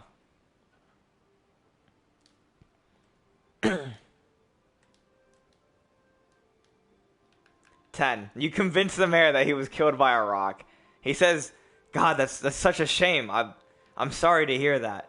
Sorry for your loss. Exactly. Sorry for your loss. He goes ahead and leads you to the way of the cave. He says, we've been trying to get adventurers to come here this entire time, but no one has answered our call. They say it's not enough money. We leveled it as a B rank quest, but honestly, it could be on the borderlines of A. Are you both sure you want to go inside? It's all for 70 gold. Are you sure you want to go and fulfill this quest? Yes. Christopher answers for Lucius. Yeah, I got some anger to let out. He says, okay, I'll let you guys in. He goes ahead. He looks at the other villagers. He whistles. Go ahead and open up the gates to the cave. You see as they start grungily going over there. They're tired. You can tell they've been guarding this all day. They go up and they start removing the barricade on the gates. Fire. He says, go ahead and go on in there. Don't get yourself killed. Both Christopher and Lucius walk through the cave. Icy, cold. They go down and it's dark. Lucius has the ability to use a light spell on his staff to produce light. Does he use it?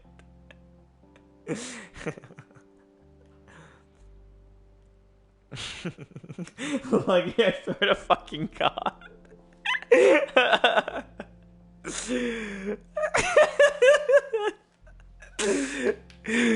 Lucky has the chance to use a light spell to produce light for the cave. Other than that, you guys would be fighting in the dark since no one brought a torch.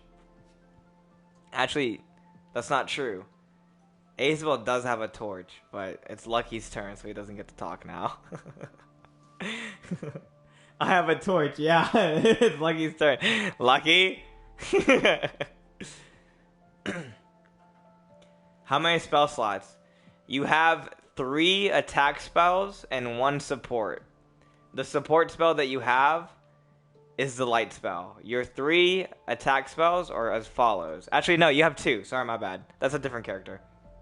You have fire and ice, and then a light spell that you can use. A light spell only produces light. Every basic mage has a light spell. The thing is, if it's anything lower than a 10, it becomes a combustion spell, and it will, hurt. Anyways, Lucky, or Lucius. It's Lucky. Does Lucius use the light spell? Or would you rather use Isabel's torch? Or Christopher's torch, actually.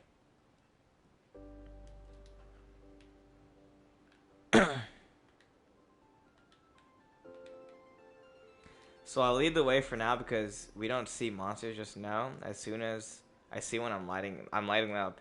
Go ahead and use a light spell, Lucky. I'm asking you to roll. The cave is completely dark. You either use a torch or the light spell. The light spell will light up more than the torch. So that means you'll have a clear vision on all monsters. If you use a torch, all attacks get a -1. No, I'm not wasting a turn. Alright. Isabel, go ahead and light your torch. From here on, all attacks will have a -1 in accuracy because the torch is not bright enough. Also, welcome back, Curlis. Torch is not bright enough to keep up with the action. And it may go out. Isabel is going to have to be able to keep track of how often he moves. I will not tell you when it will go out. Both of you adventure through the cave. That's bullshit. That's not bullshit. That's how it is. A torch is not going to light up a cave as good as a light spell. I asked if you wanted to use the spell and you said no. There you go. It is not a -1 to your roll. What is happening as of now? Currently, Curlis, they are both going through a cave, a low A rank cave. They're doing the quest. They've made it to the quest board. So we're going to be following their story for a little bit, and then we'll get back to you. Do I see any monsters? Of course. You will as soon as you get to the doors of the cave. You notice 3 doors. One to the left, one in the middle, and one to the right. Go ahead and open the door. Oh, which door do you guys open? Say that again. You notice 3 doors. Each of you notice 3 doors. One to the left, one in the middle, and one to the right. Isabel may be getting some war flashbacks right about now. Not flashbacks, but stories. I say the right is the right because right is right. Isabel, do you agree with him to go to the right? No. By the way, what did my rings do again? I completely forgot you had rings. They gave you 1 strength and 1 accuracy bonus. Hold up.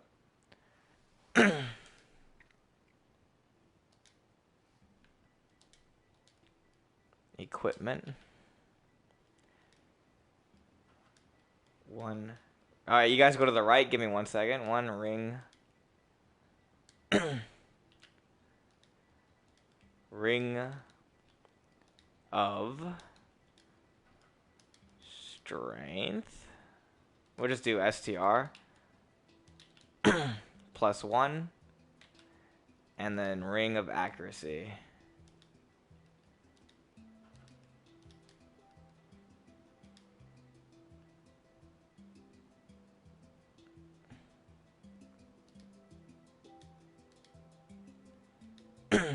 Also a plus 1. Should just stop bringing mages on quests with me. Cool. Is there? Yeah. You may get raped by goblins. Be careful. Yeah. So, well, even worse. Last time, if you remember the high orcs, Curlis, if you were there for that. Cool. We go in. Is there gonna be a normal enemy and then their boss, or just an XP dungeon? All right. What is through door number 1? If I can roll the initiative, please. If it will let me roll initiative, please. Please roll the dice. It won't let me roll because my computer's broken. Rip. Give me a second. Let me go copy and paste a D20. There it is. Alright, here you go. It's based off of my D20, not your D20, because you're not the DM. Oh my god. You guys go in. You notice. Nope. You notice. We leave that door. Oh my god. Before you can leave, you see a giant club slam on the door. It's an orc. A giant ogre. What's it called? An ice ogre. It slams the door down before you can leave. You've already angered it with the torch of fire. It hates fire. It immediately noticed you. All your we better level up for this way. I have fireball. He's dead. True. Anyways. You notice the orc. It's an ogre. It's a high level ogre. It has 40 hit points. We'll just do this real quick for you guys. 40 hit points. Your door is completely blocked off. You can spend a turn trying to remove all of the logs that are in the way, or you can fight the ogre. But you both have to roll if you want to get out.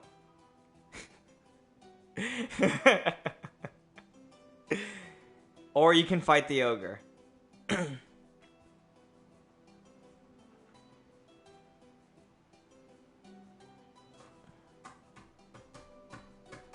Okay, so I have a fire spell, so I use one of my fire spells to heat up your sword and Christopher, and then use one on the monster.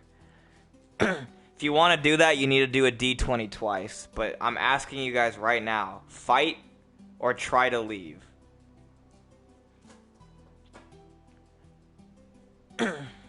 No, we fight. Alright.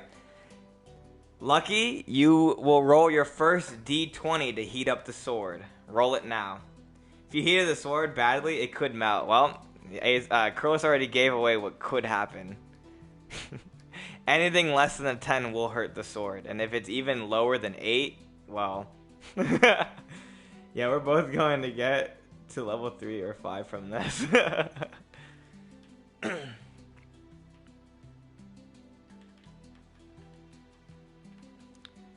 Roll that d20. A 14. He successfully heats up the sword at just the right temperature to keep it hot but not melting. The steel will not melt from this. He boosts his Isabel's attack by a +5 on any strength action.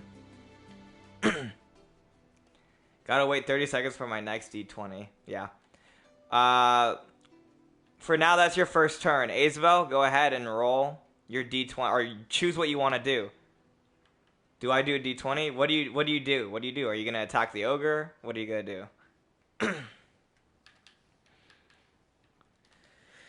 +5 on any attack that hits, I will say, is what he gets. A +5 on any attack that will end up hitting. Want to cut the ogre's stomach. All right, he goes for the stomach. Go ahead. Fire sword. I'm so smart. Any +5, and because he is an ice ogre, it will also do...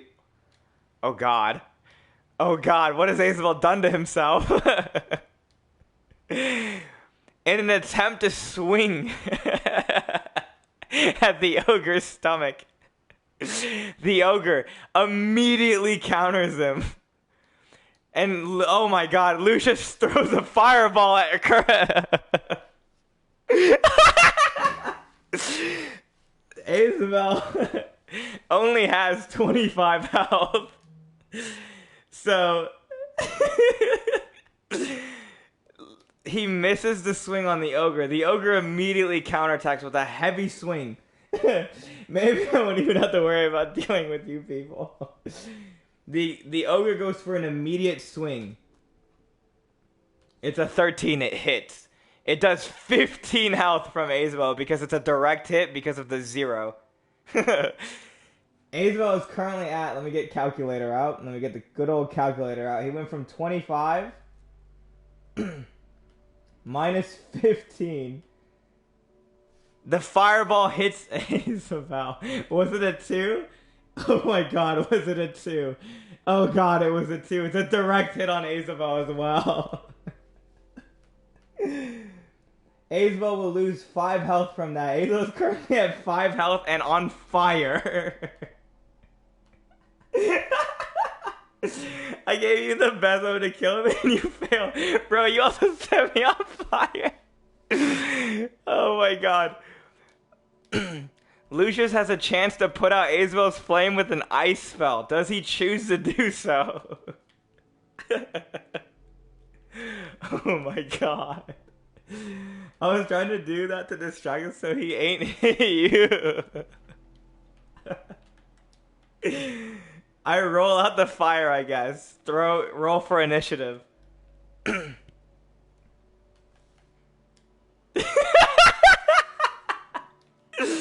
Isabel completely exhausted from being literally burning, falls to the floor. He's passing out. Well, I guess you'll die. He takes 2 burn damage. He's currently at 3.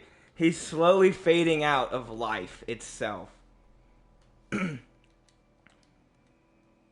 Life itself is slowly fading away as he's losing. He's lost too much blood from the ogre hit.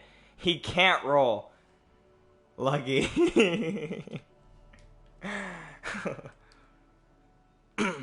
If he doesn't roll, I need you to like combine fire and ice to make water.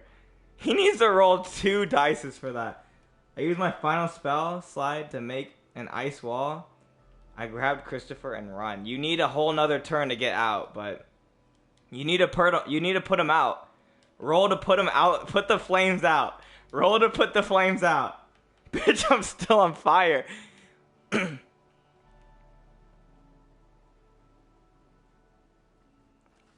He successfully puts Azel out, not before he takes another burn damage. Azel is currently at 1 HP.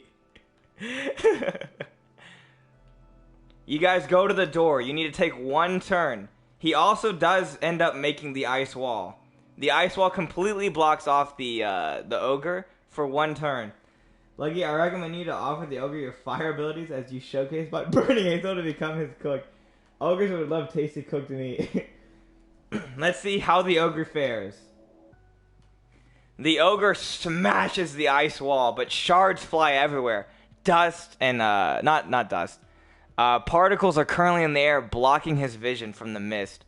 You have one turn. If you don't do this, he's gonna attack. Drink one of my health potions. Azel, go ahead and drink.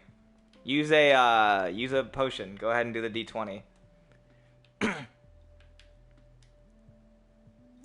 Pull reverse Uno code? No, let's get out. Okay, we run. Alright. Both of you need a roll. Both of you need a roll right now. Oh god, it's a 7? Okay. Wait, Azel, you have to remember you're a survivalist. Any survival actions gives you a +3. Any surviving action gives you a +3. Remember that. It's a 10. Both of you with your combined strength open the barricade and manage to escape barely. Only for it to crumble behind you, trapping the ogre. Trapping the ogre in the room, but you can hear its screams in the distance. What is your choice from here? Do you take any of the other doors?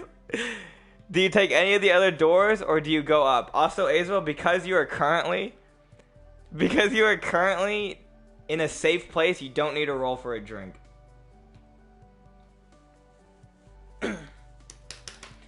Your basic health potion will bring you back to 11 health because it gained you 10.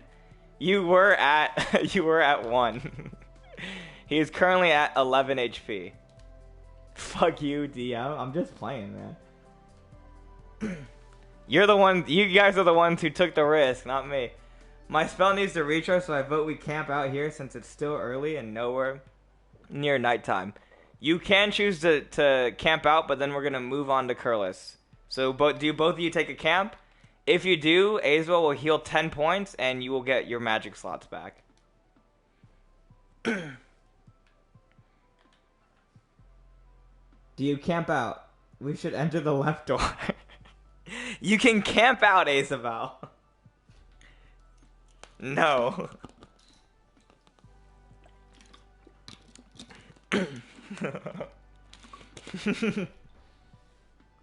I don't care. Azel, roll for charisma.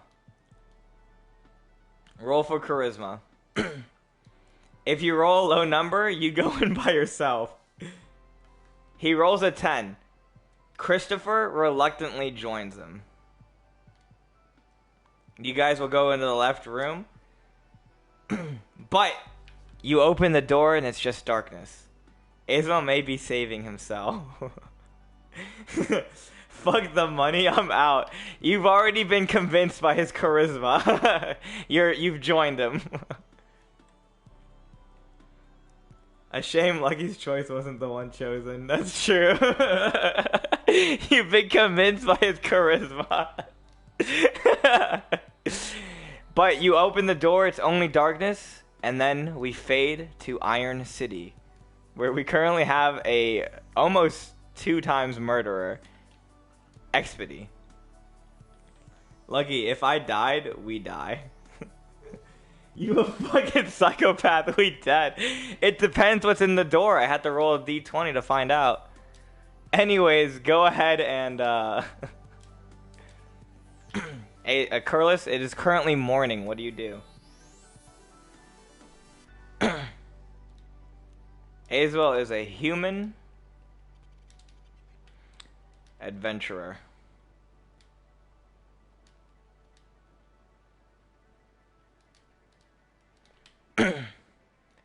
These are his stats. He has his health.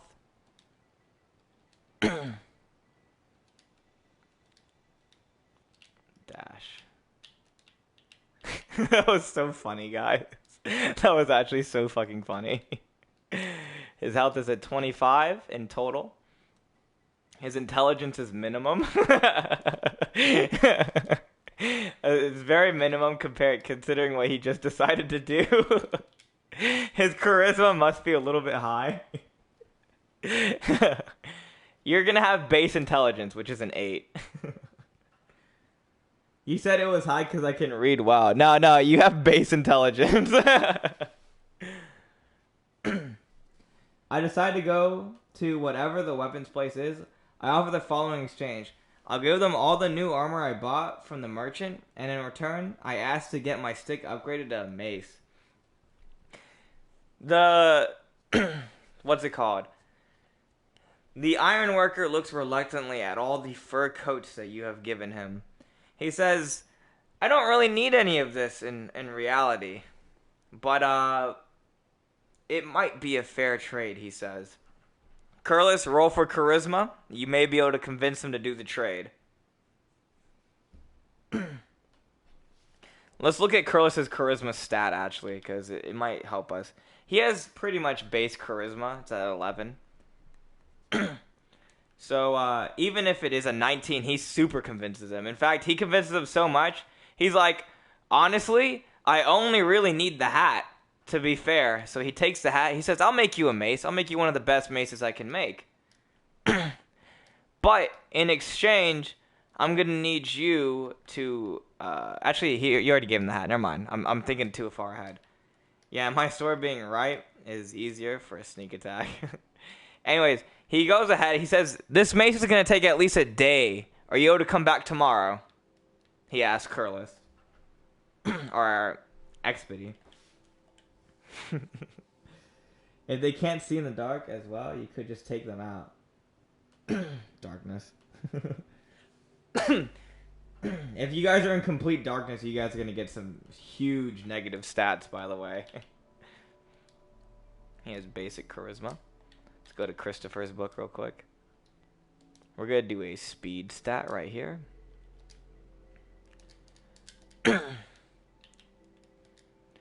Dash. Base speed is also going to be a 9. Crafting, he is a adventurer, so he's going to have a high crafting. No, I'm a night elf. I can see in the dark. I don't believe you are, Lucky. I don't remember you being a high elf or night elf. That was someone else, I believe, but whatever. Base crafting is going to be 8. Azebel's is going to be a 14.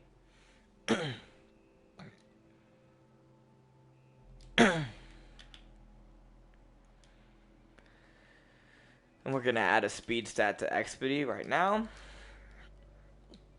Like I said, base speed is going to be an 8, so he's going to have an 8 as well.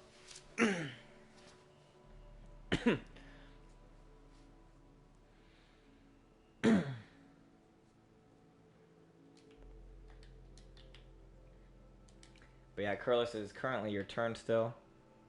Oh, do not sign that, please. Speed is how far you can walk at a turn. Okay. I also consider it a different stat. I was not expecting for it to take the whole day. However, I trust your word are as strong as your skills. As you wish, I shall be back tomorrow for that mace. Insert handshake there. Roll for initiative. I'm joking. Imagine rolling for initiative. Curlis accidentally breaks his hand. No, I'm joking. But anyways, he says he'll make sure. Base is like 25 feet. I'm not gonna even bother with any of that, Lucky. I'm just doing it based off of my ass. Anyway, gonna go with you. Grab his eye. No, that'd be funny. All right, Curlis, you go ahead and leave the weapon shot. You look around. You notice guards are everywhere. They're still looking for whoever murdered that merchant and whoever attempted the murder on another merchant. You can see high elves in the very far towers with their bows and arrows, looking and searching for anyone else. You can go ahead and choose what you do from here. We're going to go ahead and give Azebel a stealth stat real quick. Your base stealth will be 10. I think that's the base stealth. Let me check. Base stealth is 5. Okay, hold up. Never mind. Well, actually, that's because he's a robot. Base stealth is going to be 8 as well. These are all level 1, so I'm going to go ahead and go all the way up here.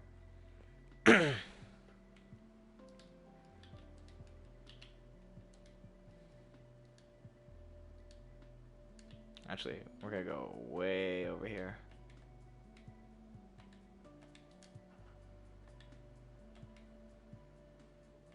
I decided to go to collect more wood. After all, I do still have my axe. That's true, you have an axe.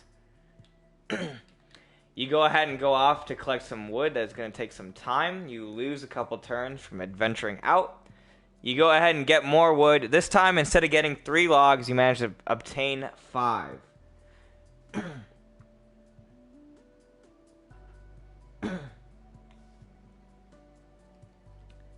What do you choose to do with these logs? Curlist. 1.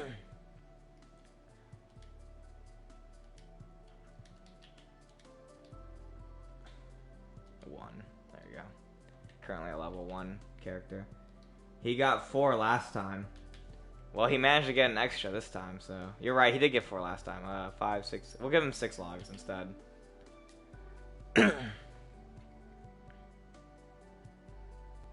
I said take them with me back to Iron City. Alright, you go into Iron City.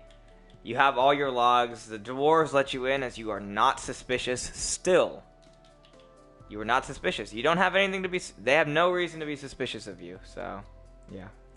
I completely forgot I am also a fucking monster that can throw a dagger through 4 people into a concrete wall. Yeah, that's the other character. By the way, you need to figure out a name for that character.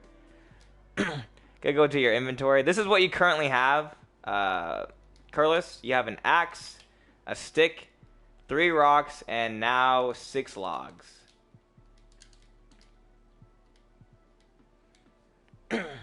And this is to keep track of all your stuff, so, yeah.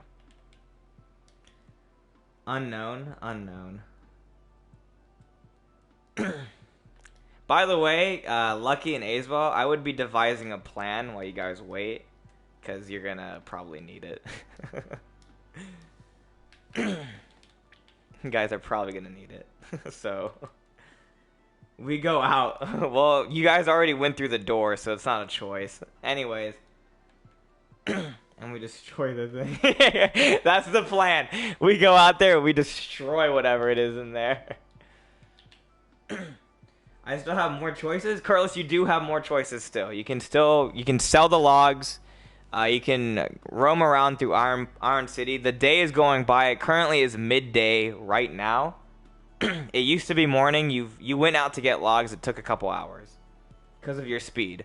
Your speed isn't exactly the greatest feat of yourself. Obviously, your range and health are very, very high. By the way, we need to put range on Christopher. He's going to have an extremely low range.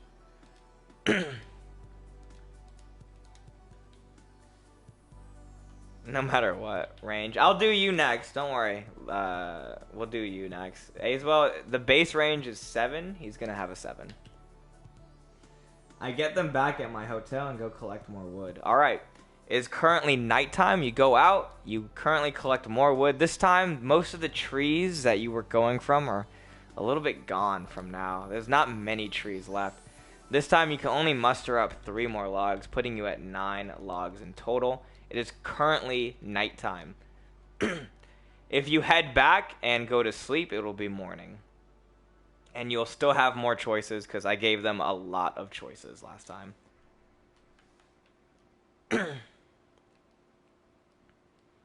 Leave them back. Yeah, you leave them at the hotel. I got you on that. Not for us. Lucius, you literally... Not Lucius, Lucky. You literally had, like... Both of you had, like, 10 turns each. It was a lot of turns. No night for us. Yeah, this is all happening at the same time, you guys. By now, you guys are already in the dungeon. I decided to go to sleep. Alright, you go to sleep. It's morning. This is the morning of when they go off on the adventure for the... I'm trying to think. I can't believe I'm choking. When they go off on the adventure for the cave, it's currently morning. You go ahead and you wake up. You decide to go to the weaponsmith. The weaponsmith will hand you a mace. You look at what used to be your old rickety stick, and you're just simply amazed by the craft that he has made. It is a mace, and it is a goddamn good mace. He took out your old wood. Not yet? Oh, goddamn. All right. Never mind. Mace. We'll go ahead and we'll put that in equipment. Hold up. First, I want to go sell the logs. All right, you go to sell the logs. You notice there are not many merchants out anymore. They're only giving 1 gold per log these days because of recent events.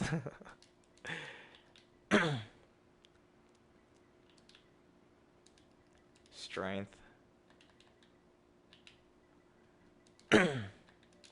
This is going to be a +6 in strength.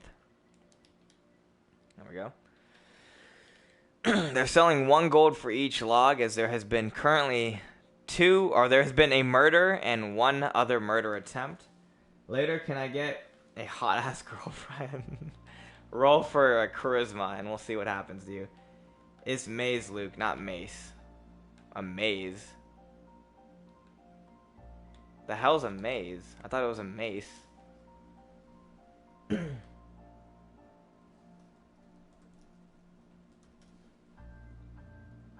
Ah, maze. Got you. But that's a mace. It's supposed to be a mace, is it not? D20. Fuck me, ugly. Yeah, sorry, you're ugly. It's a known fact now that you're ugly. Let's go to here. Let's go ahead and get a charisma. We have been proven that Azazel has a high charisma stat, so let's go look at the base. Sorry if I sound piggy, that is how I remember. Thanks to Dark Soul, true. So, it's a mace. A mace is the bad boy. I know what you're talking about, though. It's the club with the iron part on it. Anyways, charisma. His is a 12, so Azazel's is probably like a 16.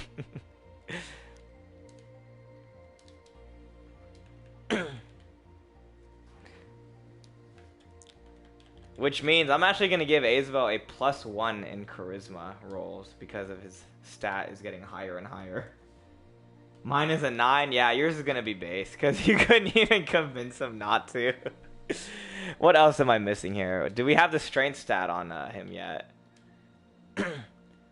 Anyways, Curlis, do you sell your logs for 1 gold each, or do you wait for the population to calm down?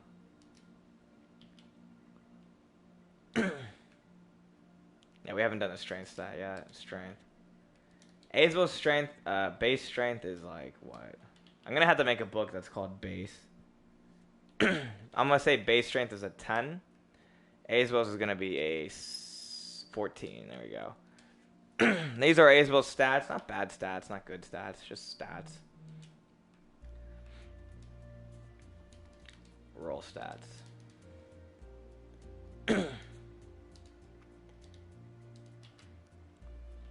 He gets a +3 in survival.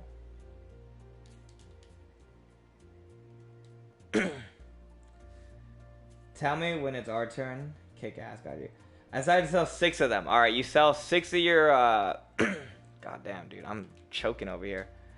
6 of your logs for 6 gold. I don't know how much gold you had. If you could remind me. You had 24. That means you have 10 gold. 10 gold currently. And 6 of your logs, you got 3. Gamble. Oh, damn. Nice gamble.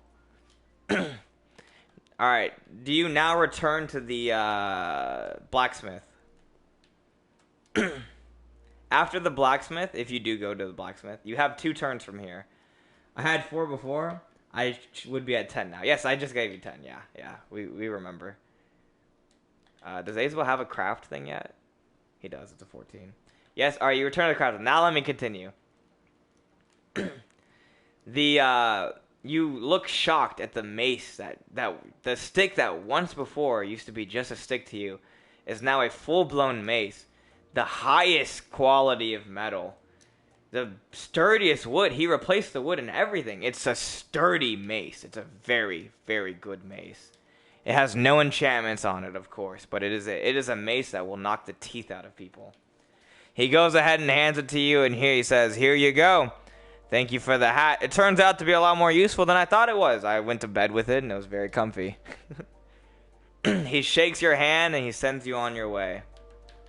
Curlis, you have 1 turn left. What do you decide to do?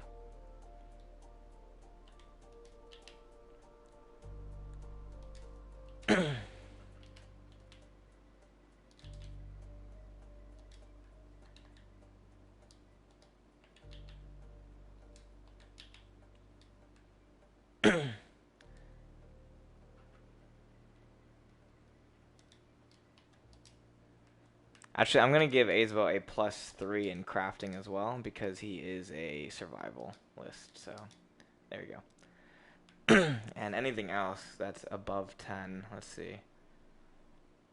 Charisma, he's also going to get a +1 in charisma. Or +2 in charisma rolls.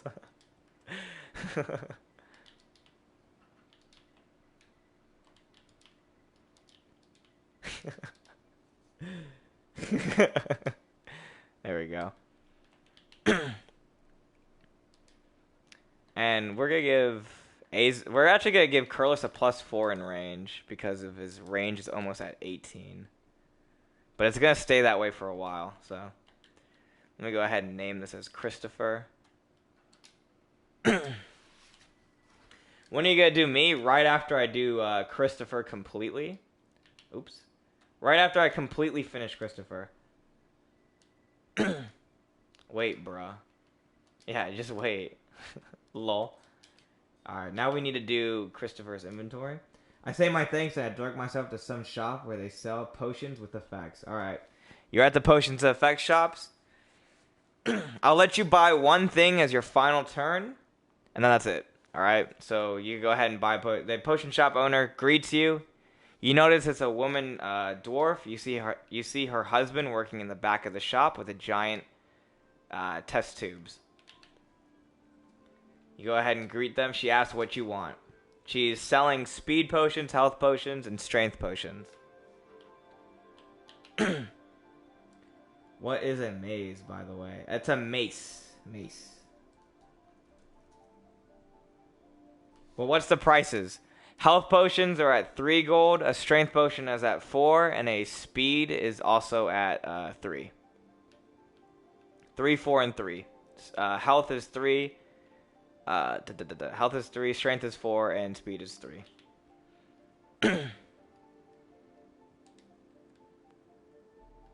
No stealth? Sad indeed. Yeah, they're not very advanced in stuff like that. They're advanced in weapons. Let's go to inventory here. What is Azebel's current inventory? What do we have in here? Well, we have 1 more potion. He had 2. He now only has 1. How much gold do you have, Azebel, currently? If you remember. If you don't remember, I'm only giving you 10, so. Torch, food, right, you have a torch. 3 steaks.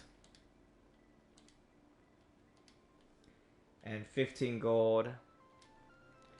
And the flint and steel is going to be included as a flint and steel. And we'll give you a tent as well. I'll take 1 of speed and 1 of health. Can I also ask them a question? You could go ahead and ask them a question, but that's your last turn, okay? Then there's no more. So, Curlis currently spent... health was 3, and speed was also 3, so he has spent 6 gold. He's currently at 4. I got 25 gold, I think. Lucky Devil, you do have like 25 gold, because the guy gave you like 25. He gave you 20, actually. He gave you 19. Actually, you did... Yeah. He gave you 10 gold. No, he gave you 20 gold when you only had 3. You have 23 gold. I remember that. They ask what your question is. They ask what kind of question you have right now. And this is equipment.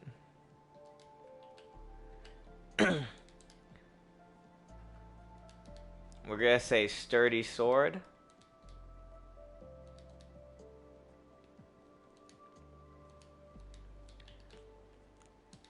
+2. Azel, do you know what kind of equipment you have? I think that's it. You don't have, like... We're gonna have basic armor. We're gonna have leather armor, actually. Leather armor.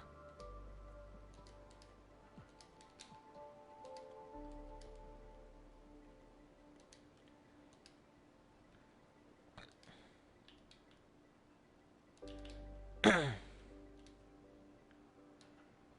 we go. Someone ran me over in Fortnite. I'm so triggered. Let me see if that lines up with Curlis's. Yes, it does. Also, for some reason, his G is all fucked up. There we go. Oh, it's because I went like that. Yeah. There we go. Expedy. We're going to go ahead and put Expedy. Oh, wait. We can put what kind of potions he has now in his inventory. Potion.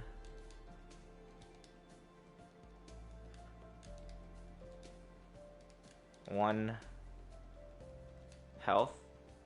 Are we doing personal traits on there? At some point, yes. Right now, one health potion. At some point, we will do that, but as of right now, I'm trying to be quick because I'm trying to keep up with you guys. One speed potion.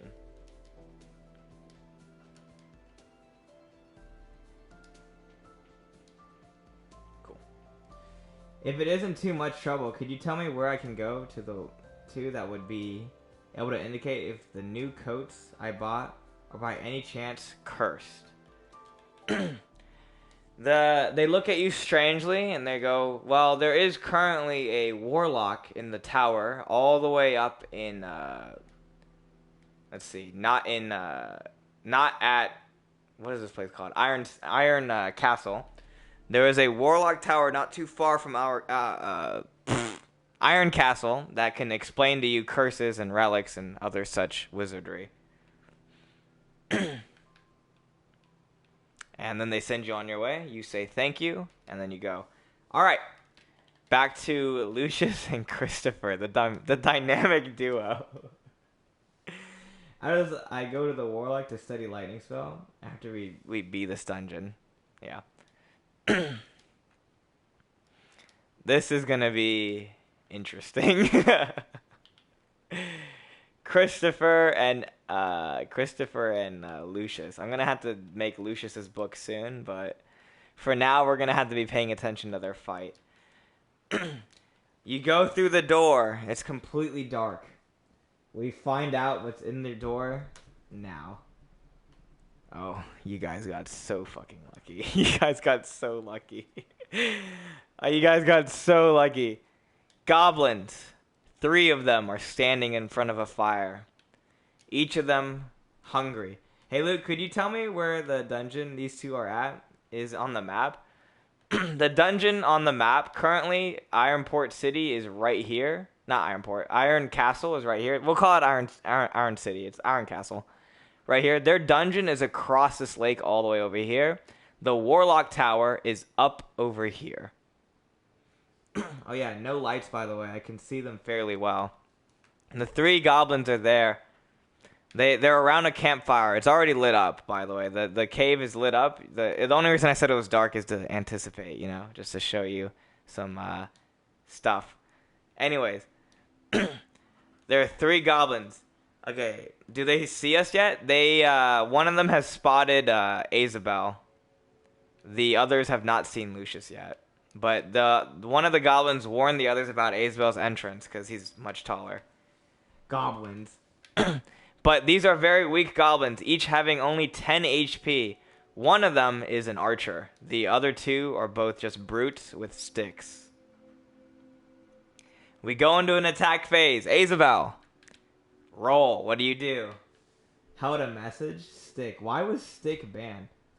I decapitate the one that saw me. Quite interesting. Okay, since they know where he is, A's will go first. After you distract them, I'll use a sneak attack. What? Stick? I don't know why stick was banned. That's quite interesting. Anyways, A's will goes in to decapitate one. D20. It's a... Before we destroy Isabel, let's go ahead and look at his stats real quick. It's always looking at me. He has a strength stat of about 14. I didn't ban whoever says stick, by the way. Yeah, it's just auto mod being whack. Azrael gets a +1 in all strength because his strength is above 10. I'm going to be doing that with everyone. Anyone with strength above 10 will get a +1, and from there it keeps going up and up. But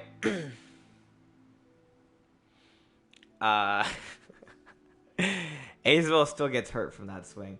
I freeze his hand to stop him from killing himself. Lucius, it's your choice. It's your choice if you want to do that. He's going to slice his leg. It's going to be a waste of a spell.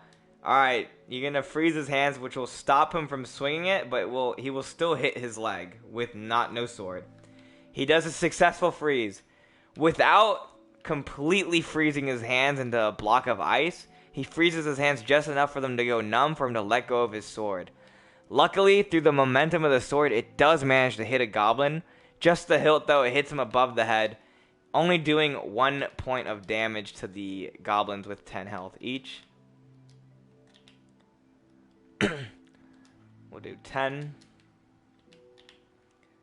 9. Azrael does hit his shin with his fist, causing 1 point of damage to be lost. Instead of the 15 that would have happened from his health. By the way, because Azrael did rest, he is currently at 22 health. And Lucius is currently at... I think I wanted to make his health 15. There you go.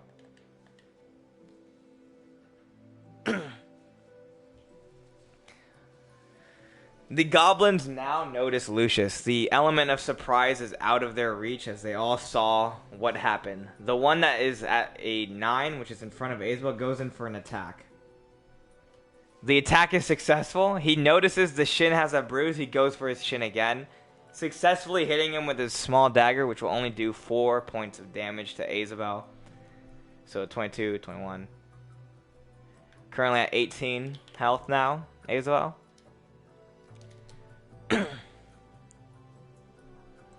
The next goblin. Okay, they obviously see me, so I shoot a fireball near the floor near them, and they use it as a smoke for my attack. Let me go ahead and roll d20s for both of the other goblins. I think I need to wait, don't I, for 30 seconds? Yeah, I do. No, I don't. Alright, one goblin goes in. One of them gets hit by the smoke. That's the one with the 7. Barely hits him, but he's going to take 3 points of damage, which will put him at 7. The other one does not get hit by it and can still see you. But one of them cannot see you. The other two cannot see you at all, but one of them does see you. Azrael, go ahead and go in for your next attack.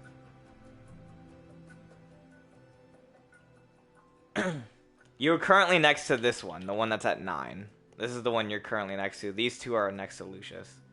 The stream lagged for me. Is their plan working? Curlis, as of right now, kind of. I slashed the one at 9. Alright, go for the d20.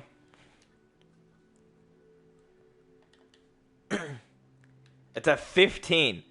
With the 15, you get the +2 of the sturdy sword, and your 14 strength will instantly decapitate this goblin. The goblin is dead.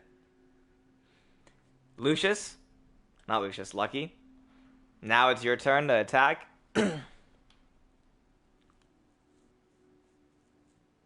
I use a sword, hit, no spell, need to save it. Yeah. Alright, you use a sword, go ahead and go for the d20. You roll a 19. Your sword hits successfully, straight into the eye of the with number 10. You currently blinded it, and it's at 1 HP.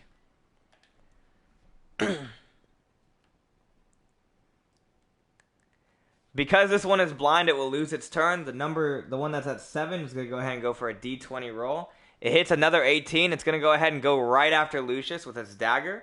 He does successfully hit Lucius right in the hand, causing some bleeding, but only putting you down by 4 points, putting you at 11. Azebot is now your attack once again.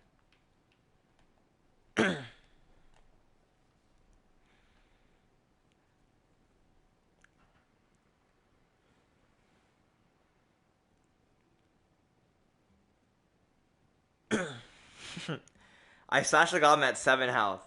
Go for a d20. And 18. Another successful decapitation. Little piece of poop. Next turn, ice sickle straight to the heart. Another successful decapitation. There's no way it survives the slash. It's a +2 on top of it. An instant decapitation. Azrael has leveled up to level 2. All of his stats will get a +1. Every level up, you get a +1, by the way.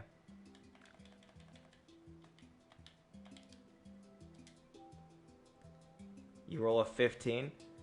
All right, and he instantly he throws a piece of ice straight through this goblin's heart. Dies. Christopher also will not Christopher. Your character will also level up to level 2, but give me a second to do a +1. We're not going to change his base stats because we need the base stats to stay the same.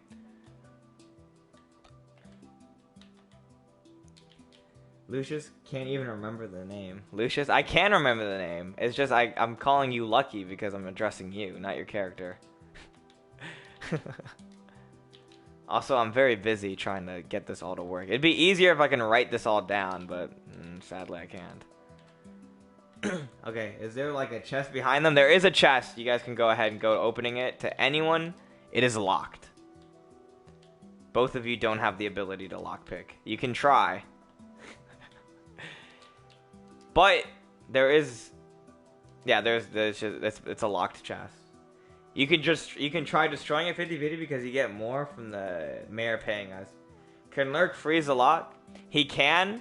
But any damage to the chest, if unsuccessful, will damage the item inside.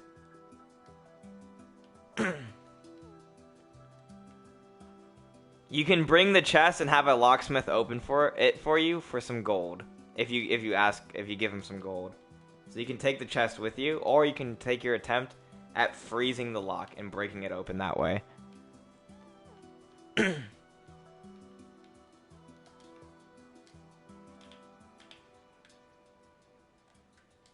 We're gonna actually have it this way. Hold up.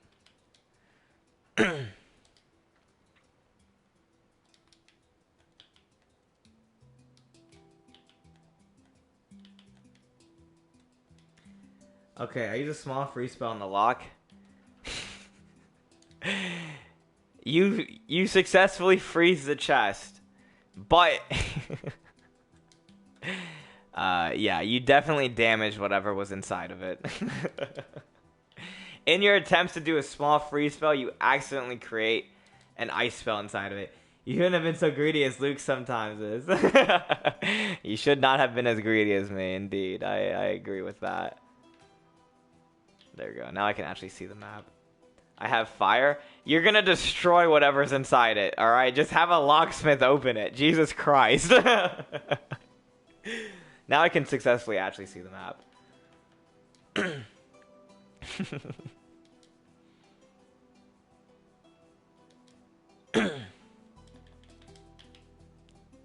Anyways, let's go ahead and make what's his face's stats now. Lucius.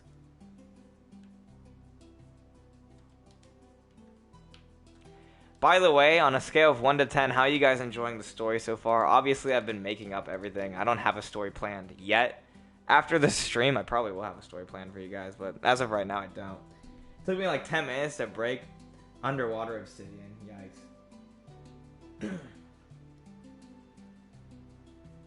What up?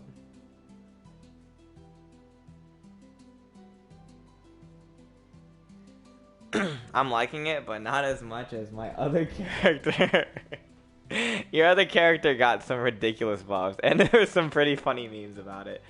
But this is this one's the most normal one we've had so far. Definitely the most normal one we've had, so thank God. This one is named Lucius. Let's go ahead and look up to see what his name was again. Lucius. The owner of this character is Lucky. Devil. We're gonna say a night elf. We'll do an age of 15. Night elf. Age 15.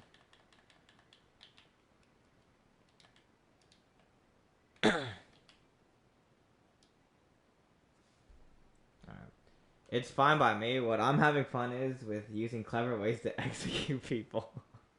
Mage and adventurer. Yeah. Mage. New adventurer. I'm going to put in new adventurer. As you're not a true adventurer yet. As this is your first adventure. We're going to go ahead and get your level is level 2 now technically. So that's cool.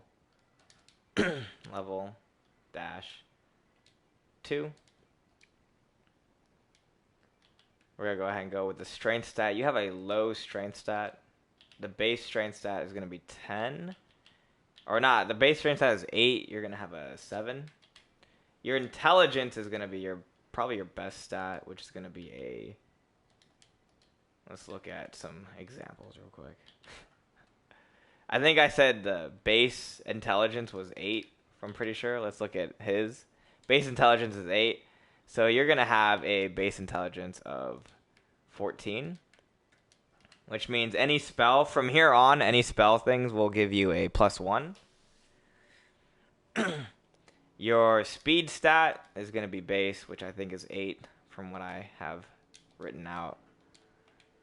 Anyways, what do you guys decide to do with the chest? I completely forgot. Do you guys decide to take it? Yeah, I'm gonna make the plays, but once I learn lining, we're gonna to be one incredible team, Christopher. I say he says to Christopher, saying that he's gonna be the ringleader of their entire form. Christopher, what do you respond with? Do you guys exit the dungeon? Lol.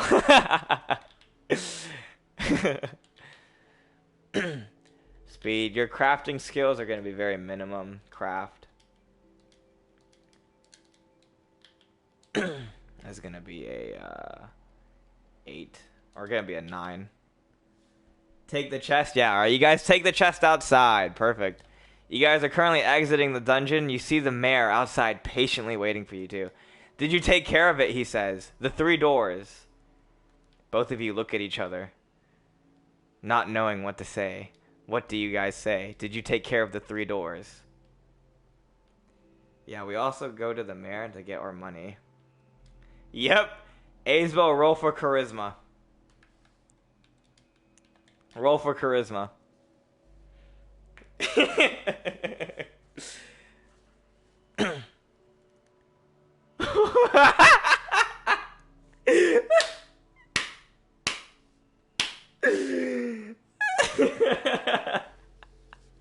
I passed.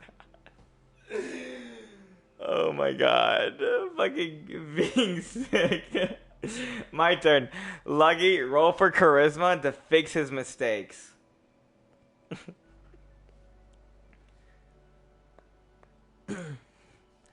Combining together, you barely convinced the mayor. Both of you barely convincing the mayor that you were able to do it. Reluctant at first, he says, "All right, those doors were bound to break any day now. We could have all been killed." Thank you. My charisma was way better. Makes sense. Because he tells you this, he gives you the money. 70 gold, as promised. Thank you for taking care of the doors for me. We can all now rest easy, knowing that the doors are gone. You both take the money. This is where you split the money. Aesbo gets to split it however he wants, as he is the leader of the party. Since he's already made an agreement, if he gives any less than the agreement, then we will have to do a strength test on the both of you. Anyways. Your charisma's pretty base charisma. I'm going to give you 9.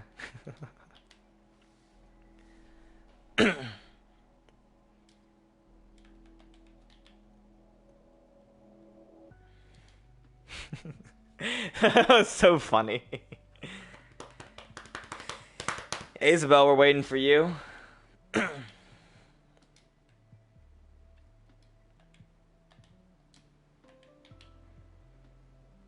Sorry, I'm back. We're waiting for you to do a charisma thing.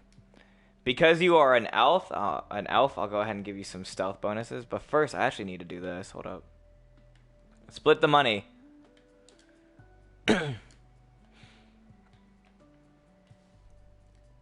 Why the D20? Oh, no need for the D20. I'm asking you how you split the money. Do you do it based on the agreement, or do you take more?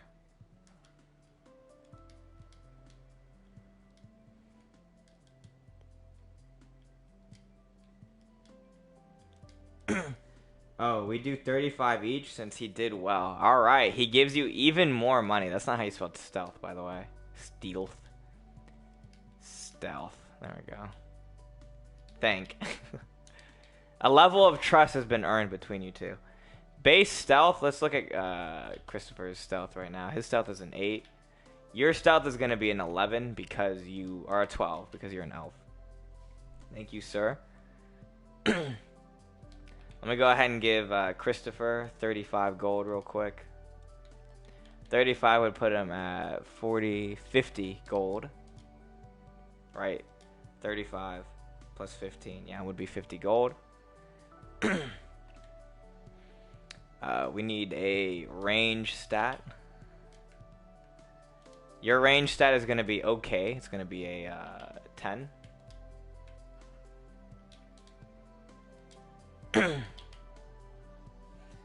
Mayor just got gymmed. Imagine the look on his face when they break free. Lol. Plus 35. Yeah. Range is 10. What have I not added?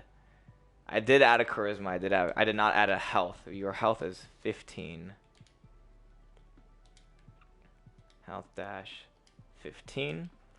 You guys return. Where you guys go? Do you split off together, or do you both return to the city together as a team? This is your choice. Do you go together as a group from here on, or do you split off? I'm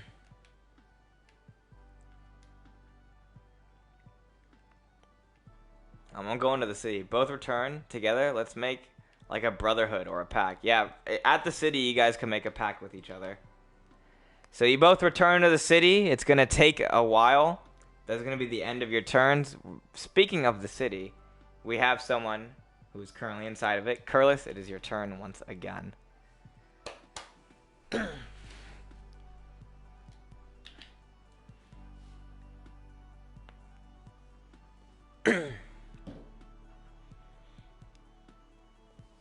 Health, speed, strength, charisma. Let's go ahead and look at Curlis's thing again. Curlis, what do you choose to do? It is currently, I believe, nighttime by the time you got done talking to the person.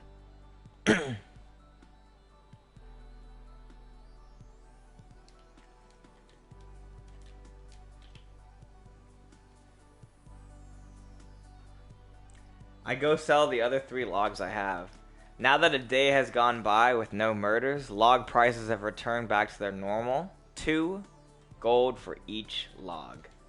You go ahead and sell them. Someone graciously buys your logs off of you, so you no longer have 3 logs. So let's see, 2, 4, 6.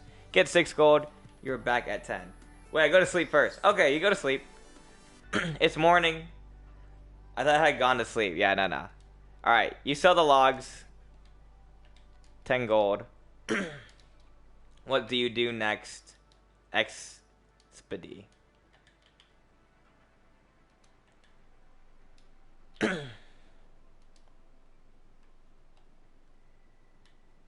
We'll go ahead and do the +1 to all stats real quick. Because he has entered level 2. You know what? From here, I'm just going to do a... no. It looks better this way. Trust me. +1.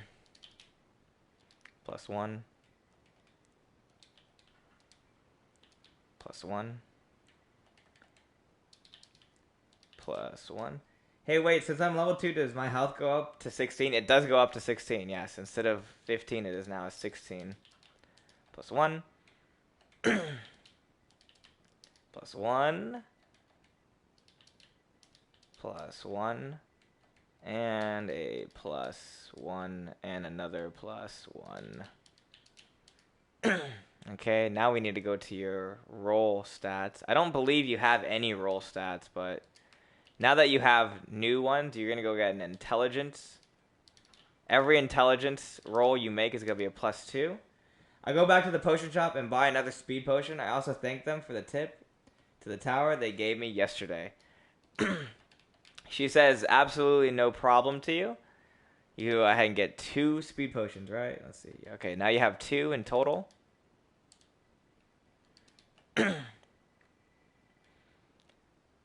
2 in total, and you have 3 less gold now, so you're going to be at 6. Do you head towards the tower? This speed potion is going to give you a +5 in all speed for a limited amount of turns, and this will give you a +10 in health. Okay, let's go back to this person. Intelligence. Every roll for intelligence is a +2. Your craft, you'll get a no craft stealth. In stealth, you will get a +2 as well. +2 in all stealth actions. And you'll get a +1 in all ranged. That's just +1, Luke. Range. There we go. That's not how you do it, Luke. +1. Next is your inventory. So once I go to level 5, I get another spell slot, right? Yes, you do get another spell slot. In fact, we probably should make a spell list on you specifically, but hold up. This is going to be equipment. This is going to be the spells. Hold up. Spells. Wait, I had used 6 coins yesterday, leaving me at 4 again. Then I got 10 coins from my logs, which left me at 14. You got... No. Yesterday, logs were selling for 1 coin, if you remember, because of the murder crisis. Yesterday, logs were selling for 1 coin each because of the murder crisis. You sold 6 logs, giving you back to 10, and then you just lost 3 coins. Oh, wait, you're right. Hold up. Something's wrong here. Wait, you're right. Hold up. Something's wrong. The math is wrong. Just give me a second. You were at 10 coins yesterday. You sold your logs for 2 each. 2, 4, 6. You'd be at 16. You buy the potion, you'll be at 13 gold. Alright, there you go. How do I have 7 coins now instead of 11 when I buy a 3 coin potion, Luke? I got some of the math wrong. I think I didn't update your gold count. My bad. You'd be at 13 gold right now, I believe. Because you had 10 gold, just sold the logs, 2 each, 3 of them, 2, 4, 6, put you at 16 gold. You buy a potion, which will put you at 13 gold. Yeah, there you go. Alright, we're back on track. Back on track. And let's go ahead and put a spells thing here.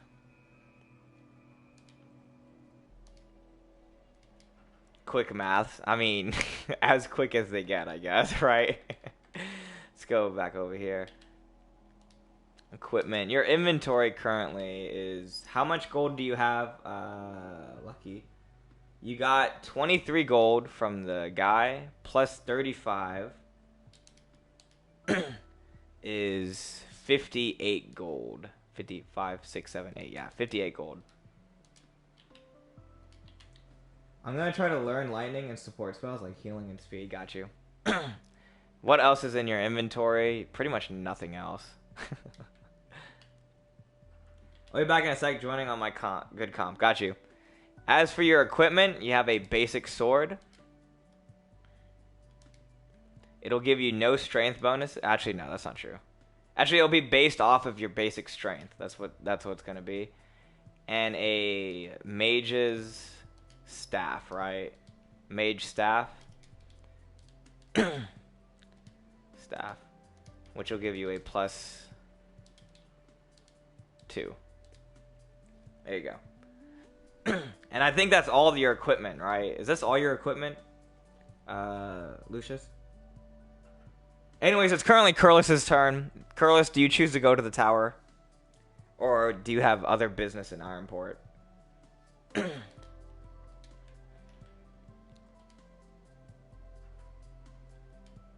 I bought a pack with a sandwich. Oh, yeah, you have sandwiches too. Spells, slots. You currently have 2.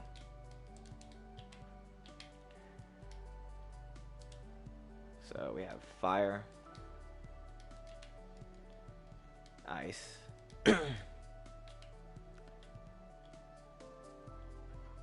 Let's go up here. We have attack spells.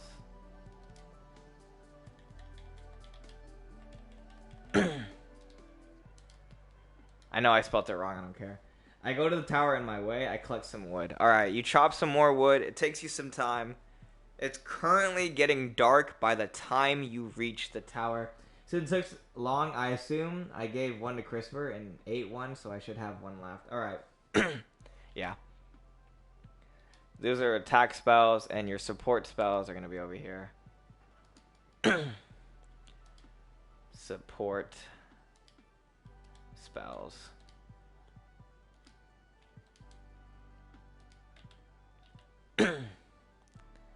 Light. This is going to be a... Hold up. Level 1.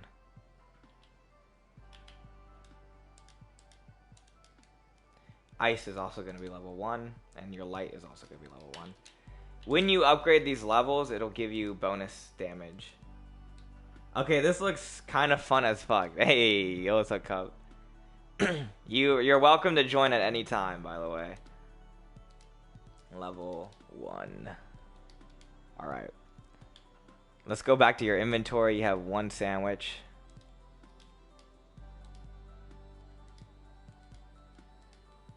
And backpack. We'll just... How about now? I mean, he's probably going to be lost. Yeah, you might be a little lost, so... Who knows? Christopher, let's go ahead and go to spells. Spells. We go to spells, slots. He's going to have 0. So that means he has 0 spells as well. And I believe Curlis actually has enough intelligence, right? To have a single spell slot right now.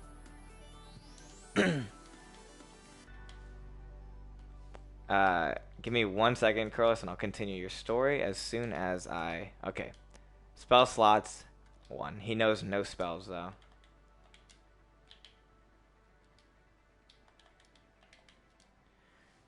Yeah, but it's going to be using the magic he has as a golem, so a rock spell.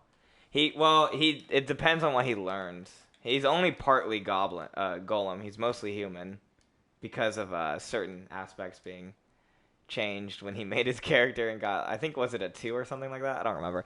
Anyways, Curlis appearing at the, if anyone needs to know where we are, by the way, we are currently located right up here on the map. Curlis walking up to the tower, cold as can be, but luckily he has those cloths. I guess he's not wearing those cloths, so he might be shivering. He knocks at the tower door. Give me 1 second. Let me give you guys some realistics.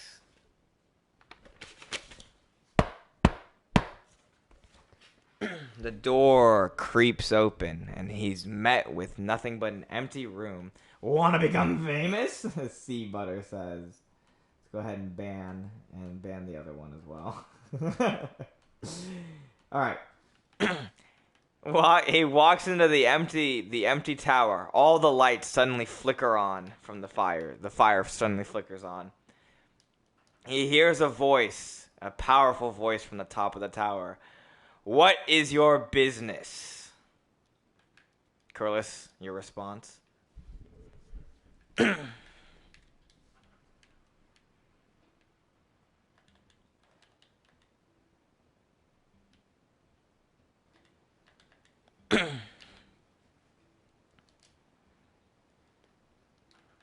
Let's go ahead and get Lucius's book here. My internet about to shut off. Might not talk for a minute. Got you. You won't miss too much, I don't think. Let's get Lucius right here.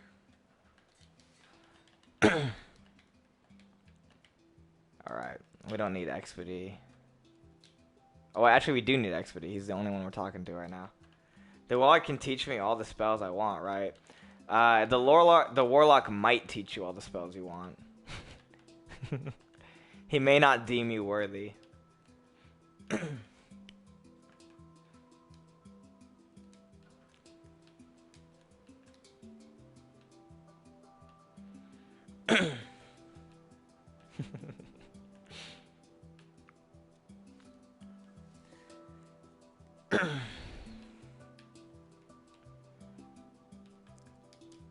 My little DM home. I like this place. Earth to Curlis, are you there? I'm gonna get up and get a drink real quick.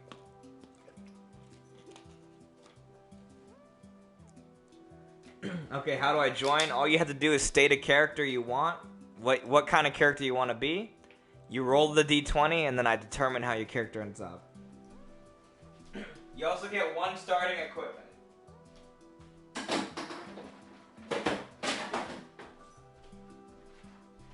Nothing too OP. Are these lizard people? They can be a lizard person. I do not wish to bother you any more than I already had, so I'll make this to the point. Are these coats I brought in any way cursed? All of a sudden, all the coats, the clothing, just whooshes straight up the tower. Super. Almost light speed. Expedy, actually, hold up. Yeah, Expedy blinks and the clothes are just gone. He notices a floating man all the way at the top, lowering himself, looking at the clothes spinning around him. There is no curse on these clothings, only a warm spell. He lets the clothes float all the way back down. For a second you had me excited about a curse. I haven't seen one in years, he says to him, smiling with a crooked smile. He hands the clothes back to Expedy. Expedy, your response?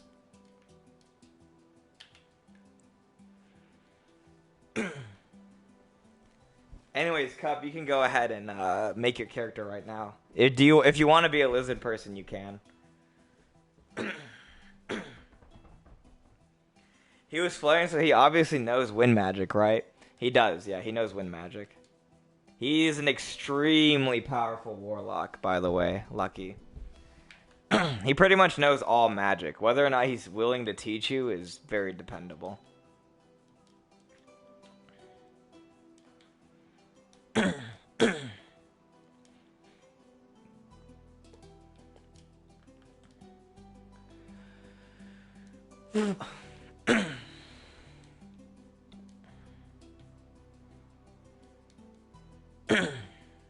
Oh, I didn't even get my drink. Give me a second.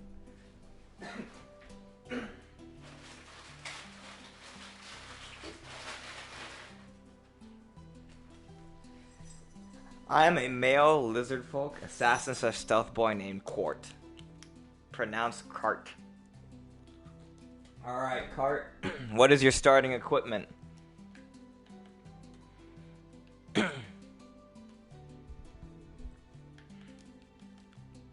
Krat, maybe actually. Krat. Well, before I go, I should let you inspect my peculiar head. It is cursed, and is at least I can do for answering my questions. A crooked grin goes across his face. He looks. Yes, I thought I sensed something strange about you. Your head mysteriously coming out of your body. It's very clear that you are not from this world, he says as he looks at his head. Where did you get this curse, he says as your head floats, following him as he goes through his corridor of books.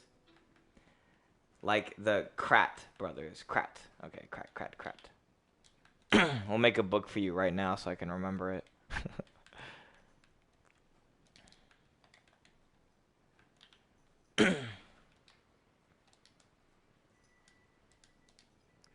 Let's see here. Sorry, give me 1 second, Curlis. I'm trying to make this character. Crat. Actually, it's Q. It's QR rat. So Q. Okay. Spelled with a 1. Yeah, sorry, my bad. Curlis not really knowing where this curse came from, as most are. Sorry, not Curlis. Expedy not even knowing where this curse came from, as most of his memories have been blocked from that moment. The ancient warlock looks at him and he says, you probably have no recollection of such an event. I can tell you it is a very powerful curse. One that is technically keeping you alive as we speak. Luckily, your curse has pretty much given you no functions in your head, yet all the brain power that you could have acquired. It's like you have a head, but it's not really there. In fact, the one that is floating above me, you can see through as I'm talking. It might be your weakest and greatest strength about you, as he slowly floats the head back down to Expedy. Okay, so the official D&D name for lizard is kobold. Got you. What is your response, Expedy? Anyways, Cat, go ahead and roll a d20. And we'll see how your assassin lizard ends up becoming. Whether or not he's great or not actually an assassin lizard. He got... Oh, God. Well, you just call him Cat. Sorry, my bad, Cat Cup. Well, you're definitely a lizard. A clumsy one, though. In an attempt to become an assassin at a young age, sadly, you just simply didn't have left and right footing. You trip and fall wherever you stumble. You may and may not ever become an assassin in your life, but you will train to become one eventually. So you do have a dagger with you. Let's go ahead and make your stats.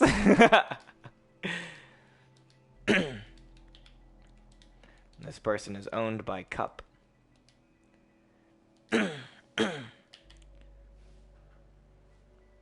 He is a lizard. Make his stats and then let me go. Make his stats and let me go. Well, we're still on Curlist currently. He's a lizard. Kobold. I don't care. You're a lizard. Kobold. Who cares?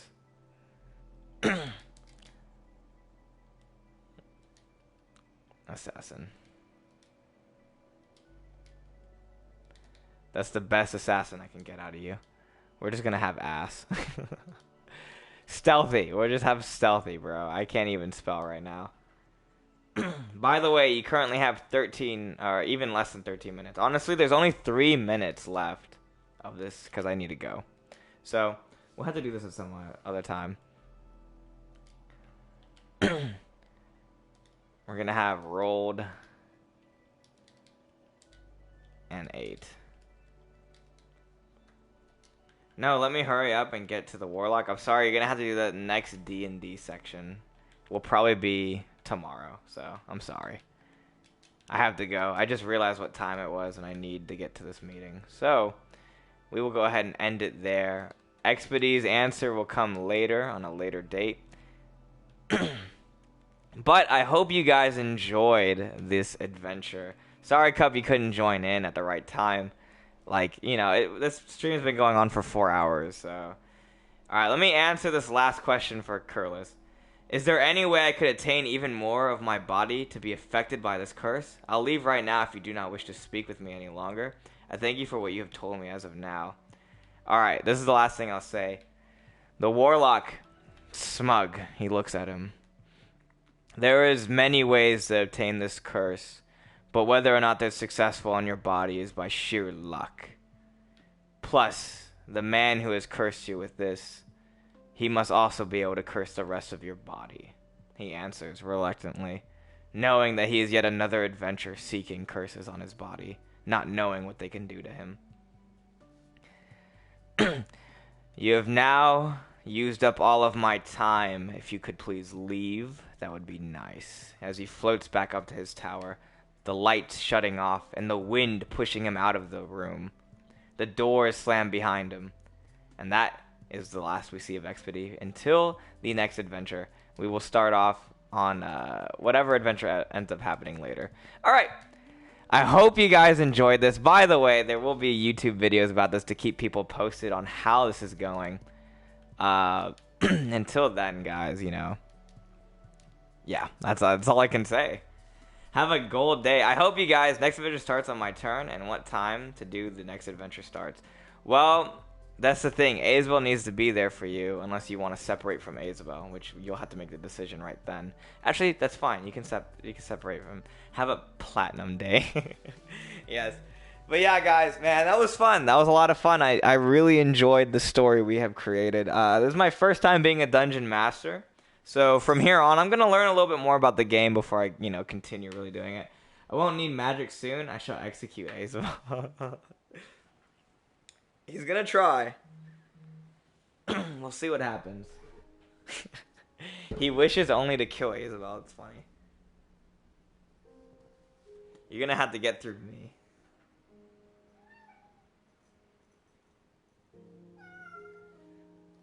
Anyways, I'll see you guys on the flip side. Tomorrow we're going to be doing some Cold War and probably some more D&D if you guys are really into it. But until then, I'll have some time tonight. I'm going to probably work on the world and your stats. Cup, I'll work on your statistics later, probably tonight. I'm going to work on a lot of other features in this game. But yeah, I hope you guys enjoyed. Please let me know what you think about my skills as a D&D. I'm hoping I'm skilled enough. I'm hoping I'm skilled enough to give you guys enough entertainment. And yeah. Lucky, you will not be able to stop me. You did not see me once. It will happen again. Anyways, have a gold or platinum night. And I will see you all in the next time.